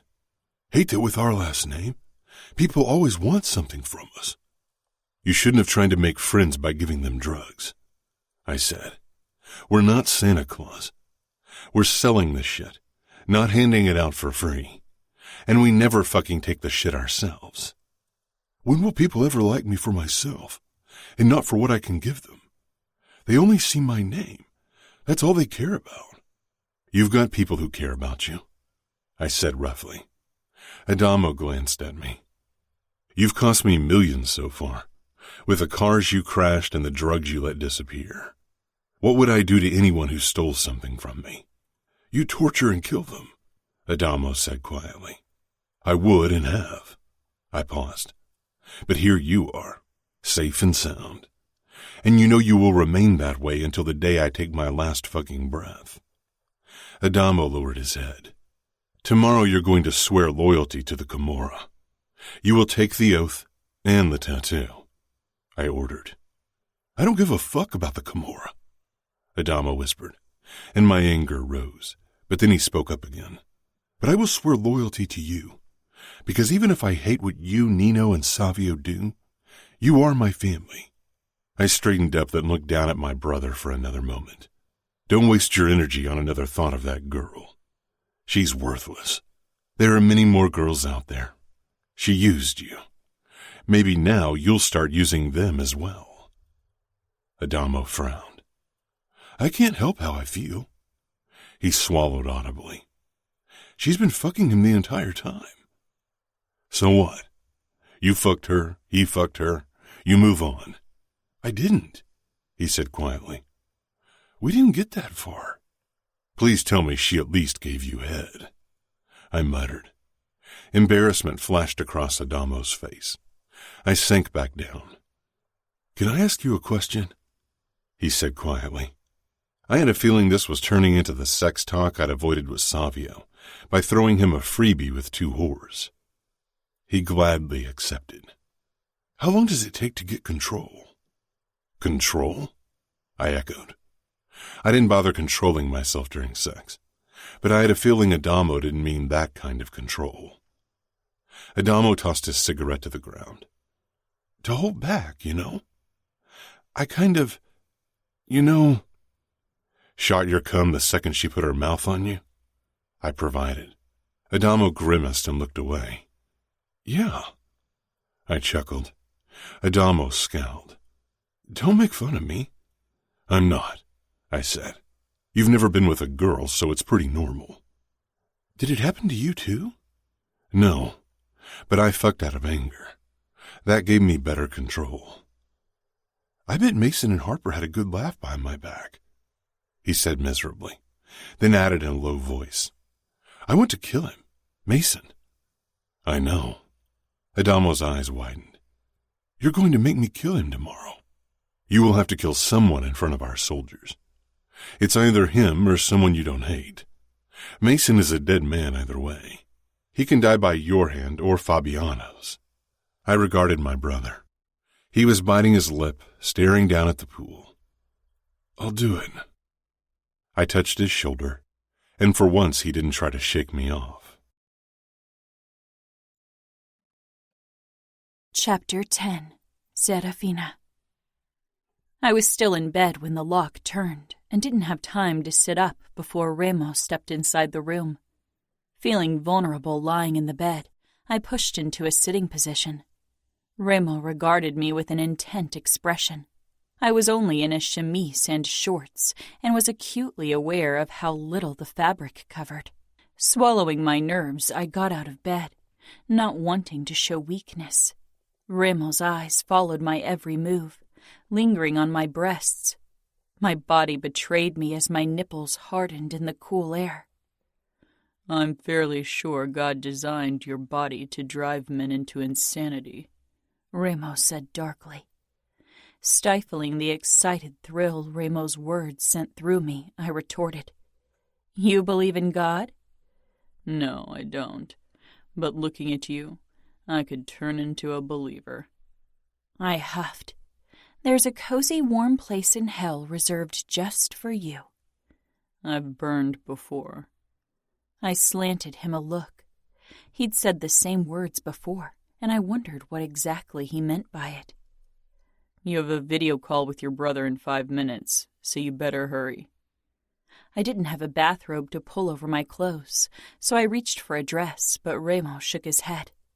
Stay as you are. He grabbed my arm, then paused, dark eyes roaming over me. I thought we were in a hurry. You are. I'm not. I don't give a fuck if you talk to your brother or not. Despite his words, he led me out of the room, through the hallway and downstairs. Again in your torture chamber? I asked, shivering violently when my bare feet hit the first stone step leading down into the basement. I wasn't sure how the floor could be that cold when outside the sun was blazing. I cried out when Ramo lifted me in his arms. Don't want you to catch a cold. That would be a shame. I'll have to ask Kiara to shop for clothes that fit you. I was frozen in his hold. You can send me back to Minneapolis. I have enough clothes there. I think Danilo wants you in Indianapolis, Angel. Or have you forgotten? I realized I had. My wedding seemed so very far away, and it was the last thing on my mind. Ramo chuckled joylessly. His stupid manipulations were getting to me. How was he doing it? I didn't answer his question because he knew. My traitorous body mourned the loss of his warmth when he set me down on my feet in the cell where he'd recorded the last message to my family. I wrapped my arms around myself, suddenly overwhelmed by the memories. My gaze flitted to my wound. With the Tylenol, I barely noticed its existence, and it was scabbing over. It wasn't the pain or the cut that bothered me. It was the memory of Samuel's and Dad's expressions when they'd seen me in Ramo's hands. They were suffering more than I did, and that was the worst thing about all this. Ramo stepped up to me, his body a warm presence at my back, and he took my wrist, lifting it so he could inspect my wound. His thumb lightly traced my skin. He leaned in. I won't cut you again, Angel. Don't be afraid. That wasn't what I was scared of most. You won't? I asked curiously, tilting my head so I could evaluate his face. Why would Ramo say something like that?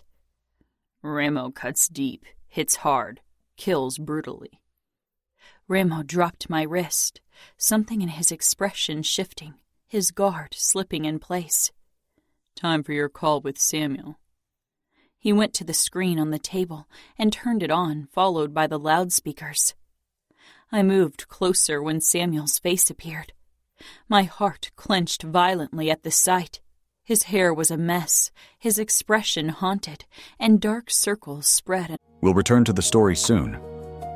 But for now, let the music help you slow down and feel present. This free audiobook is made with care.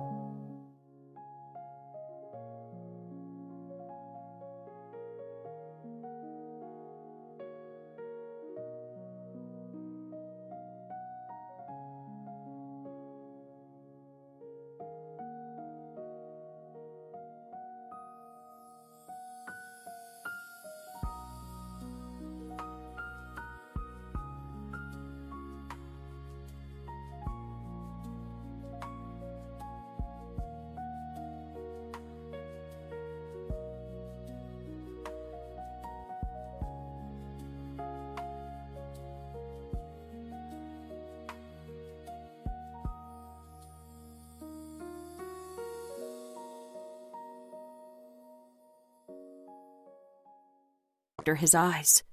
He probably hadn't slept at all since my kidnapping. Guilt crashed over me for not being as bad off as they all imagined. I could tell Samuel was struggling to keep his expression controlled. He wouldn't show weakness in front of his enemy. "Sam," I said quietly, my voice shaking. "Fina," he got out. His eyes scanned me in the skimpy outfit I was in. He swallowed, a muscle in his jaw flexing. "How are you?" "I'm okay," I said. His brows drew together in disbelief. "How much longer she stays that way depends on your capo's willingness to answer my demands," Ramo added. "What demands?" Samuel began shaking. I touched my palm to my chest, letting him know that he was in my heart. He mirrored the gesture, then his eyes hardened as they settled on my forearm. "How bad is it?" "Not bad," I said. I could see he didn't believe me. He thought I was trying to protect him. I could feel Ramo's eyes on us the entire time, but I tried to ignore him. "How are Mom and Dad doing?" Samuel's expression was cautious. He couldn't tell me everything with Ramo close by. "They are worried about you." "How's Sophia doing?" I whispered, fighting back the tears. Samuel's eyes flitted to Ramo, and I stiffened in turn. I shouldn't have mentioned my sister in front of him. Ramo made an impatient sound. "I don't kidnap children, don't worry." "You only kidnap innocent women," Samuel snarled. Ramo pressed up behind me, and Samuel's expression switched from fury to dread. "Who says she's still innocent?" Samuel jerked. Ramo gripped my hip in warning, but I didn't care. "It's not like that," I said fiercely. Samuel's eyes found mine, searching, and a flicker of relief showed on his face. Ramo grasped my chin, turned my head, and gave me a harsh kiss. I froze in shock, not able to believe he was doing this in front of my brother. He released me abruptly. "How innocent she returns to you depends on your cooperation. Tell your uncle that, Samuel." I twisted out of Ramo's hold and looked at Samuel, my cheeks heating up in embarrassment.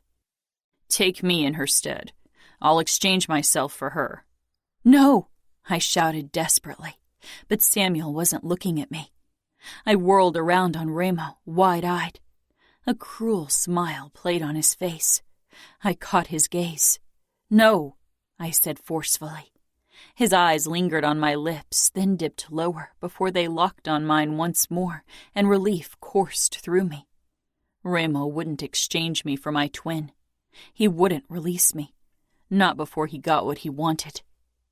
I wasn't sure what that was, but I had a horrible feeling it wasn't something my uncle could give him.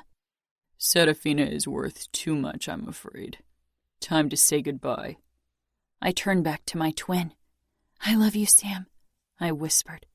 Words I'd never said to him when other people were around, because emotions didn't belong in public, but I didn't care anymore. Let Ramo see how much I loved my family. A haunted look passed Samuel's face, and he surprised me by rasping, "And I love you, Fina. I'll save you." For him to say those words in front of another man, his enemy, he must be even more worried for my life than I thought. The tears spilled over then. Ramo walked past me and switched the screen off. I didn't hold them back. I let the tears flow freely, not caring if Ramo saw them. Ramo watched me with narrowed eyes. Maybe my emotions annoyed him. I couldn't care less. "I thought Danilo was the man who owned your heart, but now I see I was wrong." I wiped at my eyes. "He's my twin. I've never been without him. I would walk through fire for him." Ramo nodded slowly.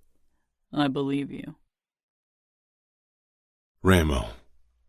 Nino, Adamo, Savio, and I drove to the initiation together. My thoughts kept straying to Serafina. I locked her in the bedroom again, and Fabiano would keep an eye on her and Chiara while we were gone.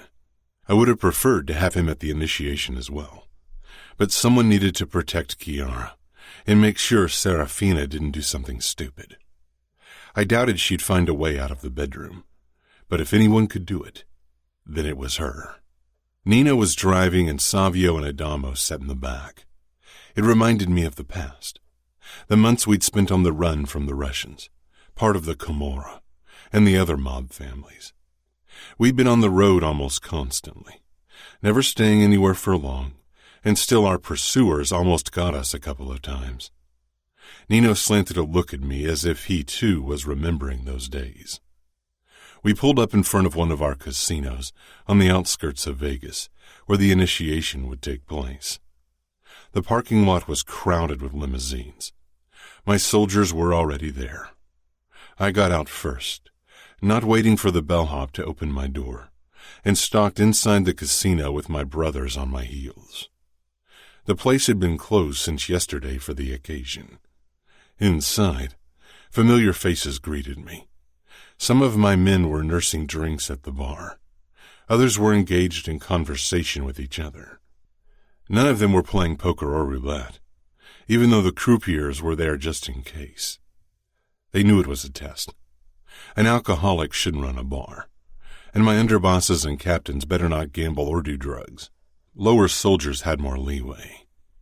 11 underbosses and their consiglieres were invited for the initiation. Most of them were barely older than me. When I'd taken over power, I removed most of the old underbosses and chose their young ambitious heirs or bastards. Similar to me in my relationship with my father, only a few of them had been sad to see their fathers gone.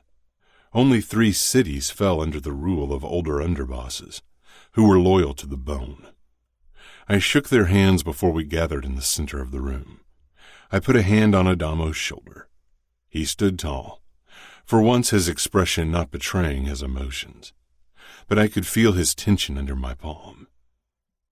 Today we've come here to initiate my brother Adamo. The men nodded a greeting at him. They had all dressed in suits for the occasion, and my brothers and I followed the tradition of dressing up. As with every initiate, blood has to be paid. Nino dragged a struggling mason toward us. Fabiano had locked him in the utility closet. Adamo tensed under my hand, and I squeezed his shoulder lightly. Nino threw the asshole to the ground. He wasn't in school anymore. A dropout who'd managed to gather a posse of well-off, much younger kids around himself and introduce them to drugs. His father had been a made man before I disposed of him in my claim for power. But the son was even more useless than the father. His mouth was covered by tape, and his eyes were wide with terror. I handed Adamo one of my guns. As an initiate, he wasn't allowed to bring his own guns. Adamo pointed the barrel at Mason's head. I was close enough to see the slight tremor of his hands. I squeezed his shoulder again. Encouragement, as much as a reminder not to show weakness, and then he pulled the trigger. Mason slumped forward dead. Adamo shuddered under my hand and slowly lowered the gun, his expression hard, but in his eyes I could see the hint of conflict. It would get easier with time. The men nodded their heads in approval, and Adamo met my gaze. It's time to get the tattoo. Nino came forward with the tattoo equipment, and Savio carried a chair over. Adamo sat down, rolled up his sleeve, and held out his forearm. I think it's time for some entertainment while we wait for Nino to finish the tattoo.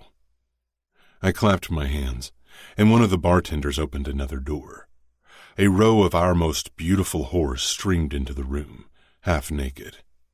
Most of my men took me up on my offer, but a few chose drinks over female entertainment. I stepped over to my brothers. Nino was still outlining the knife. He was quick and accurate. I wouldn't want anyone else to do our tattoos. Even Savio stayed beside Adamo, but his eyes strayed through the room to look for a whore for later. Adamo's jaw was clenched as he watched Nino ink him. The kill bothered him more than it had Savio, Nino, or myself, but like all of us, he would get over it eventually. "Do you want a drink, Adamo?" Savio asked. Adamo looked up in surprise. "Sure. Whiskey neat?" Adamo gave a nod, then winced when Nino started filling in the pupil of the eye. Savio came back with 4 glasses on a tray and handed one to each of us. I raised my glass. Us against the world. Us against the world. We downed the whiskey, and Adamo started coughing, not used to hard liquor. Nino lifted the needle with a frown. I'll mess this up if you keep moving. He set his empty glass down and waited for Adamo to calm himself before he continued. When the tattoo was done, Nino stood and I called my men over. The whores remained in the back. They knew they weren't welcome. Adamo stared down at his inked arm. I held out the arm with my tattoo. Adamo closed his fingers over it, and I closed mine over his, causing him to hiss with pain. Will you be my eye? I will. Will you be my knife? I will. Will you bleed and die for our cause? I will, Adamo said firmly. Today, you give me your life. It's mine to decide over till death sets you free. Welcome to the Camorra, Adamo. I released him and stepped back. Nino clapped his shoulder, and Savio did the same. Then my soldiers welcomed my brother into our world. Nobody paid any attention to the corpse lying in its own blood on the ground. The cleaners would remove it later. Alcohol flowed more freely. Savio and Adamo sat together at the bar, a rare sight. Soon, 2 whores approached them, one latching onto Savio, the other pressed up to Adamo. Adamo shook his head, and after a moment, Savio disappeared with the 2 whores through the door behind the bar. Nino joined me where I leaned against a roulette table. I'd exchanged a few words with each of my underbosses. Most of them would return to their cities very soon, worried Dante might attack after all. I'm surprised you're not fucking a whore. My eyes strayed to the gathered women, but none of them got my attention. I've fucked all of them before. It's getting boring. Nino raised his eyebrows but didn't comment. We should go to Adamo. I nodded, but we both stopped when one of the whores, CJ, sat down beside him at the bar and they began talking. Maybe she can talk him into losing his virginity, I muttered. Nino shrugged. She's a decent woman. He could do worse for his first time. I gave him a look. Can you cut the compassionate bullshit? He smirked. It's got nothing to do with compassion. CJ is a good, logical choice for Adamo. She's skilled and will try to please him. Plus, she will pretend he's a good fuck. Pure logic. You enjoy pissing me off with your logic. It's quite satisfying, yes. I shook my head at my brother. One of these days, you, Savio, and Adamo will be my death. The only thing that will kill you is your lack of control. My thoughts drifted back to Serafina, the sight of her in the skimpy nightclothes, the way her nipples had puckered in the cold. Fuck control. Fuck patience. I never wanted anything as much as Serafina, and yet I couldn't have her. Nino shook his head. Exchange the girl for Scuderi, before you're in too deep. I'll exchange her the moment she lets me deep inside her. Telling you I told you so one day will be as satisfying as annoying you with my logic. It's my game, Nino. I'm the best player on the field. I will win. There won't be any winners, Ramo. Chapter 11. Serafina. It was around lunchtime when someone knocked. I hadn't seen Ramos since he'd brought me back to my room after my call with Samuel yesterday. Savio brought me breakfast in the morning without a word. He was probably still pissed. Chiara opened the door with a shy smile and 2 bags in her hands. I bought clothes for you. I hope they fit. She stepped in, followed by Nino. I hopped off the windowsill. My limbs were starting to feel sluggish from lack of use. I'd worked out almost daily before my kidnapping, and now all I did was sit around. I assume that means my stay won't be ending any time soon, I said bitterly. Chiara sighed. I don't know. My eyes moved over to Nino, who looked his usual stoic self. Not that I had expected an answer from him. Kiara held the bags out to me. I got you sandals and a pair of sneakers, a few pairs of shorts, tops and dresses, and underwear. I really hope I got the right size. I took everything from her and went into the bathroom to change.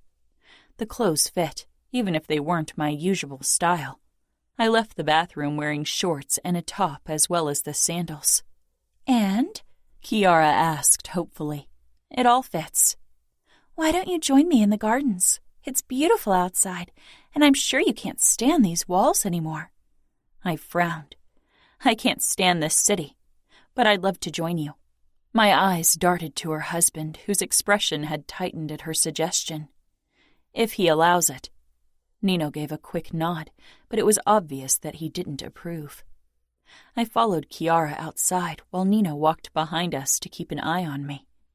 Let me get this salad I prepared so we can have lunch, Kiara said when we arrived on the ground floor. I made a move to follow her into the kitchen, but Nino grabbed my wrist, stopping me. You'll stay here. I wrenched my wrist out of his grip, narrowing my eyes at him. Don't touch me. Nino didn't as much as twitch. If you think about trying something, don't. I don't want to hurt you, but if you hurt Kiara, I'll make it very painful for you. It's not her I want to hurt. She can't help being married to you. Indeed, Nino agreed. Kiara returned with what looked like a Caesar salad, her gaze flitting between her husband and me. Everything okay? Yes, I said, because even if I hated the Falcones, Nino's protectiveness was something I could respect. Soon we were seated around the garden table, eating salad. My eyes began wandering the premises once more, but I knew there was no easy way to escape. To my surprise, Nino gave us more space. He settled on a chair in the shadows with the laptop he'd grabbed on the way out. I can't imagine how horrified you must have been when you were told Nino Falcone was going to be your husband, I said. Kiara chewed slowly, then swallowed. It was a shock at first. The Camorra doesn't have the best reputation. I huffed. They are monsters. The monsters in my family hurt me. I haven't experienced any kind of humiliation or pain in Las Vegas, she said firmly. Still, I was already nervous on my wedding day. I can't imagine how it must have been for you. Kiara shrugged. What about your fiancé? What kind of man is he? He's underboss of Indianapolis. That doesn't answer my question. Or maybe it does. I don't know him very well, I said when Remo stepped outside. But I have every intention of getting to know Danilo better once I'm finally married to him. Remo gave me a hard look. I'm sure he'll be a delight. I narrowed my eyes. He is. I'm taking Serafina for a walk around the property, he said to Kiara. She nodded and he turned to me. Come on. Despite my annoyance at his commanding tone, I stood, glad to move my legs. Remo's eyes scanned me from head to toe as he led me past the pool. Kiara got you clothes. I need to work out, I said, ignoring his comment. I can't sit around all day. I'm going crazy. Unless that's what you want, you need to let me run on a treadmill. Remo shook his head. No need for a treadmill. I run every morning at 7. You can join me. I allowed myself a quick scan of his body. Of course he worked out. His body was all muscle. I knew he and his brothers were into cage fighting, and running was a good way to improve your stamina. That sounds reasonable. Remo's mouth twitched. I'm glad you think so. What did you demand of my uncle for my freedom? I asked him after a while. Minneapolis. I jerked to a stop. That's ridiculous. My uncle won't give you any part of his territory. Even my father wouldn't give up his city to save me. Remo's smile darkened. I think your father would gladly give me his city if it were up to him. I swallowed. I didn't want to think of my family. Not when Remo was watching me closely. I'd cried enough in front of him yesterday. You know Dante won't meet your demands. Remo nodded. Then why make them? This is a game of chess, Angel, like you said. I need to bring my pieces in position before I strike. Raymond sounded so awfully sure of himself, it made me worry that maybe he'd really win in the end. I turned away from him and continued walking. I'm surprised Luca Vitiello agreed to your plan. I used to think the Familia was honorable, but apparently they are stooping as low as the Camorra now. Raymond touched my shoulder and pulled me to a stop. Tell me, Serafina, what's the difference between an arranged marriage with Danilo and being my captive? I stared at him incredulously, but before I could deliver a reply, he spoke again. You didn't choose Danilo. You will be given to him like an unwilling captive, and the ring around your finger will be your shackle, the marriage your cage. His dark eyes held triumph, as if I couldn't possibly argue my defense. My eyes darted to the ring around my finger. Its sight didn't hold the same pride and excitement it used to. You will have to surrender to his body, whether you desire him or not, and your body and soul are at his mercy. Tell me again, how is your arranged marriage different to being my captive? Raymond leaned down, holding my gaze the entire time, and I didn't step back. His lips grazed my chin, then my cheek, and finally my mouth. Your no means nothing in a marriage. Do you call that freedom? Pressing my lips together, I glared at him. Too proud to admit his words made sense. Raymond had a way to twist things the way he wanted them until you believed they were true. Did you fantasize about Danilo? Do you desire him? I glared. That's none of your business.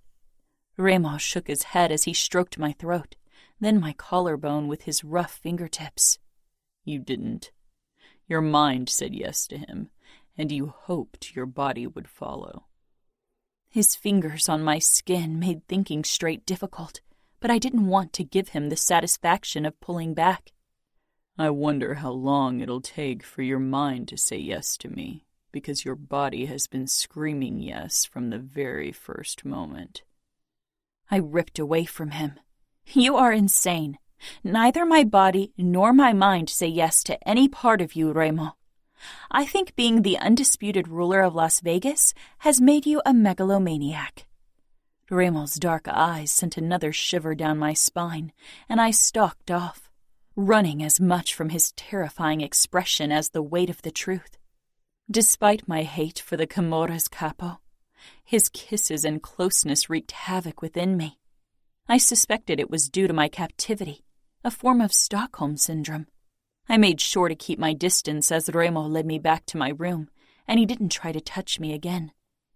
Before he locked me in, I asked, "What do you really want, Raymond?" He regarded me with unsettling intensity. You know what I want. Body and soul, I muttered. One corner of his mouth lifted. Body and soul.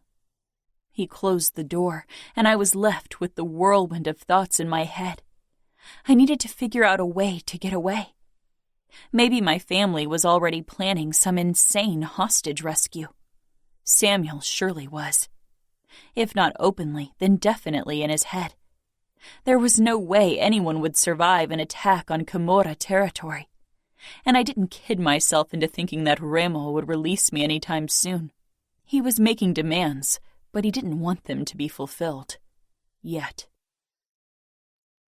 Ramo, as promised, I picked Serafina up at 7 so she could run with me. Usually I preferred to do my morning run alone, but I couldn't resist her presence. Serafina had put on shorts, a t-shirt, and sneakers. She followed me quietly through the house, but stopped when I led her toward the driveway. Where are we going? We're going running, like I said. Did you think I do my laps in the garden? I opened the door to my Bugatti SUV for her, and she got in without another word. I got behind the wheel and pulled down the driveway, feeling her eyes on me. I enjoyed her confusion. I took us to a trail in a nearby canyon where I'd run before. Soon, it would be too warm, but this early in the morning the temperature was perfect for running. Serafina followed me out of the car and looked around the gravel parking lot. We were the only people around. Her eyes were assessing and attentive. She'd try something, and I had to admit I couldn't wait for it. We jogged beside each other for a while before she spoke up. "Aren't you worried I'll run? I caught you once before. I was stuck in my wedding dress, so I was too slow. I'll always catch you, Angel." After 30 minutes, we stopped for a drinking break. I could tell that Serafina was scouting the terrain. Taking a deep gulp of water, I watched as she got down on her haunches and laced up her sneakers again. When she straightened, I knew from the tension in her limbs that she was about to do something. She threw sand in my face and actually managed to get some of it into my eyes. Through blurry vision, I saw her dashing off. Chuckling, despite my burning eyes, I took chase. I dealt with worse. Serafina was quicker than last time, and she didn't stay on the trail, which was a huge risk on her part. If she got lost around here, she'd die of dehydration before she found her way back to civilization. I picked up my own pace. Serafina jumped to avoid rocks and practically flew over the ground. It was a beautiful sight, so much more beautiful than having her locked in a room. Eventually, I caught up with her. Her legs were much shorter, and she was less muscular. When I was close enough, I slung my arm around her waist like last time. We both lost our balance from the impact and fell. I landed on my back with Serafina on top of me. She rammed her knee into my stomach and kicked to get out of my hold. Before she could do real damage, I rolled over and pressed her into the ground with my weight, her wrist pushed up above her head. "Gotcha," I murmured, panting, dripping sweat. Serafina's chest heaved, her eyes indignant and furious. "You enjoy the chase." "Actually, I don't," I said in a low voice, bringing our lips closer. "But with you, I do." "You knew I'd run," she muttered. "Of course.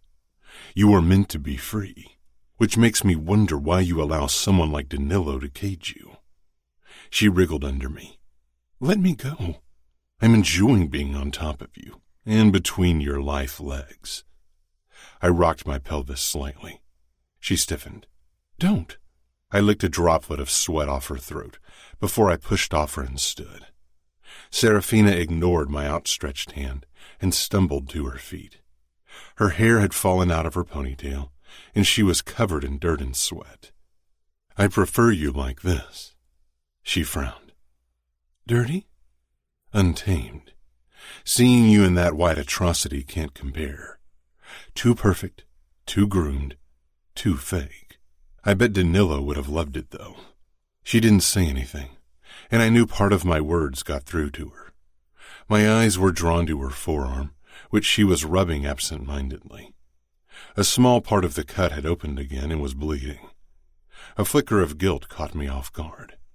It wasn't an emotion I entertained very often. I took her arm and inspected the wound. Dirt had gotten in. "We need to clean that to prevent infection." Her blue eyes searched my face, but I had trouble reading the expression on hers. I led her back to the car. It was getting hotter, and after the chase, we both needed a shower. I took a fresh bottle of water from the trunk and poured it over Serafina's wound, cleaning it carefully with my fingertips. She winced occasionally, but didn't say anything. "The silent treatment isn't your usual style," I commented. "You don't know me." I smirked. "I know you better than most people. Better than Danilo." She didn't contradict me. "Hate can set you free," I said. "So can love," she said. "But I doubt you'd understand." Serafina was silent on the way back to the mansion, her gaze distant as she peered out of the side window. I returned her to her room, knowing she had a lot to think about before I headed into my own room for a shower. When I came down into the game room later, Savio was lounging on the sofa, typing on his phone. Upon spotting me, he set it down and grinned. "Nino isn't happy that you took the bitch running." I sank down beside my brother. It offends his logic. Savio laughed. But honestly, Ramo, he has a point. That girl is unpredictable. That makes her all the more fun, I said. Savio gave me a curious look. You're enjoying this more than I thought. And you haven't even fucked her. Or have you? No, I haven't. Serafina is a surprising challenge. Too much work for my taste, Savio said with a shrug. I prefer girls who shut up when I tell them to, who suck my dick when I want it. Less hassle. Eventually, you've had it all. You've fucked in every position possible, have done all the kinky shit you can think of. It becomes more difficult to get the thrill from the beginning. He leaned forward on his knees. You're not thinking of keeping her, are you? No. I called Dante in the afternoon. He picked up after the second ring, his voice cold and hard, but with an underlying tension that gave me a thrill. Dante, I wanted to ask you when you were going to fulfill my demand. I won't, just as you intended. I don't have time for your games, Ramo. This is between us, between you and me. Why don't we meet in person, capo to capo, and settle this like men? You want to duel me. How archaic of you, Dante. You didn't strike me as the primitive type. I'll gladly convince you of the contrary. I almost agreed because the idea of shoving my knife over and over into the cold fish was too fucking enticing. Fighting Dante would have been a highlight. Since cutting Luca into bite-sized pieces was out of the question for now, Dante was the opponent I longed for. There was only one thing I wanted more than killing Dante. Having Serafina in every way possible, and destroy the outfit through her. We will have to postpone our duel to a later point, Dante. For now, I have demands I want you to fulfill if you want to have your niece returned to her family in one piece. I won't negotiate with you, Ramo. You won't get an inch of my territory. Now say what you really want. We both know what it is. I doubted he knew what I really wanted. Maybe only Nino did. And what do I want? You want my consigliere. Fabiano is your enforcer, and I assume the deal you struck with Vitiello entailed your promise to deliver Scudieri, so you could all have him dismembered together. I doubt Luca will be part of Scudieri's disembodiment. He'd rather chop you into pieces, Dante. Vitiello isn't the ally you think he is. His familia is prone to betrayal. It's unwise of you to make me your enemy. Dante, we've been enemies from the moment I claimed power. And the moment your fucking soldiers breached my territory, it got personal. I don't need Luca as an ally, as long as I know his hatred for you trumps his hatred for me. One day his and your rashness will be your downfall. Very likely, I growled. But until that happens, your conscience will have to live with Serafina's gradual downfall. I hung up. With every day that Serafina was in my hands, my position got stronger. Chapter 12. Serafina. The next few days after my attempt at running away, I fell into a strange routine. Ramo picked me up for a run in the morning. Sometimes I wondered if he wanted me to risk escaping again, because the chase gave him a thrill. But I didn't waste my energy on it. Ramo was too strong and fast. I had to beat him with wit. Unfortunately, he was as intelligent as he was cruel.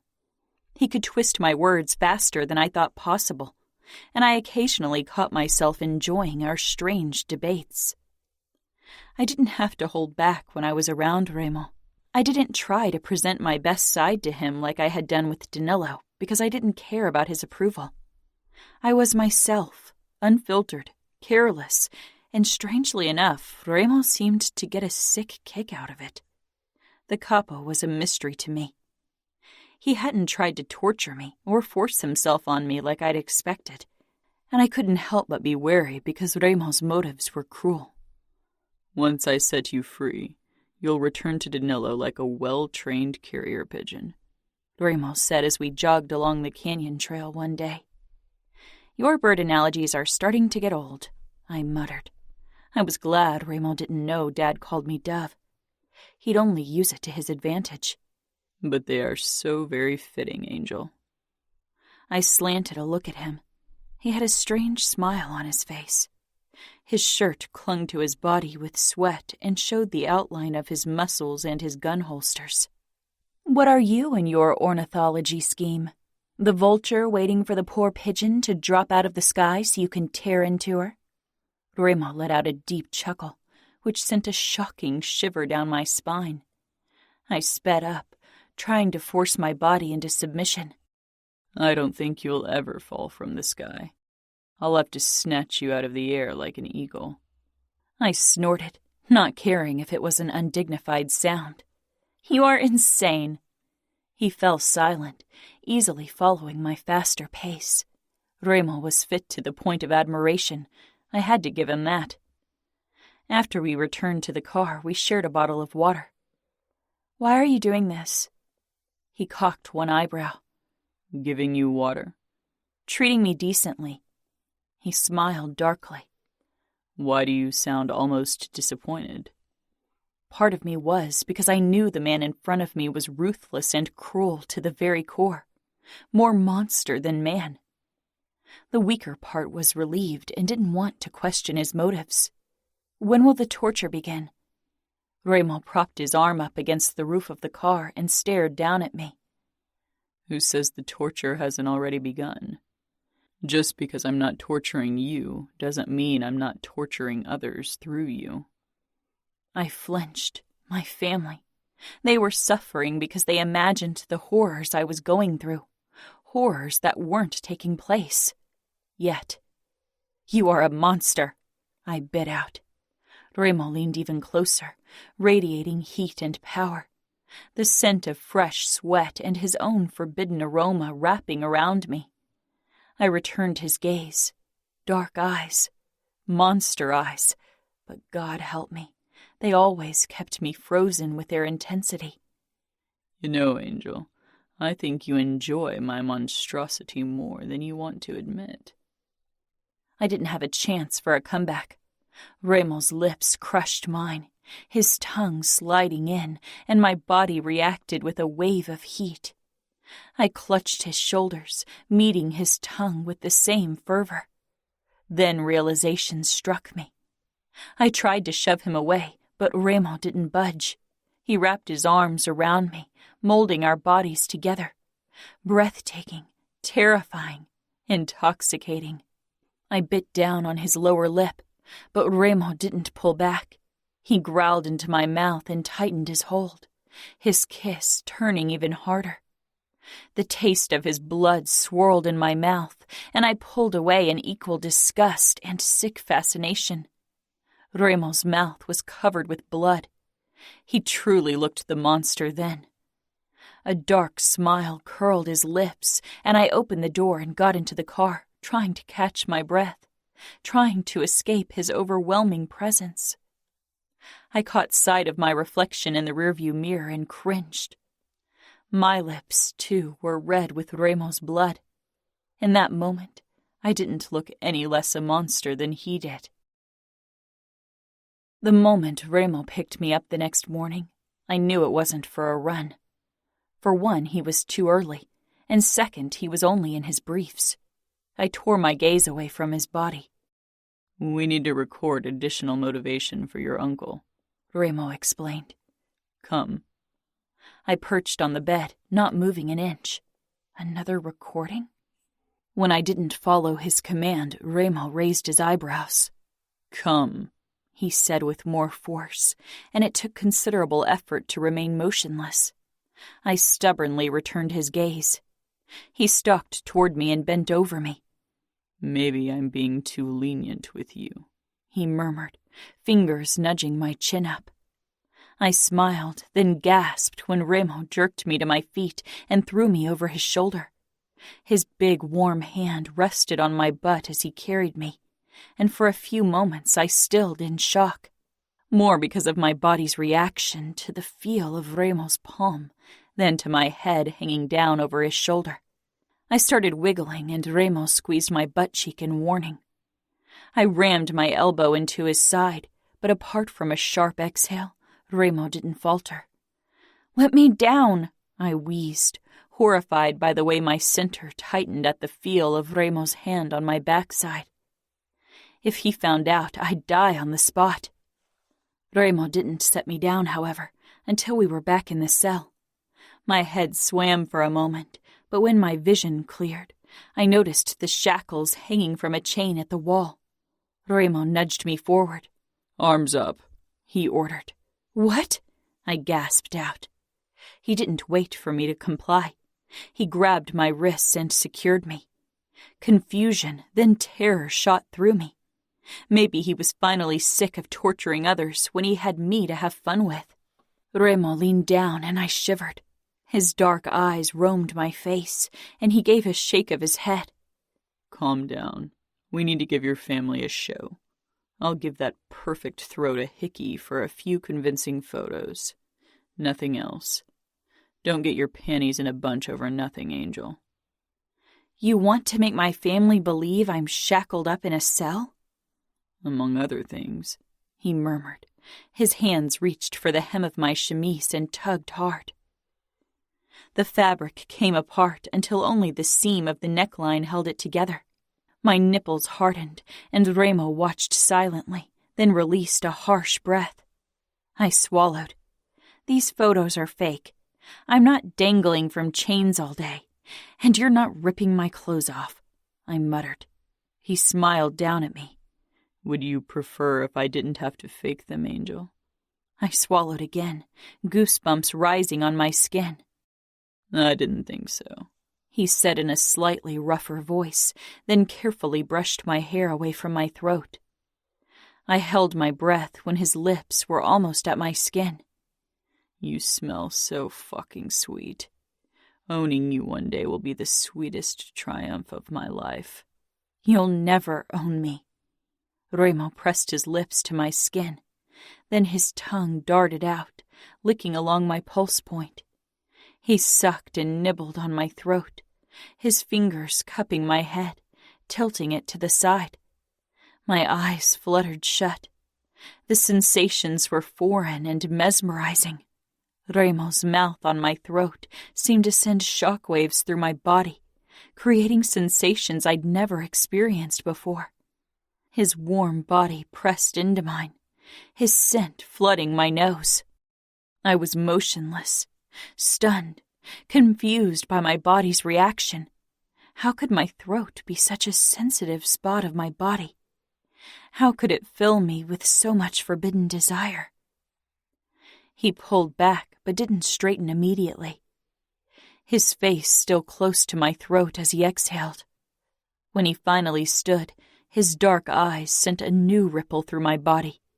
His fingertips brushed over my tender throat, and my lips parted in a small exhale. Our eyes locked, and one corner of his mouth lifted. "Did you like that?" "Of course not," I snapped. "I thought you were a good liar." My cheeks heated, and I glared, but didn't say anything because I wasn't sure if my next lie would be any more convincing. "It's okay, Angel," Remo said in a low voice. "There are worse things than enjoying pleasure." I wanted to lash out at him, but he wasn't even the main reason for my anger. I was furious at myself, enraged by my body for its reactions. "I'm Danilo's," I said firmly. Remo narrowed his eyes. "Are you reminding me or yourself?" "I'm promised to him. I want him, not you." "You can have an underboss, someone who's learned to do another man's bidding, or the capo, a man who has men follow his command."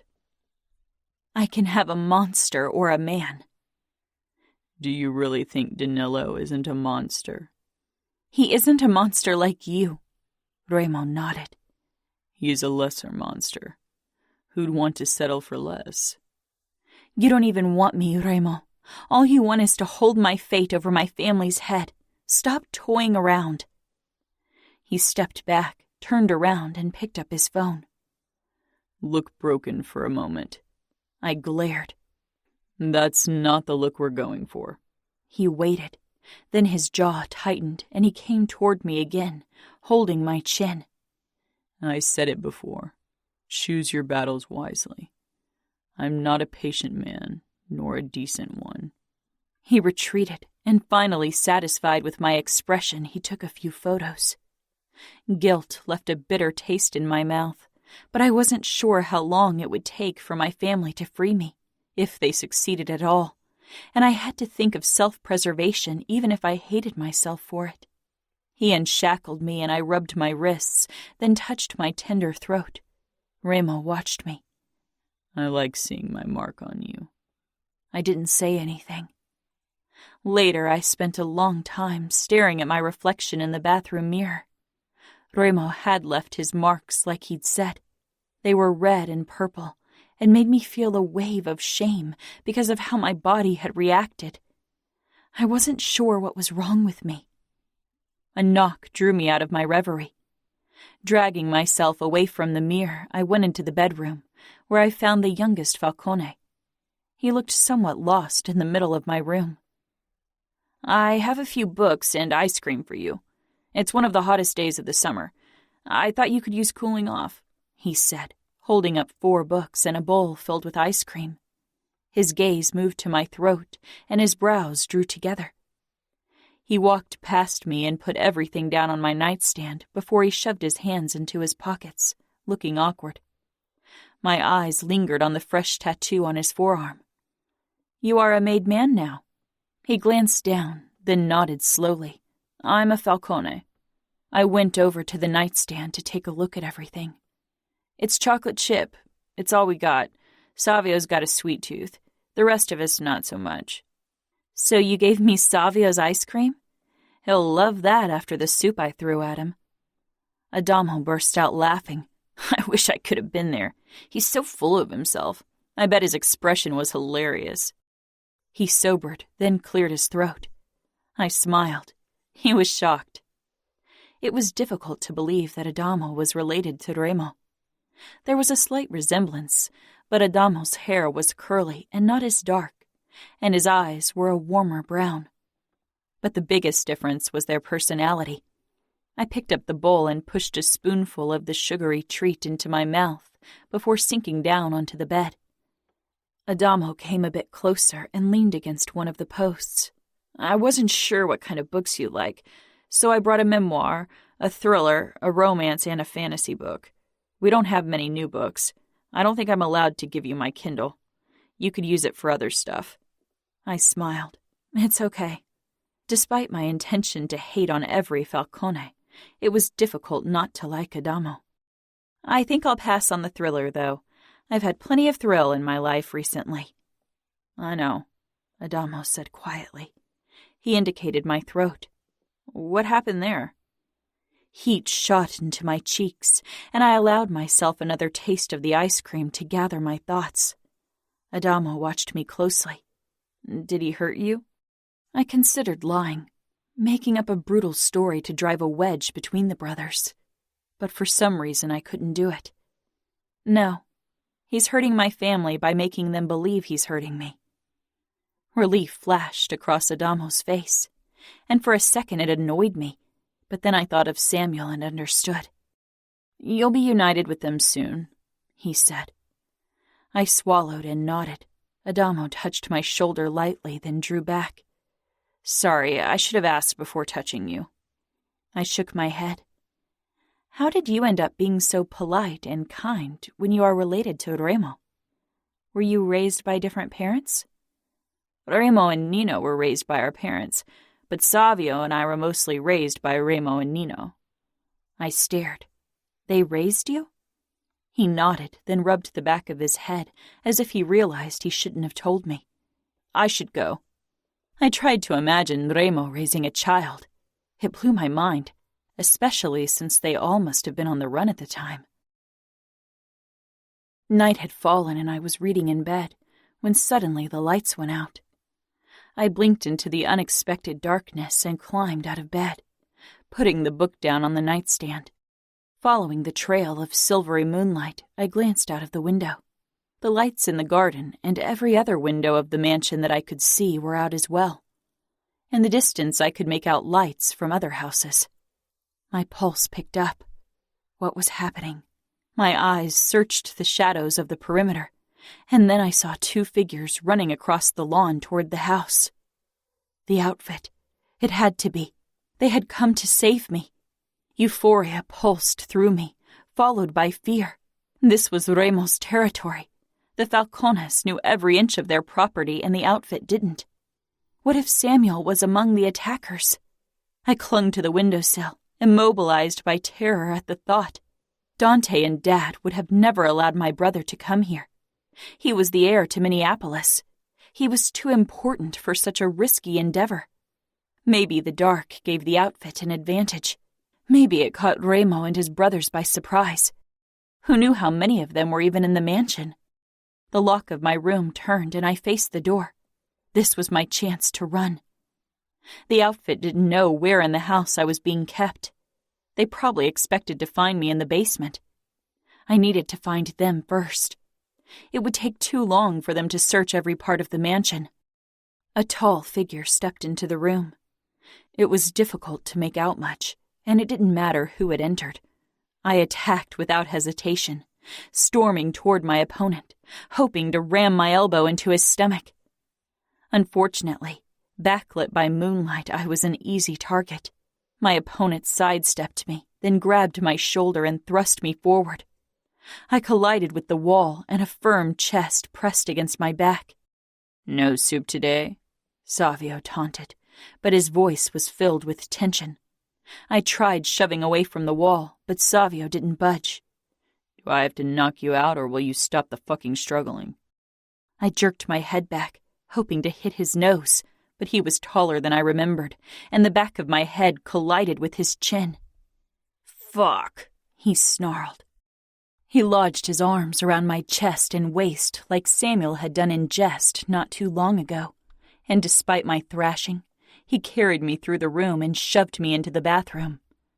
"I won't carry you into our panic room like that. Fuck it." I whirled around to face him. "Don't fucking move," he growled.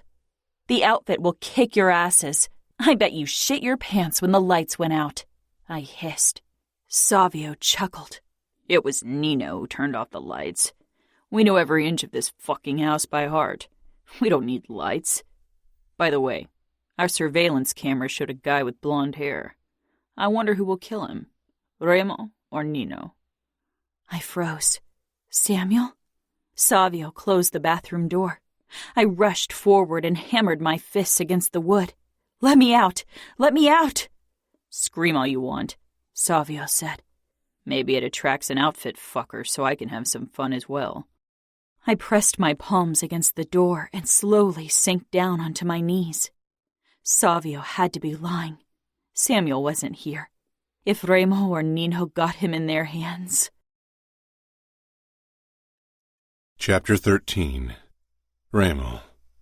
My brothers and I were catching the cage fight of Savio's next opponent. Chiara had already fallen asleep against Nino as usual. I doubted she ever watched more than a few seconds of a fight. Violence just wasn't in her nature. "I can't wait to fight him," Savio said, when his next opponent drop-kicked the other fighter into the cage. Not bad. My phone lit up, and so did the phones of my brothers. For a moment, neither of us moved. I reached for it. An alarm had been raised. What the fuck? I opened the alert. Someone or something had touched the electric barbed wire at the top of the walls. Nino was faster. He held up his phone with a live recording of the affected area. 4 men had put a ladder over the fence, laid a wooden board over the electric wires, and climbed over the wall. I stood, drawing my gun and a knife. Nino shook Chiara awake, then turned to Adamo. "Take Chiara into the panic room. Shoot for the kill, no questions asked." "What's the matter?" Chiara whispered. Nino shook his head, kissed her, then pushed her toward Adamo, who grabbed her hand and tugged her along, his own gun pulled. "I'm going to turn off the lights on the premises," Nino said. "We can ambush them more easily that way." I nodded. "Savio, go get Serafina. I want her in the panic room as well." Savio frowned. "I want to kick outfit asses." "Savio," I snarled. I couldn't fucking believe the outfit really dared to attack our mansion. It wasn't Dante's style. Way too risky. With a glare, Savio ran up the stairs. Nino entered the code into his phone that was connected to our central control system, and blackness fell upon us. It took my eyes a few seconds to adapt. Moonlight streamed in through the windows, and soon my brother and our surroundings became more than abstract shapes. I stepped up to Nino. "They're heading toward the north wing," he said. The cameras had night vision, so we had no trouble following the attackers' progress. A blonde head was among them, and I had a feeling I knew who it was. Samuel had come to save his twin, probably without his capo's orders. If they were here on Dante's plan, they would have retreated the second the lights went out. That they still continued with it meant someone who didn't care about his life was the leader. "Come on," I said.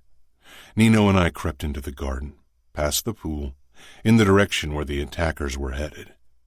"Samuel is mine," I said quietly. Nino didn't say anything, only shut down his phone so the glow of the screen wouldn't give us away. We reached the corner of the north wing, and both crouched down. I peered around and found two men, one of them blonde, working on the terrace door to Savio's domain, while the other two scanned the area, guns pointed ahead. They had turned over the table and were half hidden behind it. It was massive wood. Maybe it would hold back the bullets. "Two alive, Samuel and another," I ordered. Nino gave a terse nod. He'd give me a lecture later. He was pissed that we were being attacked because I'd brought Serafina here, that I'd put his wife in danger. Nino and I raised our guns and began firing. Whoever our opponents were, they weren't the best shots. The first one went down almost immediately. The two at the terrace door dropped behind the table and began firing as well. Eventually, we ran out of bullets. The fun was about to begin. Nino pulled his knife. Clutching my own knife, I ran toward the remaining three attackers. Two went for me, one for Nino. Samuel slashed his knife at me, and I blocked it with my own. The other outfit fucker jabbed toward my stomach. I dodged that attack as well and rammed my blade into his thigh. He went down with a cry, but I grabbed him by the collar and jerked him up to block Samuel's next attack. His knife went straight into his companion's stomach. Before Samuel could attack again, Nino grabbed him from behind, one arm locked around his throat, the other over his arm with the knife. I dropped the outfit bastard and jumped forward, hitting Samuel's wrist and breaking it so he would drop the knife. He grunted, but didn't drop the knife. He struggled like a madman, and Nino lost his balance. Fuck. They both landed on the ground, Samuel on top of Nino. Grabbing my gun, I lunged at Samuel, grasped him by the throat, and hit his temple with the butt of the gun. With a groan, he went slack. Nino shoved him off himself. I touched Samuel's throat to make sure he was alive. "Did you keep your opponent alive?" I asked Nino, panting. "Of course. I knew it was unlikely that you'd not kill at least one of them." I chuckled. Nino stepped up to me. "If we torture him slowly, send pieces of him to his parents in Dante, the outfit will do our bidding. I can't imagine they'll risk losing both Serafina and Samuel. I don't think he acted on Dante's orders." "Probably not. But Dante won't abandon his nephew because he tried saving his twin." I nodded. "Take the other survivor into a cell and wake him. Find out everything he knows. I'll send Savio to join you, or else he won't stop bitching." "What about Samuel?" "I'll take him to another cell. Then I'll have a word with Serafina." "Are we going to deal with him together?" I regarded the blonde man on the ground. "Yes. If he's anything like Serafina, he'll be fun to break." Serafina. The lights came back on. My eyes burned from the onslaught of brightness. I was still kneeling on the bathroom floor when Remo's voice rang out. Go into the basement and help Nino torture the outfit asshole. I could feel the color draining from my face. I'd heard the shooting, had prayed that the outfit would win. I forced myself to stand when the lock turned. Remo came in covered in blood, and I started trembling, terrified my greatest horrors had come true. For a couple of heartbeats, Remo regarded me. Your brother tried to save you. Terror gripped me like a vice. I could not breathe. I didn't want to believe it. You're lying, I gasped out, voice broken and hollow. A dark smile curled his lips. He's a brave one. I rushed toward Remo, clutched his bloody shirt. Remo's dark eyes held mine. The predatory gleam in them made my heart thud even faster. No, I said again. Samuel isn't here. He wouldn't risk it. Dante wouldn't allow it. I think your twin would gladly put his life down for you, Angel. I doubt he came on your uncle's orders. That means no reinforcement. I swallowed. Oh, Samuel, my protector. How could you be so stupid? If Samuel was dead, I couldn't go on living, not with the knowledge that he died to save me.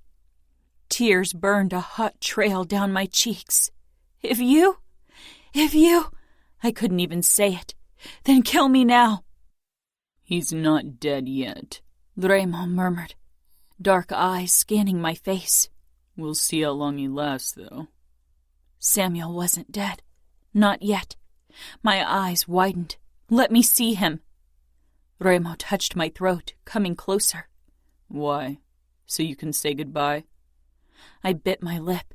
To see the truth. Remo smiled. I'm not lying. He grabbed my wrist and dragged me out of my room. He led me down into the basement, and holding me by the arm so I couldn't storm inside, he opened one of the cells. Inside lay Samuel, covered in blood and not moving except for the shallow rise and fall of his chest. His blonde hair was matted with blood. My chest constricted so tightly I was sure to pass out any second. What did you do? Not much yet, he said as he closed the door. Hit him over the head. Once he wakes, Nino and I will tend to him. I knew what that meant. A terrifying, agonized scream echoed through the basement. I flinched violently. That's Nino's doing. He's talking to the other survivor. Soon those would be Samuel's cries. Soon he'd be submitted to the horrors he'd wanted to save me from. Horrors I'd been spared. Bile traveled up my throat. My twin would suffer and die for me. I grasped Remo's arm, my eyes begging with him, even though I knew he didn't have a heart I could soften. Please don't. Torture me instead. Remo smiled darkly, cupping my face. I don't want to torture you, and I told you I won't ever cut you again, Angel. Of course. I knew what he wanted, what he'd wanted from the start, and today he'd get it. Swallowing my pride because it wasn't worth Samuel's life, I lowered myself to my knees right in front of Remo. I tilted my face up, tears stinging in my eyes. I'm on my knees. I'm begging you to spare him. Whatever you want, it's yours, Remo. Take it. Take everything. His dark eyes flashed with an emotion I couldn't read. You didn't beg for your own life. You didn't offer me your body to avoid pain, but you do for your brother. I do. I'd do anything for him, I whispered. I'm offering you everything. You can have it all. I'm giving it to you freely, willingly, if you spare my brother. Remo grasped my arm and hoisted me to my feet. Without another word, he dragged me upstairs and into his bedroom. He released me and closed the door. His breathing was harsh. My fingers shook as I reached for my dress and pulled it over my head. Remo's eyes scorched my skin as I reached for my bra and unhooked it, letting it drop to the floor. With a hard swallow, I pushed my panties down my hips until they joined my bra on the floor. It's yours, I said quietly. All I could think about was Samuel down in that basement, lying in his own blood, and the torture that awaited him at the hands of Remo and Nino. I'd heard the rumors of what they'd done to Chiara's uncle. Not taking his eyes off my face, Remo advanced on me. His hands touched my waist, and I trembled. So very difficult to break. You won. You broke me. I begged you. I'm offering you my body. Please spare Samuel. His eyes traveled the length of my body before they locked on mine once more. You aren't broken, Angel. Sacrificing yourself for someone you love isn't weakness. Spare my brother, Remo. With shaking hands, I reached for his belt, but he stopped me. And my world fell apart because if he didn't take me up on my offer, what else could I give him in return for my brother's life? What else did he want? Remo leaned down to my ear. Such a tantalizing offer. He exhaled. You'd hate me fiercely. I would, I whispered. You would. So you don't hate me fiercely yet? I shuddered. I couldn't bear his mind games. Not now. Not when Samuel's life depended on it. Remo kissed the spot below my ear. I will spare your brother, Angel, he said in a low voice, and I froze because I couldn't believe it. I will send him back to the outfit with a message. It needs to be loud and clear so they understand I won't have my territory breached. I nodded mutely. I'd agree to anything to save my brother. I didn't understand any of this. You will come down with me into the cell beside Samuel's. I will have a talk with him. I stiffened in Remo's hold. Just a talk, and tell him that his actions have consequences. And then I'll return to your cell, and you're going to scream and beg as if I'm hurting you. You will make him believe it. Then I will release him so he can return home with the remains of the other outfit soldier, and the knowledge that you will suffer brutally for every single one of their mistakes. I gave a nod. Samuel would hate himself for it. He would suffer worse than that, but it was better than the alternative. I needed to save him no matter the cost. I could tell him the truth once I got back home. Good, Remo said quietly. He gathered my clothes from the ground, his eyes level with my center for a moment before he straightened. Now get dressed. I didn't understand why he hadn't taken me when it was obvious how much he wanted me. He could have had me in every way he wanted. I wouldn't have fought him. He could have sent the warning message by recording Samuel's torture and my screams and sending the video to my family. He didn't have to keep Samuel alive to deliver it. What else could he want? Ramo. Serafina had offered herself to me, but she'd done it out of despair, out of love for her brother, not because she wanted to. She loved her brother fiercely, wanted to protect him at any cost, like I would my brothers. I could respect that. I'd never admired a woman on her knees more than I did Serafina. She followed me quietly through the mansion. I could have asked anything of her, but that wasn't how I wanted things to go. Far from it. I opened the door to the cell beside Samuel's, and Serafina stepped in. The door to the third cell swung open, and Nino stepped out, covered in blood, his brows drawing together when he spotted Serafina. I closed the door and faced him. "What's going on?" he asked. His eyes scanned my face. "Ramo?" I smirked. "Change of plans." He moved closer. "We're not letting him go. We will." Savio joined us in the hallway, clothes drenched in blood as well. He didn't say anything, only regarded us carefully. Nino shook his head. "You're losing yourself in your game." "I'm not. I know exactly what I'm doing, Nino. Torturing and killing Samuel won't make the same impact as my plan does. He'd become a martyr. His death would forge Dante and his family closer together. They would unite in their loss. But shame and guilt will rip them apart." "So this isn't about Serafina?" "Of course it is. She's the center of my game. Nino shook his head again. We promised Fabiano his father, and I want this game over. I want her out of our mansion. Speed up the process. Some things take time. Your game has been evolving a lot since we kidnapped her. Are you sure it's because you think it necessary? Or is it because she's making you? She's not making me do anything. You know me. I can't be coerced to do anything. I'm going to Chiara. Adamo took her back to our wing. I don't have the necessary patience for you tonight. Nino stalked off. Savio raised his eyebrows. What did the outfit bastard say? I muttered. He was one of the younger soldiers. Made men from Samuel's group. Apparently, the blonde asshole has already quit the loyal following in the Minneapolis outfit. I assume Dante and Pietro Mione don't know. They didn't. You can leave. I'll handle this alone. Savio hesitated. Are you really sure your plan is going to work? Nino is the logical genius. He doesn't take emotions into consideration. Emotional warfare is far more effective in this case than open violence. Not as much fun if you ask me. I shook my head. Oh, it's fun for me. Trust me. Savio snorted. I'll go take a shower.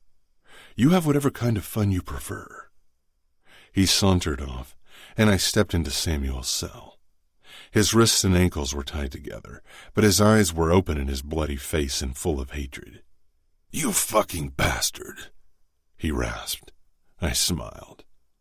I'd be careful with the insults if I were you. Fuck you, Samuel spat. As if anything I say matters. You're going to torture me to death anyway. I knelt beside him. I don't think that's the right punishment for you, Sam. Fear replaced the hatred in his eyes. He arched up. Don't you dare touch her. I straightened. Someone will have to suffer for this. And I know you will suffer twice as much if I hurt your twin. No! Torture me, kill me. Unfortunately, that's not an option. You will return to the outfit with the memory of your sister's screams. Samuel froze. No! He gasped out. I turned. Ramo! He roared, but I closed the cell door. I stepped into Serafina's cell. She was pale and still so painstakingly proud and beautiful. I allowed myself a moment to admire her. She tilted her head toward me, her blue eyes burning with emotion. Samuel will be safe? By my honor. Her lips curled, but she didn't say anything. I hope you can be convincing. I want your best screams. Her eyes narrowed briefly, giving me a fucking kick as usual. It was so much better than her desperate surrender. She closed her eyes, chest heaving, elegant throat flexing. I needed to own this woman. Body and soul and everything else she could offer. I fucking burned with the desire to possess her in every way possible. Finally, Serafina screamed, and it was so fucking real that my body reacted to the sound, but not in a way it usually did. Not with excitement and the thrill of the hunt. There was something close to revulsion filling my body, hearing her agonized cries and imagining they were real. My hands curled to fists, my muscles tensing because a deeply buried instinct wanted me to protect her from whatever caused those screams. Unfortunately for her, nothing could protect her from me. I couldn't fucking take it anymore. I stalked toward her, gripped her arm. Enough, I growled, breathing harshly. Serafina's eyes snapped open. They searched my face, and a second too late, I realized she got deeper than anyone was allowed. Enough, I repeated, my voice shaking with rage and confusion. Enough, she whispered so softly. The sound was like a fucking caress. Maybe I should end it now. Do what Nino said. End this fucking game. Get rid of Serafina and Samuel both. I cupped her head and pressed my forehead to hers. She trembled, overwhelmed. Maybe I should kill you. Maybe, she breathed. But you won't. I should have contradicted her, but she was right and she knew it. You promised. I pulled back from her. And I will keep my promise. I'll release your brother now. I'll have one of my men fly him and the corpses to Kansas City. How he gets back to outfit territory from there is his own problem. She nodded. Come, I ordered. I didn't touch her as I led her back to her bedroom. She moved toward the window and perched on the windowsill, pulling her legs against her chest. I stopped with my fingers against the light switch, then lowered them, leaving the room in the dark. Serafina twisted her head, staring at me. She was backlit by the silver moonlight as she perched in the window frame. She never looked more like an angel than in this fucking moment, and I realized I was on a precarious path. Her whispered words broke the silence. I wonder whose game is more dangerous, yours or mine, Ramo. Chapter 14. Serafina. Over the next couple of days, Ramo kept his distance. We didn't go on runs, and Chiara or one of his brothers brought me food. The look in his eyes when I'd screamed in the basement, it was difficult to describe, but I knew for some reason it had bothered him. Nino had informed me this morning that Samuel was back in Minneapolis. I believed him. Ramo had promised, and despite my difficult feelings toward the capo, I knew he'd keep this promise. I also knew that Samuel and my family were suffering every day I was here. Nino treated me even colder than before, if that was even possible. I had a feeling things between Ramo and him were strained because of Samuel. Nino probably would have killed my brother. It was the obvious solution, the one Dante would have chosen. But Ramo, he was unpredictable, cruel, fierce. I didn't understand him. If he'd tortured and killed Samuel, I would have hated him with brutal abandon, would have done anything I could to kill him. But he hadn't. I was scared about his motives, but more than that, I was scared because a twisted part of me was grateful. I wasn't sure exactly why, but Ramo had done this because of me. It was way past midnight when I heard my door open. I couldn't sleep, my mind whirring with thoughts. Lying on my side, I watched the tall figure step in. I knew it was Ramo from the way he moved, from his tall frame, the shock of his black hair. "You're awake," he said in a low voice. "Did you want to watch me sleep?" He moved closer. His face lay in shadows, and my pulse picked up. He sank down on the edge of the bed, and I rolled onto my back. "No," he said in a strange tone. "I prefer you awake." He leaned over me, one of his arms braced behind my hip. "What do you want?" I muttered. "I want you gone." My eyes widened. "Then let me go." "I fear it's not that easy." He bent lower, and then his palm touched my belly and slowly slid down. I held my breath, becoming still in a mix of shock and anticipation. He cupped me through the covers and my clothes. The touch was light, almost questioning, and I was completely frozen. My center tingled, and that, more than Ramo's touch, sent a fierce stab of fear through me. I wanted him to touch me without a barrier between us. Wanted to get a taste of something utterly forbidden, something I wasn't allowed to want. Neither of us said anything. I knew what paralyzed me. But what restrained Ramo? He exhaled slowly and stood. Without another word, he disappeared. Good Lord, what was happening? With him, with me, with the both of us. That middle-of-the-night visit seemed to have done something to Ramo, because he returned to our previous routine of taking me on runs and walks through the gardens. I wasn't sure if I should be relieved or worried. I'd almost missed our daily arguments because he took me seriously and was strangely excited about my comebacks. He didn't want me to be the restrained lady. Far from it. Remo thrived on chaos and conflict. His presence left me breathless and overwhelmed. I slanted Remo a look as he walked beside me in silence. His expression was harsh, his dark eyes forbidding. I stopped, and after a moment he did too. He narrowed his eyes. "Why did you really let Samuel go? I want the truth." Remo glared down at me. "I think you're forgetting what you are. I don't owe you the truth. I don't even owe you these fucking strolls through the gardens. You are my captive, Serafina." "Serafina? What about Angel?" I retorted. Remo gripped my upper arms. "Careful. I think handling you with kid gloves gave you the wrong idea." "I think I have exactly the right idea." Remo's fingers tightened. I lifted my hands and pressed them to his chest. The muscles flexed under my touch. Remo lowered his gaze to my hands, then slowly looked back up. The expression on his face burned a fierce trail through my body. Fury and desire.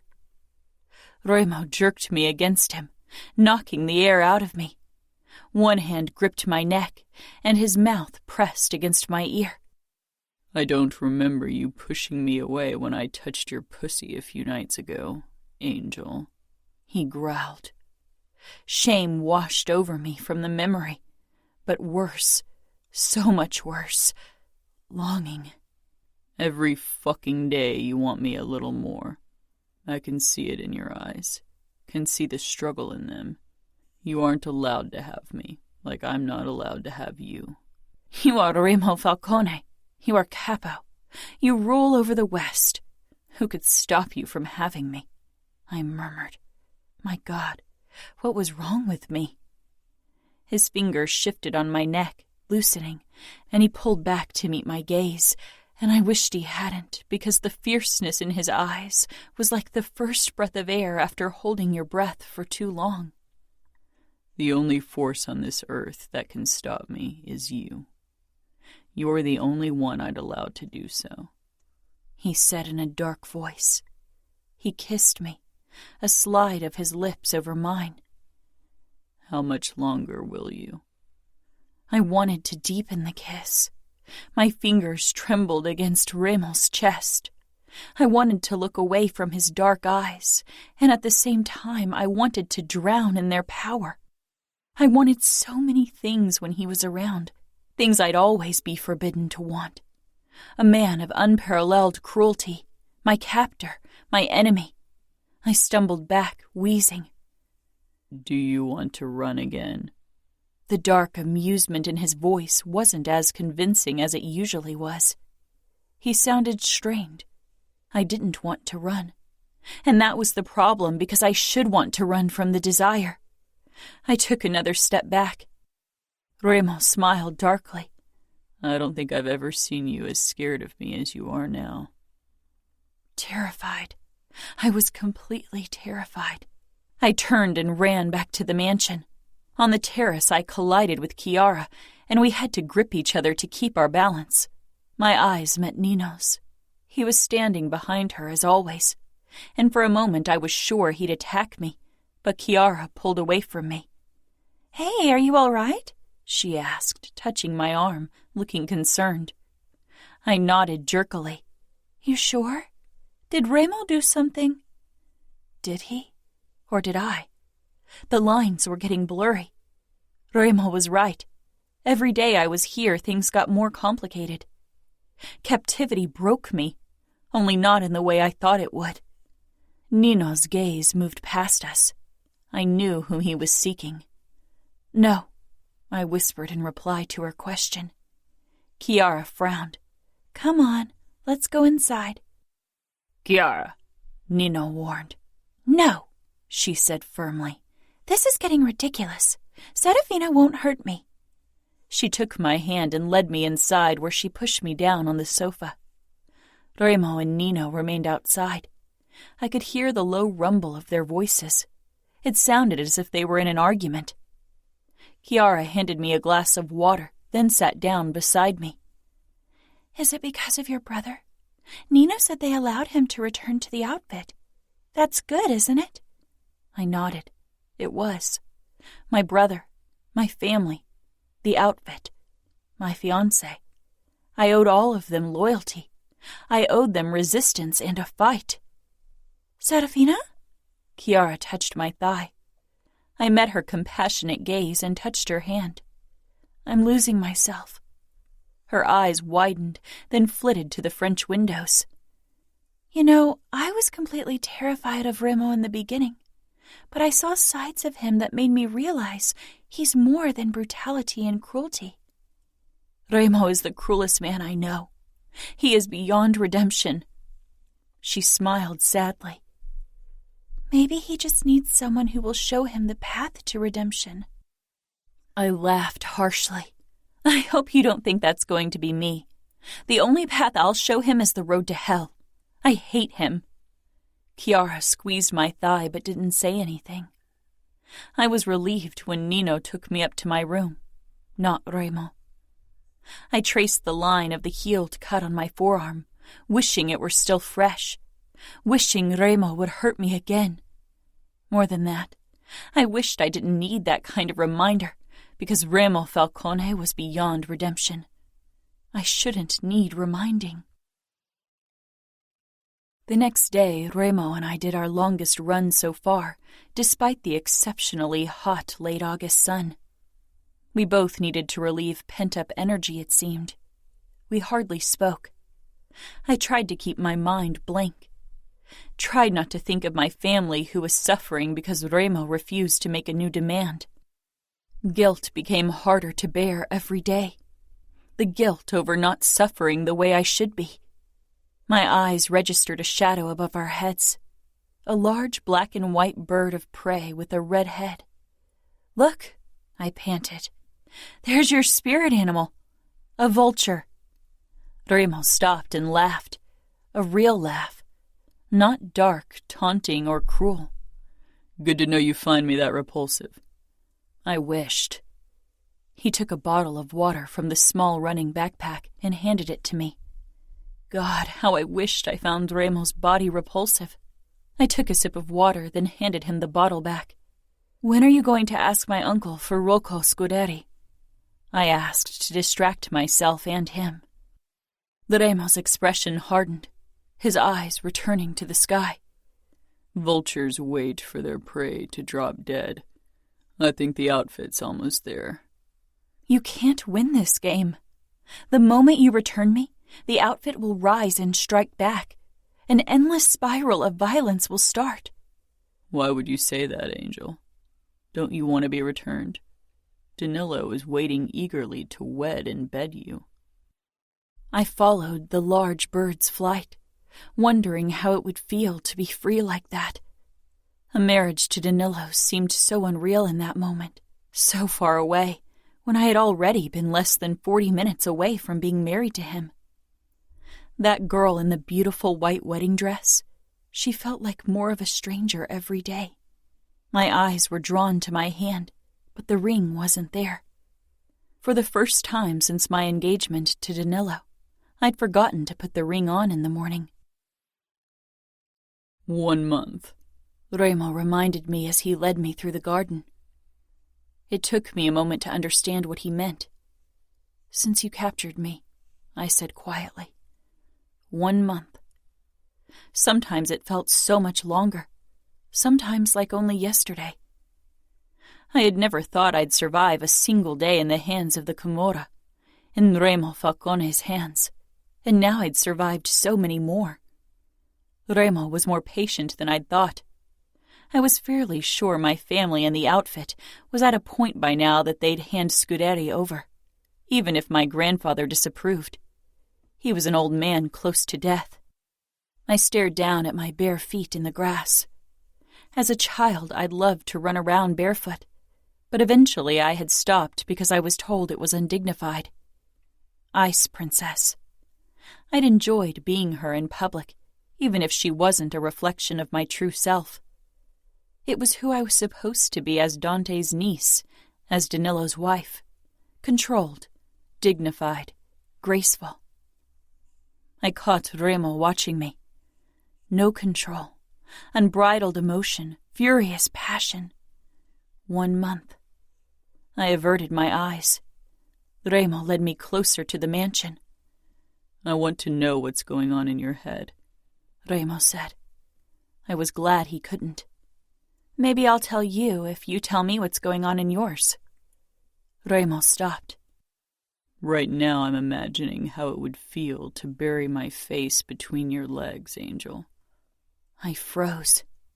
Remo obviously enjoyed my shock, if his smirk was an indication. I didn't get a chance to retort because a low moan sounded above us. My eyes darted to the open window, my brows pulling together. Remo moved behind my back, standing very close and leaning forward slightly so his face was beside mine. He nodded up to the window. That's Nino and Chiara's bedroom. A woman moaned again, an abandoned, uncontrolled sound full of pleasure. I took a step back, but bumped into Remo, who didn't budge. That's the sound a woman makes when a man is eating her out. You are disgusting, I gritted out, trying to get away, but Remo's arms wrapped around me from behind, keeping me in place. Please, Chiara gasped out. Please, more. Do you want to know why I know Nino is currently licking pussy? It's because you don't hear him. His face is buried in it. Chiara's moans turned louder, desperate, and then she cried out. I wanted to be disgusted, but my body reacted hearing these sounds. Heat gathered between my legs. Have you ever made this sound, Angel? He murmured. No, you haven't. But don't you wonder how it would feel to be overwhelmed with so much pleasure, to force these kinds of moans from your lips? I stopped struggling, but Remo didn't loosen his hold on me. His firm chest, warm and strong, still pressed up against my back. A tongue between your thighs, licking, sucking. Don't you want to know how that would feel? I pressed my lips together, but I could do nothing about the trickle of wetness between my thighs. Above us, new moans rang out. Chiara, followed by deeper, more restrained grunts. You are a grown woman, and you've never come so hard you lost yourself. You've never had a man buried between your thighs, eating you out. Remo's mouth brushed my ear. Then his tongue slid along the outer rim until it reached my earlobe. He circled it, then drew it between his lips and sucked lightly, and I felt it all the way between my legs. He released my earlobe and exhaled. Something hard dug into my lower back. I should have drawn back in disgust, but I was utterly frozen. Are you wet, Serafina? Wet for me? Remo rasped in my ear, and a small shiver passed through my traitorous body upon hearing his voice. I won't ever bow to your will, Remo, I whispered harshly. Who says I want you to bow, Angel? I want you to give me yourself freely, because you want to, because you choose to. Have you ever chosen anything only because you wanted to, without heeding the consequences? Without regard to what's expected of you? All your life, you've bowed to your parents' will, your uncle's will, the outfit's will, and once I'll release you, you'll bow to Danilo's will. I hated Remo, hated him for making sense, hating him for getting under my skin, and I hated myself for letting him. One day you will realize that you were never freer than in your time with me. Whatever you do, no one from the outfit must know, and even if they find out, they won't blame you, Angel. I closed my eyes, trying to ignore how good Remo's body felt against mine, trying to block the moans growing in crescendo, but my throbbing center was difficult to forget.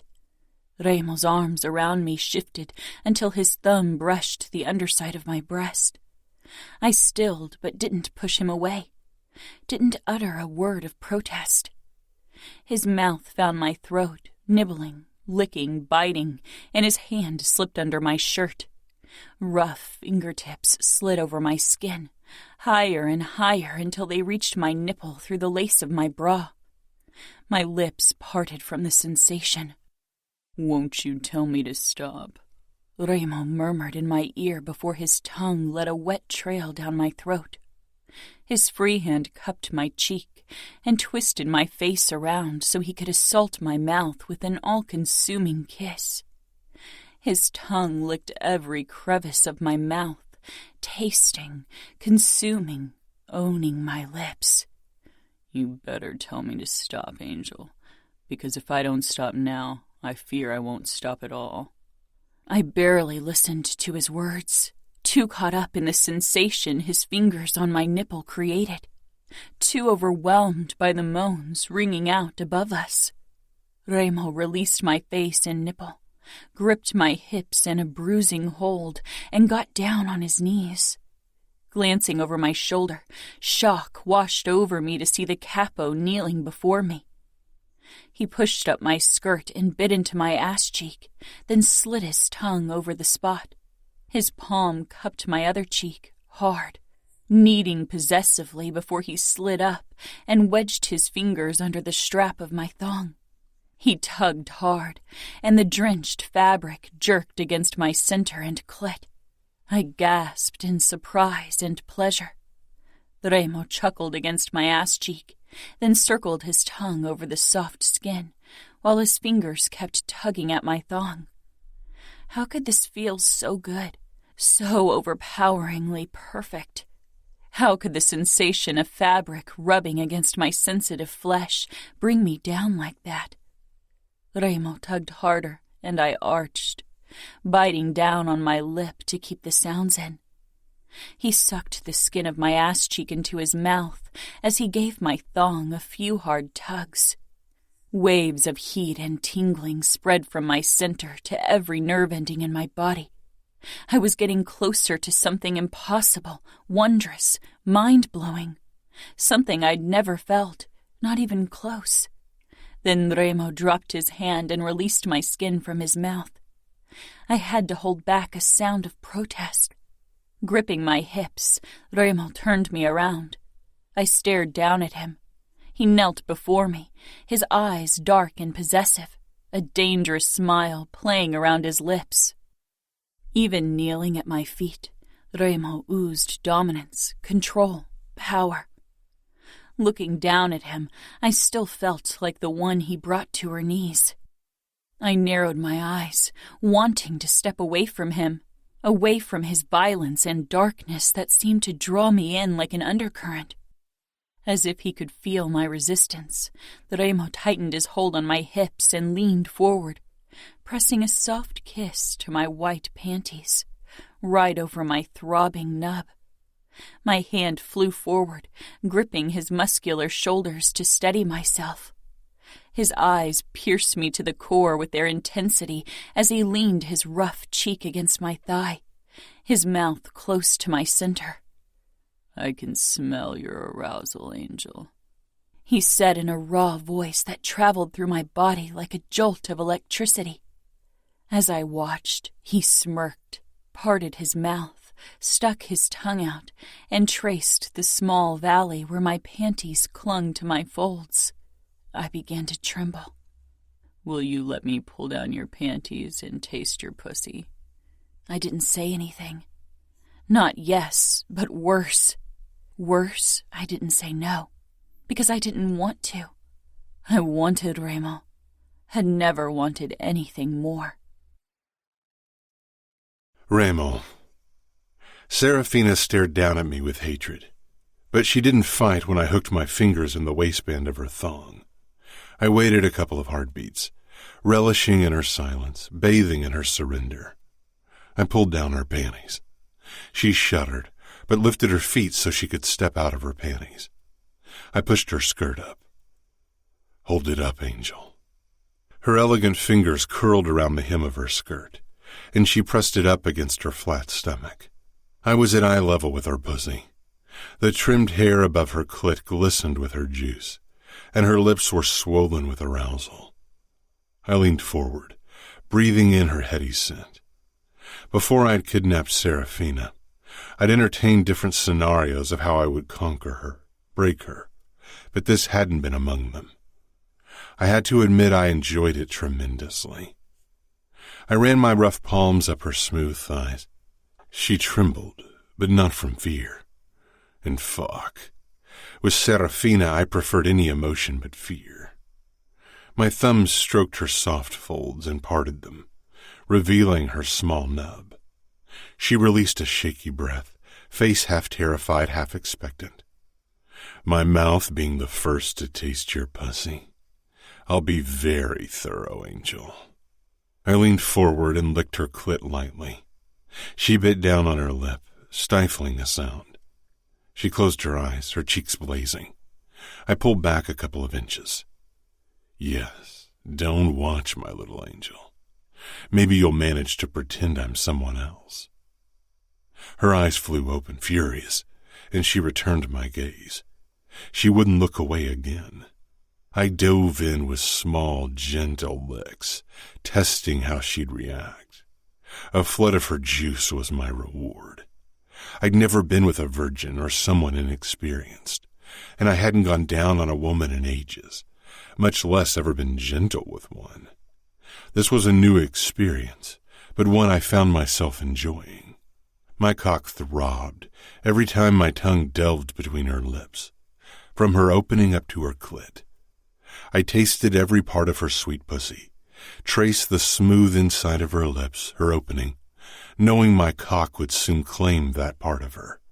Serafina shook, her legs starting to give in.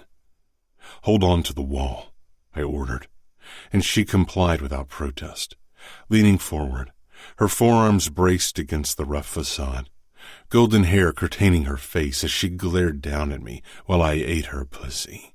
My teeth grazed her clit lightly, and she jerked, a small moan slipping out.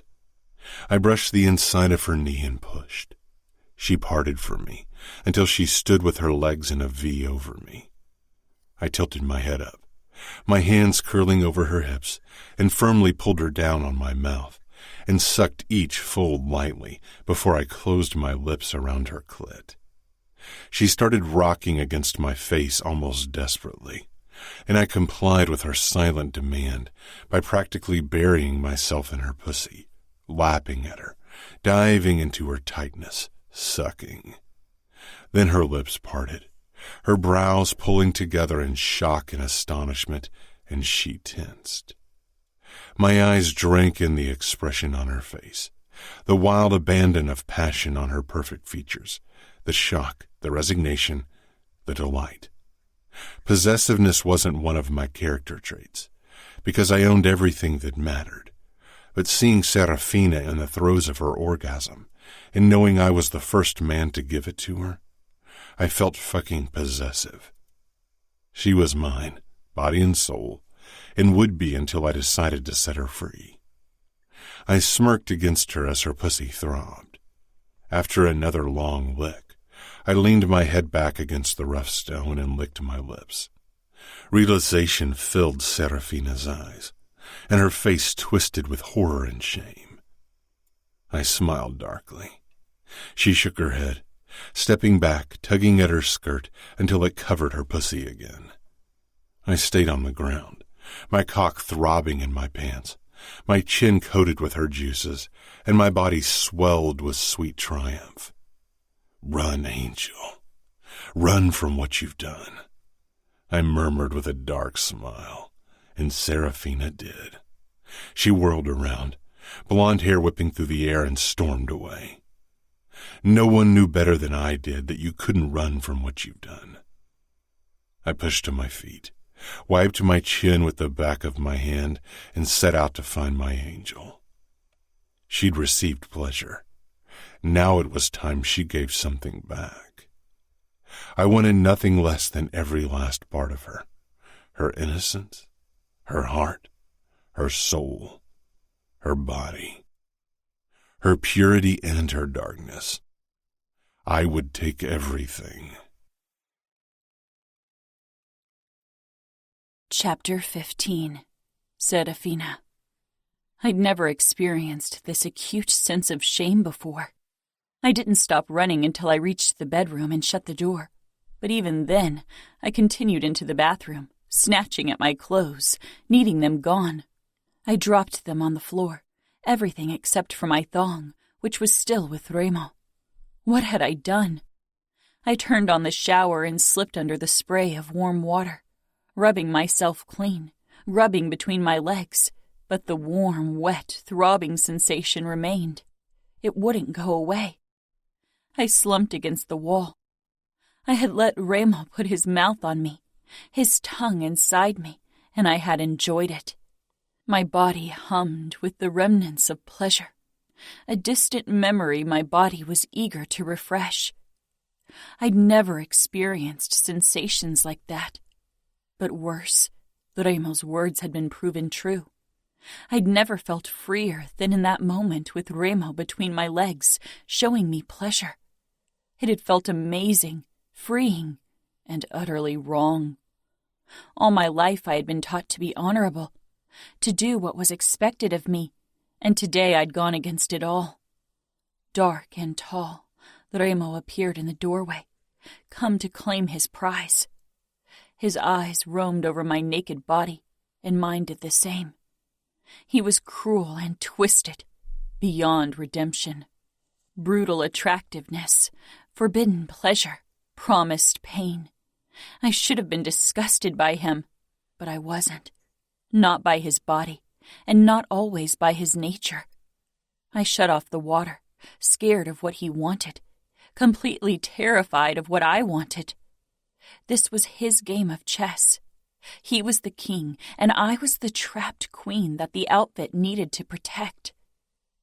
He moved me into position for his last move, the kill. Check. He began unbuttoning his shirt, then shrugged it off. He moved closer, stopping right before me. You always watch me like something you want to touch but aren't allowed to. Who's holding you back, Angel? Nothing's holding me back. I don't want to, I muttered with false bravado, the lie ringing loud and clear. Is that so? Remo asked quietly. He reached for my hand, and I let him. Let him put my palm against his strong chest.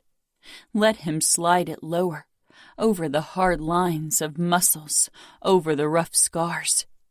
He placed my palm over his belt, then released me. Don't you want to be free of society's shackles for once? To do something forbidden?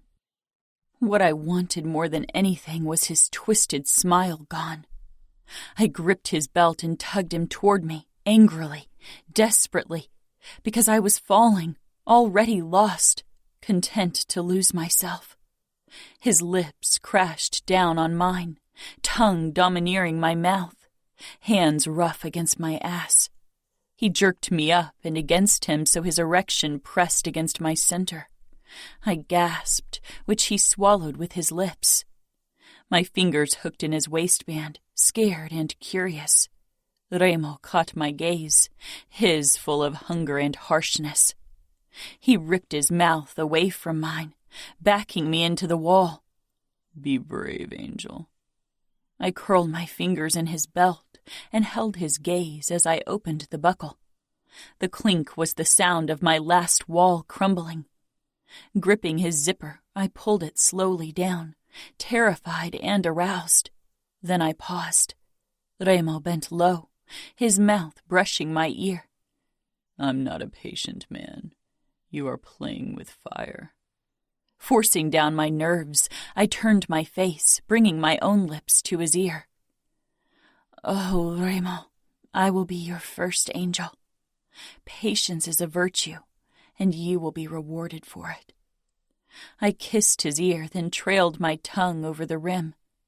He exhaled and pulled back so he could look at my face, and the look in his eyes, it almost made my knees buckle. For a second, I had him. I held the reins on the cruelest, most powerful man in the West, and it was thrilling. But Remo wouldn't be Remo, wouldn't be Capo, if he didn't know how to take his power back. He grabbed his pants and pulled them down together with his boxers. His erection sprang free, and Remo braced himself against the wall with his hands on either side of my head. I stared down at him and sank back against the wall. He was long and thick and impossibly hard. I tore my gaze away, only to be hit with Remo's penetrating stare. My cheeks blazed with heat, and Remo smiled as he leaned forward, trailing his tongue over my heated cheekbone. "Tell me, Angel, what will be my reward for my patience?" I stood on my tiptoes, curling my fingers over Remo's neck, pulling myself up and against him. His hardness rubbed against my naked stomach, and he groaned a low, dangerous sound. Something forbidden. Something you aren't meant to be gifted. Remo's body became taut, eager, and he tipped my head back, his lips brushing mine. "Something you promised to someone else?" My throat tightened, but Remo kissed me hard, not allowing me to dwell on it. He hooked one of my legs up over his hip, opening me up. His fingers brushed my center, and then 2 fingers breached my opening. Pain shot through me. I ripped myself from his mouth, tensing, a choked sound bursting from my throat. Remo stilled, his fingers deep inside of me. He pulled back, a hint of surprise on his face. Then it was gone. He regarded me intently, almost curiously. My chest heaved as I tried to grow used to the stretched sensation of having his fingers in me. Remo touched his forehead to mine. "I think you were right, Angel. My reward will be worth it." Anger flooded me. "Did you enjoy hurting me?" I whispered. Remo kissed my lips. "This isn't me hurting you. This is me trying not to hurt you. You will know when I want to hurt you." He pulled his fingers out, then slid them back in. My muscles clung to him, and I exhaled. He held my gaze as he established a slow rhythm. I leaned my head back against the wall, never averting my eyes. Remo's dark eyes dragged me deeper and deeper down into their abyss. Pleasure slowly replaced the feeling of being stretched. I began rocking my hips, causing Remo's erection to rub over my belly. His breathing deepened, but he kept up pumping his fingers into me at a slow pace, watching me, his other hand clinging to my outer thigh. A deep throbbing spread from my center, and I gasped, and not from pain this time. Remo's thumb flicked over my nub, and I splintered from the inside out into thousands of particles filled with sensation. Remo watched me hungrily, almost reverently, and I smiled, not even sure why. I was still reeling from my high when Remo pulled his fingers out and grabbed my other thigh, lifting me up, my back against the wall, my body trapped between it and his chest. And I knew what he wanted. My hands flew up to his chest, resisting. When his erection brushed my inner thigh, I gasped out, "No!" Remo's dark eyes flew up to mine, angry, incredulous, but he did pause. "Not like this," I said quietly. "Not against a wall. This would happen on my terms, not his." The anger lessened. "You are right," he said darkly. He hoisted me higher so my legs wrapped around his middle and my center pressed up against his six-pack. Then he walked with me out of the bathroom and into the bedroom. "I will fuck you on the bed, Angel. I put white sheets on for the occasion. What a pity it would have been if I didn't stain them with your blood." Shock and indignation shot through me because I realized my sheets had been white for a few days now. But then Remo kissed me. I dug my nails into his shoulders angrily and battled his tongue. We tugged and kissed, and suddenly we were on the bed. Remo knelt between my legs, shoving them further apart, his mouth harsh against my throat, and I became still, soft, scared. This was it. Remo stilled above me and raised his head. Our eyes met. I don't know what he saw in mine, but he cupped my cheek, startling me. His kisses became light, gentle, almost caring. So wrong. That wasn't Remo. That was a lie. Shh, Angel. I'll be gentle. His fingers stroked my breasts, my side, oh so gently, and his mouth dusted me with loving kisses. Even though I knew them to be false, knew I was supposed to shove him away, to put up a fight, I kissed him back. Lost. Remo molded our bodies together, shifting, and then I felt a light pressure against my opening. I gasped and tensed. Remo watched my face, full of intent, and his eyes.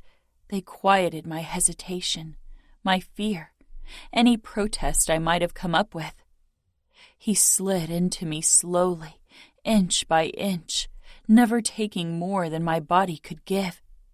But still he seemed to tear me apart. A slow conquest, but a conquest nevertheless. I'd expected brutality and cruelty. I wished for it. But this gentle Remo, he terrified me the most. He didn't let me escape, not even the only way I could. He wanted to consume me with his eyes. He sunk all the way into me, and then he paused as I shivered under the force of the intrusion. His dark eyes said what I'd known all along. He possessed me. He owned me. I was the queen. He was the king. Checkmate. Remo. This was the ultimate victory over the outfit. They didn't know it yet, but they would soon. Serafina trembled under me. Her marble cheeks flushed, lips parted. She was in pain, and somehow it didn't please me because I had tried not to hurt her. I gave pain willingly, deliberately, freely, not by accident. I held myself still, content in the feeling of her tight walls squeezing my cock mercilessly. I was fucking ecstatic, feeling the slickness around me and knowing it was her virgin blood. The sweetest reward for my patience I could imagine. My eyes roamed Serafina's perfect features, and her blue eyes met mine, searching, wondering. I pulled out of her slowly, recognizing the signs of pain in her expression, then pushed back in even slower. I rocked my hips slowly, keeping my movements as controlled as possible. Her face twisted with pain and pleasure, and I angled my hips to increase the latter. She gasped, surprised. I kept up the slow rhythm. Patience wasn't my forte, but I knew this prize would be worth it too. She gasped again. Her pale blue eyes rose to mine, questioning and confused and scared of my consideration of my gentleness. She hadn't expected it from me, had accepted her fate. She had braced herself for me fucking her like an animal. She had expected agony and bruises, humiliation and cruel words. She had prepared herself for it, had promised herself to fight me. This was something she hadn't prepared for, something she couldn't fight because she was too desperate for it. She was proud and noble, but she was still only a sheltered woman. Showing her kindness was like giving her water in a time of drought. It was something new to me. I fucked hard. Women were pleasure and money, bargain and burden. They weren't allowed to be more than that. She moaned, her marble-like cheeks flushing. She was getting closer. I lowered my mouth to her lips, slid my tongue in, tasting that unblemished sweetness. My fingers slid up her side, over her slender ribs to the swell of her breast. She gasped again. I brushed her nipple with my thumb, the touch feather soft because that was how she liked it, as inexperienced as she was. She'd soon enough see that pain and pleasure worked well together. I reached between us and slid 2 fingers over her clit. She shuddered, and I repeated the motion and thrust my hips faster. forcing one astonished gasp after another from her lips. I lifted her leg up over my back, changing the angle and sliding a bit deeper into her. She cried out and threw her head back, baring that elegant neck. Pain and pleasure. I couldn't take my eyes off her face as she gasped and whimpered and moaned. Her gaze sought mine again. She hardly ever looked away. She was the first woman who dared to hold my gaze while I fucked her, the first woman I allowed to do so. My fingers slid over her clit as I sunk into her in deep, controlled strokes over and over again. I wanted my prize, wanted to force it from her quivering body, wanted her complete surrender. Her tight walls clamped around my cock as she came under me. I closed my lips over the perfect skin at her throat and bit down, wanting to leave my mark. My angel. She tensed and shuddered even harder. I leaned down. And you thought I wouldn't own you, Angel. I said softly, then kissed her ear. She glared up at me, shame and hate mingling on her perfect features. Her cold, proud eyes blazed with emotions I had summoned. Now that we got this out of the way, why don't I fuck you like I wanted to from the start? I said in a low voice. Serafina was a chess piece. There was a flash of fear, but I didn't give her time to consider my words. She was slick around my cock. I slid all the way out of her and thrust back into her in one hard push. She gasped from pain this time. I hummed my approval. I soon found a pace that was fast enough to be painful but not so overwhelming that she'd not feel the dark promise of pleasure behind it. She closed her eyes. No, I snarled, giving her a far less restrained thrust, showing her that I was still holding back. She looked at me with hate and disgust. I claimed her mouth, growing even harder under the intensity of her emotions. Hate was good. I sucked her nipple into my mouth and she tensed. Oh, yes. Fucking Serafina was better than my imagination had promised. I can't wait to send these sheets to Danilo and your family. I rasped against her wet skin. She clawed at my back and I groaned, my cock twitching. She fought against the pleasure, clung to the pain, even preferring it. I reached between us, found her nub, and flicked my finger over it. She squeezed harder around my cock, causing my eyes to close under the blinding pleasure. If you stop fighting the pleasure, it'll be less painful, Angel. I murmured against her pink nipple before I sucked it back into my mouth. I hit deeper than before, still not as hard and deep as I wanted, but Serafina whimpered. I lifted my head. She bit her lip, holding back the sound. Surrender to the pleasure. It'll be worth it. She hit me with a hateful gaze, but didn't pull back when I kissed her mouth and slipped my tongue inside. She'd rather suffer through the pain than stop fighting the pleasure. Proud and strong. Determined not to give me another one of her sweet releases, I claimed her mouth, hard and fast, like my cock did her tight center. I decided to allow her that small victory. I'd already won the prize and the war. I let loose, submitted to the pressure in my balls. I thrust into her one last time, then shot my cum into her with a violent shudder. I stared into her eyes as I claimed her body. She was mine. I couldn't wait for Cavallaro and her fiancé to find out. Chapter 16. Serafina. Remo pulled out of me, and I winced, sucking in a sharp breath. I rolled over to my side, away from him, but the shame stayed with me. Remo brushed my hair away and kissed my neck, then lightly bit down, and I shivered. You are mine now, Angel. I own you. Even if I ever let you go, I'll still own you. You will always remember this day, and deep down, you will always know that you are mine and mine alone. I closed my eyes, trying to hold back tears, fighting them, holding on to my composure with sheer force of will. The sheets rustled as Remo got out of bed, and I didn't look over my shoulder to see what he was doing. I heard the water running in the bathroom.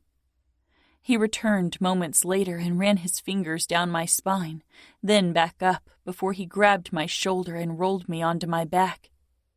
My eyes found his. He parted my legs, his eyes taking in my thighs covered in my blood. Not taking his eyes off my face, he knelt between my legs. I tensed, confused but too stunned and overwhelmed to act. With a dark smile, he leaned forward and ran his tongue over my thigh, licking up the blood. I was frozen. He traced a finger up my leg and circled my opening with it. I stiffened. I was sore, but Remo slid his finger inside of me very slowly. His dark eyes held mine, and after a moment, he gently pulled his finger back out, now slick with my blood. A horrible suspicion wormed its way into my head, and he proved it right. Remo put his blood-coated finger in his mouth with a twisted smile. The taste of blood never disgusted me, and your virgin blood is sweeter than anything else. My nose wrinkled in disgust, and shame warmed my cheeks. Remo assessed me calmly as he released his finger from his mouth. He stroked my inner thighs as he lowered himself to his stomach between my legs. "What are you doing?" I asked. Remo pressed a kiss to my center. "Claiming my missing prize." My hand shot out, wanting to shove him away, but he caught my wrist and pressed it to my thigh. His mouth gently moved over me, followed by his tongue. He was so gentle my body responded despite my soreness. He held my gaze as he traced his tongue along my slit over and over again. Then he closed his lips over my clit and began sucking softly. I moaned, unable to hold it in. Remo smiled against my flesh. I stopped fighting it and sank into the mattress, my legs parting further. Remo kept up the soft touch of his tongue and mouth, but pulled back slightly. "There you go. Let me make you forget the pain." And he did. There was still an undercurrent of a dull ache, but somehow it heightened every spike of pleasure Remo's tongue brought me. "Look at me," Remo ordered, his lips brushing against my folds. I met his gaze and started trembling as my core tightened. Pain and pleasure mingled as Remo's tongue worked my nub. My lips parted, and I cried out, unable to contain it. Remo's eyes flashed with triumph, and he pressed closer to my center, devouring me. I thrashed under him, gasping. It was painful and mind-bendingly pleasurable. I was torn apart and put back together, mismatched and wrong, but back together.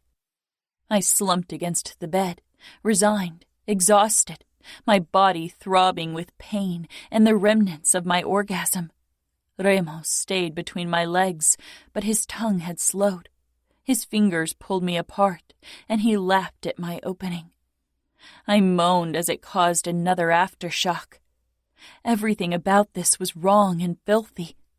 With a last kiss to my clit, Remo climbed over me and claimed my mouth. The taste of blood and my own juices made me shudder. Remo pulled back.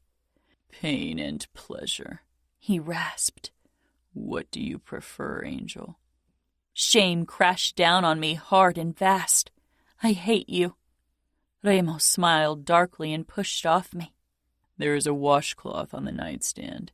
His erection and upper thighs were smeared with my blood, but he didn't bother covering himself as he walked out of the room, leaving me alone. The door clicked shut. I sat up, wincing again. My eyes were drawn to the sheets, and I closed my eyes again. This was supposed to happen on my wedding night. It was supposed to be Danilo's privilege, and I had given it away because that was exactly what it was. Giving, not taking. I got up and moved slowly toward the bathroom. The soreness wasn't even the worst part. Not even close.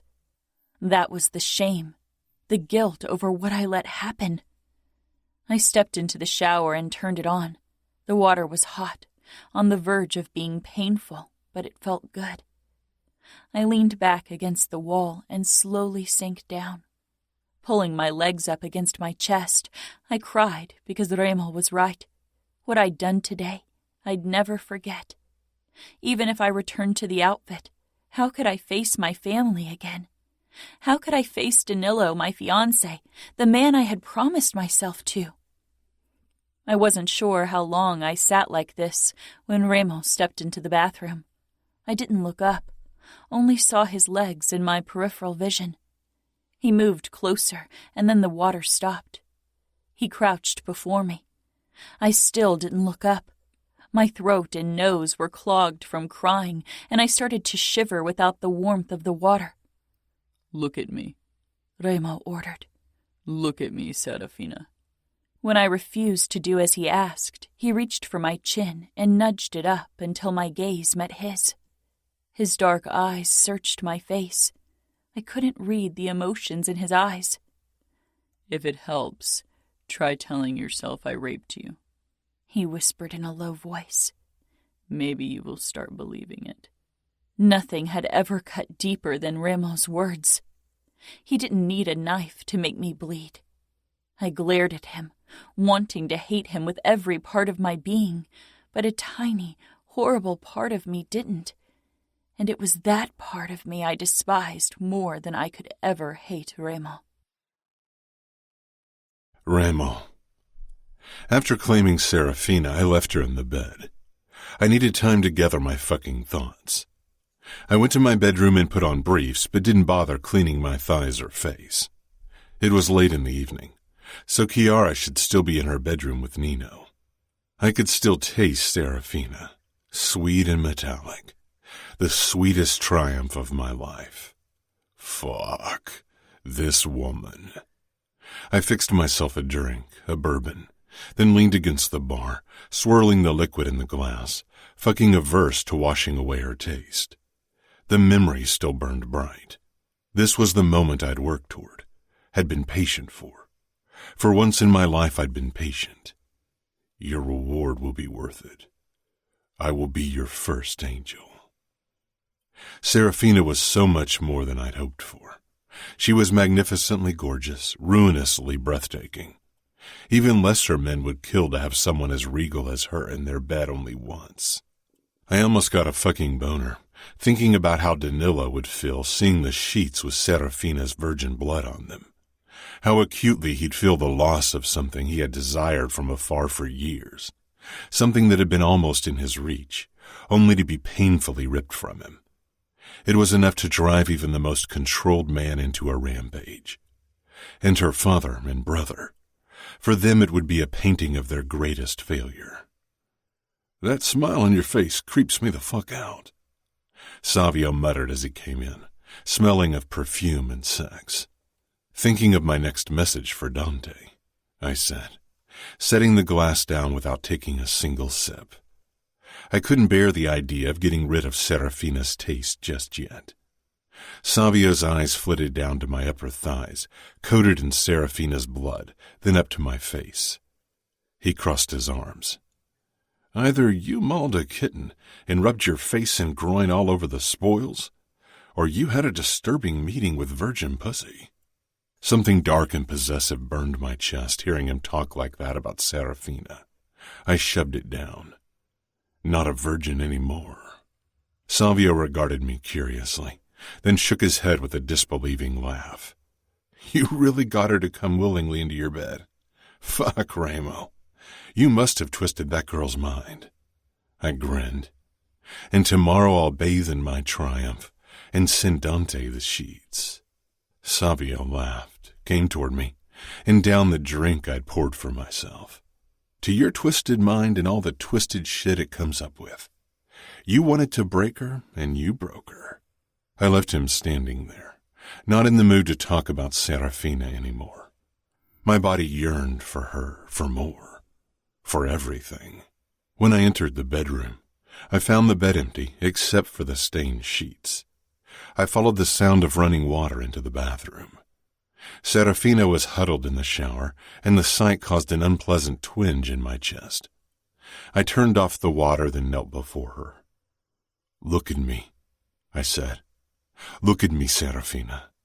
Her blue eyes held anguish and guilt when I forced her face up. "If it helps, try telling yourself I raped you," I murmured. "Maybe you will start believing it." Hatred flared in her eyes, and for once it didn't give me a thrill. I got up, frustrated by my body's reaction. I stalked back into the bedroom and stripped the bed of its sheets, not wanting them ruined. Serafina would probably try to burn them, to destroy any proof of what we'd done. But she couldn't burn the memory. I threw them into the hallway before I returned to Serafina.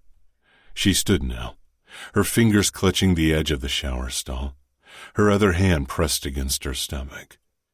She took a step, wincing. I moved closer, and her eyes darted down to my bloody thighs. She grimaced. "Why don't you clean up?" "Because I want to remember." "And I want to forget," she bit out. "You need to own up to your actions, Angel. You can't run from them," I said, stopping in front of her. Hatred swirled in her blue eyes, but not all of it was directed at me. "Leave." I narrowed my eyes. "Leave," she rasped. "The Tylenol will help with your soreness." I turned and walked toward the doorway. "I don't want the pain gone. I deserve it," she muttered. I paused in the doorway and tossed a glance over my shoulder, but Serafina wasn't looking at me. She was glaring at the floor. I left the bathroom, took new sheets from the wardrobe and threw them on the bed before I headed out and locked the bedroom door. Stuffing the discarded sheets under my arm, I hesitated. I couldn't pinpoint exactly what, but something didn't sit well with me. Ignoring the sensation, I went downstairs. Nino crossed my path as I headed into the game room. He, too, was only in his briefs. His eyes flitted down to the stained sheets, then lower to my thighs, before he raised his eyebrows. "I don't suppose it's menstrual blood." "It isn't. It's Dante's downfall."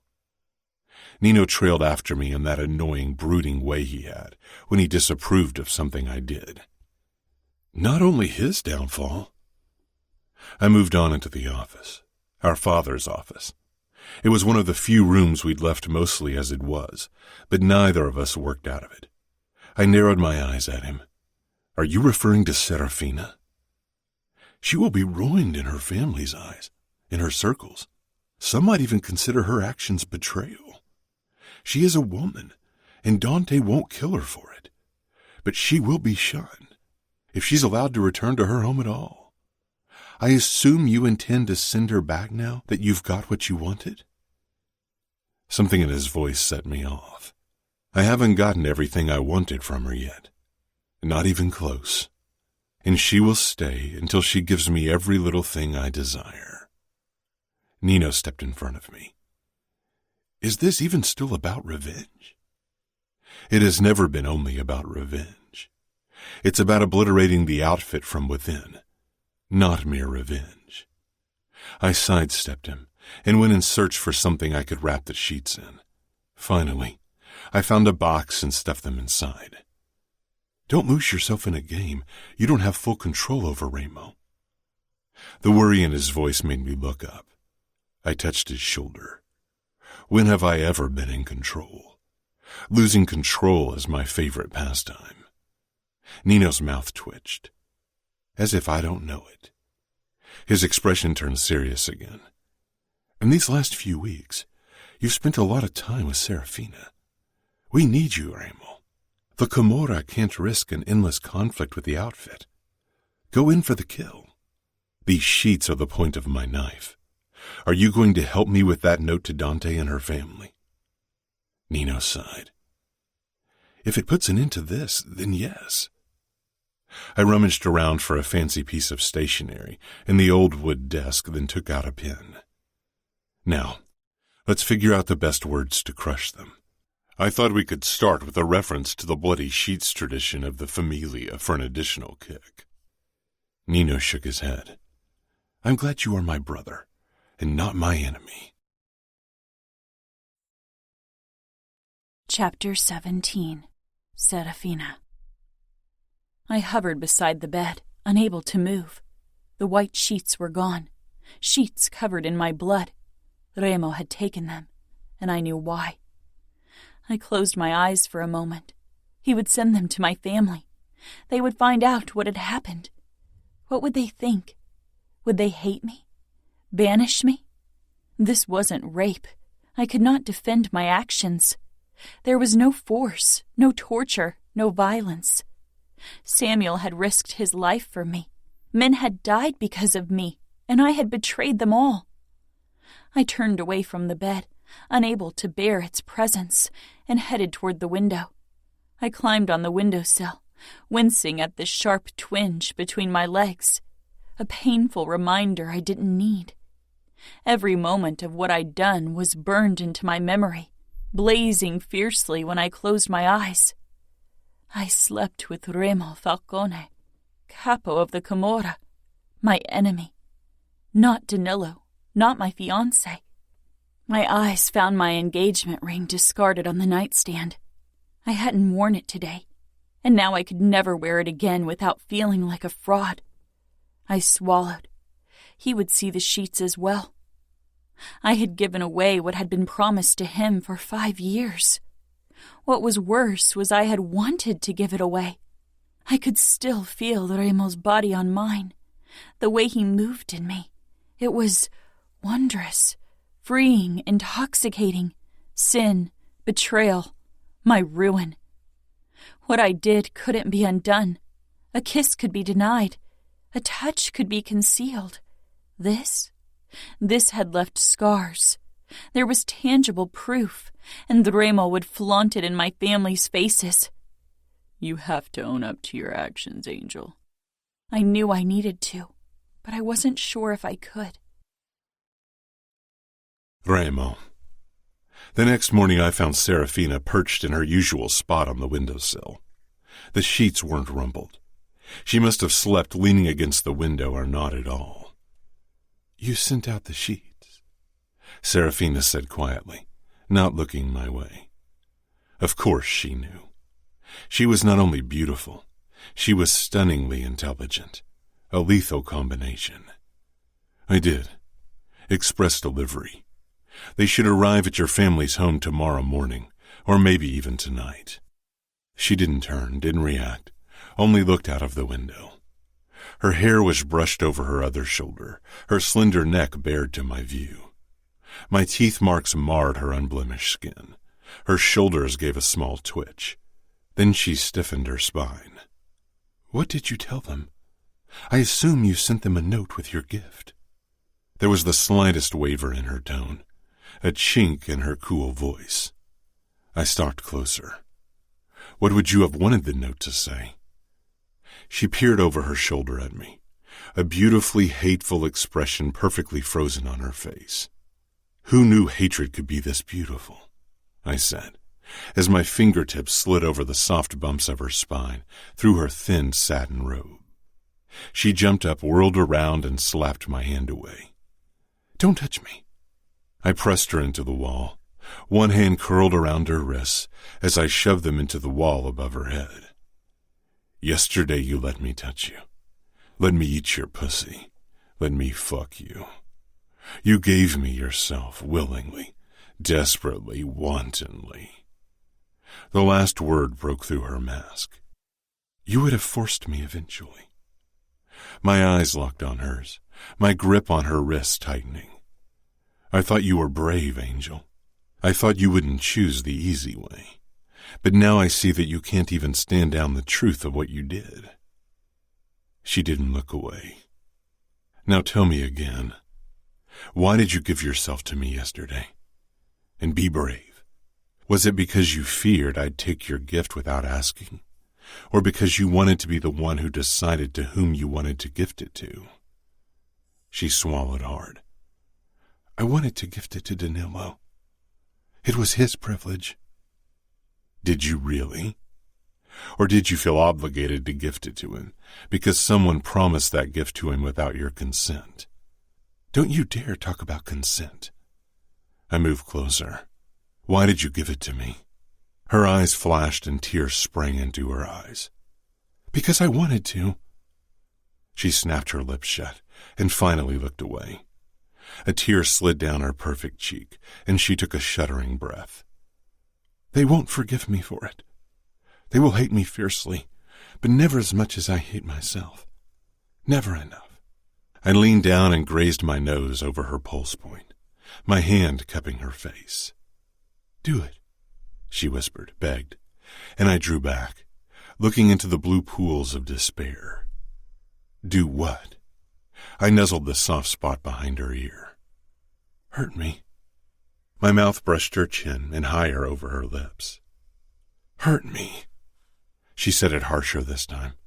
I gripped her waist and turned her around, pressing her into the wall, her wrists still above her head, my body caging her. I was already painfully hard. The hand that was holding her wrists moved under her satin robe, and I found her bare beneath. I exhaled against her neck, then bent down lightly, causing her to shudder. My fingers moved to her flat belly, then lower to the trimmed curls until I dipped between her folds. Hurt me, Ramo. I will, Angel. Patience is a virtue. Don't you remember? My fingers slid deeper. She wasn't wet like she'd been yesterday, just barely aroused, mostly broken and desperate to exchange one form of pain for another. I unbuckled my belt and took out my cock before easing it between her beautiful firm ass cheeks. Her breath caught, but I dipped lower to her pussy. She was tense as a fist against my tip, sore, braced for the pain. I didn't push in. Instead, my fingers started playing with her pussy, light, teasing, coaxing touches. Nothing like what she wanted. Why can't you just hurt me? She whispered, tilting her face sideways and upwards. Yes, why? My hands always gave pain readily. I held her in place, arms raised above her head, her front pressed to the wall, my cock wedged between her thighs, and watched her cry. I claimed her mouth for a kiss, tasting her tears as my fingers stroked between her pussy lips. Soon, I could feel her surrender. My fingers slipped through her wetness, and her pussy loosened against my tip. Using my foot, I shifted her legs further apart, then looked into her teary blue eyes as I eased into her. She winced, and I kissed her mouth again, slow and languid, until I was sheathed in her up to my balls, my cock buried deep inside her. Now your patience will be rewarded, Angel. She smiled joyously against my mouth, and I pulled all the way out of her, then slammed back in. She gasped, her body coiling tight, trapped between my chest and the wall. Her pussy clenched mercilessly around me. I stroked her clit as I drove into her again. My body longed to go even harder, and so did she. But I held back, not wanting to do any lasting damage. Fuck. What the fuck was Serafina doing to me? Her eyes held mine as if she could find salvation there. But we were both damned, and I was dragging her closer to damnation every day. My balls slapped against her with every thrust, and I was losing control, not just of my fucking dick, but also of everything else. Serafina was still tight, and her moans hesitant, pain stronger than pleasure. Claiming her mouth for a kiss, I abandoned control and came with a violent shudder. She shivered in my hold as my cock twitched inside her. I pressed my forehead to hers, staying inside for a few moments. Her warm breath fanned over my lips, and finally I pulled out of her. Her whimper made me kiss her shoulder blade. Then I lifted her into my arms. I carried her over to the bed and laid her down, then pressed up to her back, and she let me. She was quiet. I ran my fingertips over her smooth arm. Her sweet scent mingled with mine and the muskiness of sex. The perfect mixture. And do you feel better? Did the pain help? I murmured against her shoulder blade as I kissed it again. I wasn't sure why I felt the urge to kiss her like that, but I simply could not stop. No, she said quietly. I could have told you that. You know all about pain and its effects, don't you? I don't think one person can ever know everything about pain. Everyone feels pain differently, reacts differently. It's a curious thing. Serafina's body loosened further in my embrace. I think I prefer pain. It doesn't make me feel as guilty as pleasure does. I buried my nose in her hair. You have no reason to feel guilty. She didn't say anything, and eventually her breathing evened out. I lifted my head carefully and found her asleep. Her pale lashes fluttered, her face peaceful. I'd never understood the appeal of watching someone sleep. Had always found it dull, lacking. I had been so fucking wrong. I kept stroking her arm, then kissed her skin again. Fuck. How was I going to give her back? I rested my head back on the pillow. I wasn't tired, despite the long night I'd had, but I couldn't bring myself to get up with Serafina in my arms. Closing my eyes, I allowed myself to relax. I had fallen into a light slumber when Serafina stirred, jerking me awake. She stiffened in my hold. It's strange when your nightmares are less horrendous than reality, she whispered. I've lived it, Angel. It makes you stronger. I wished you had taken me on the first day, back in that basement, on that dirty mattress like the whore that I am. The words ripped from her throat, as if every syllable was pure agony. I tensed, turning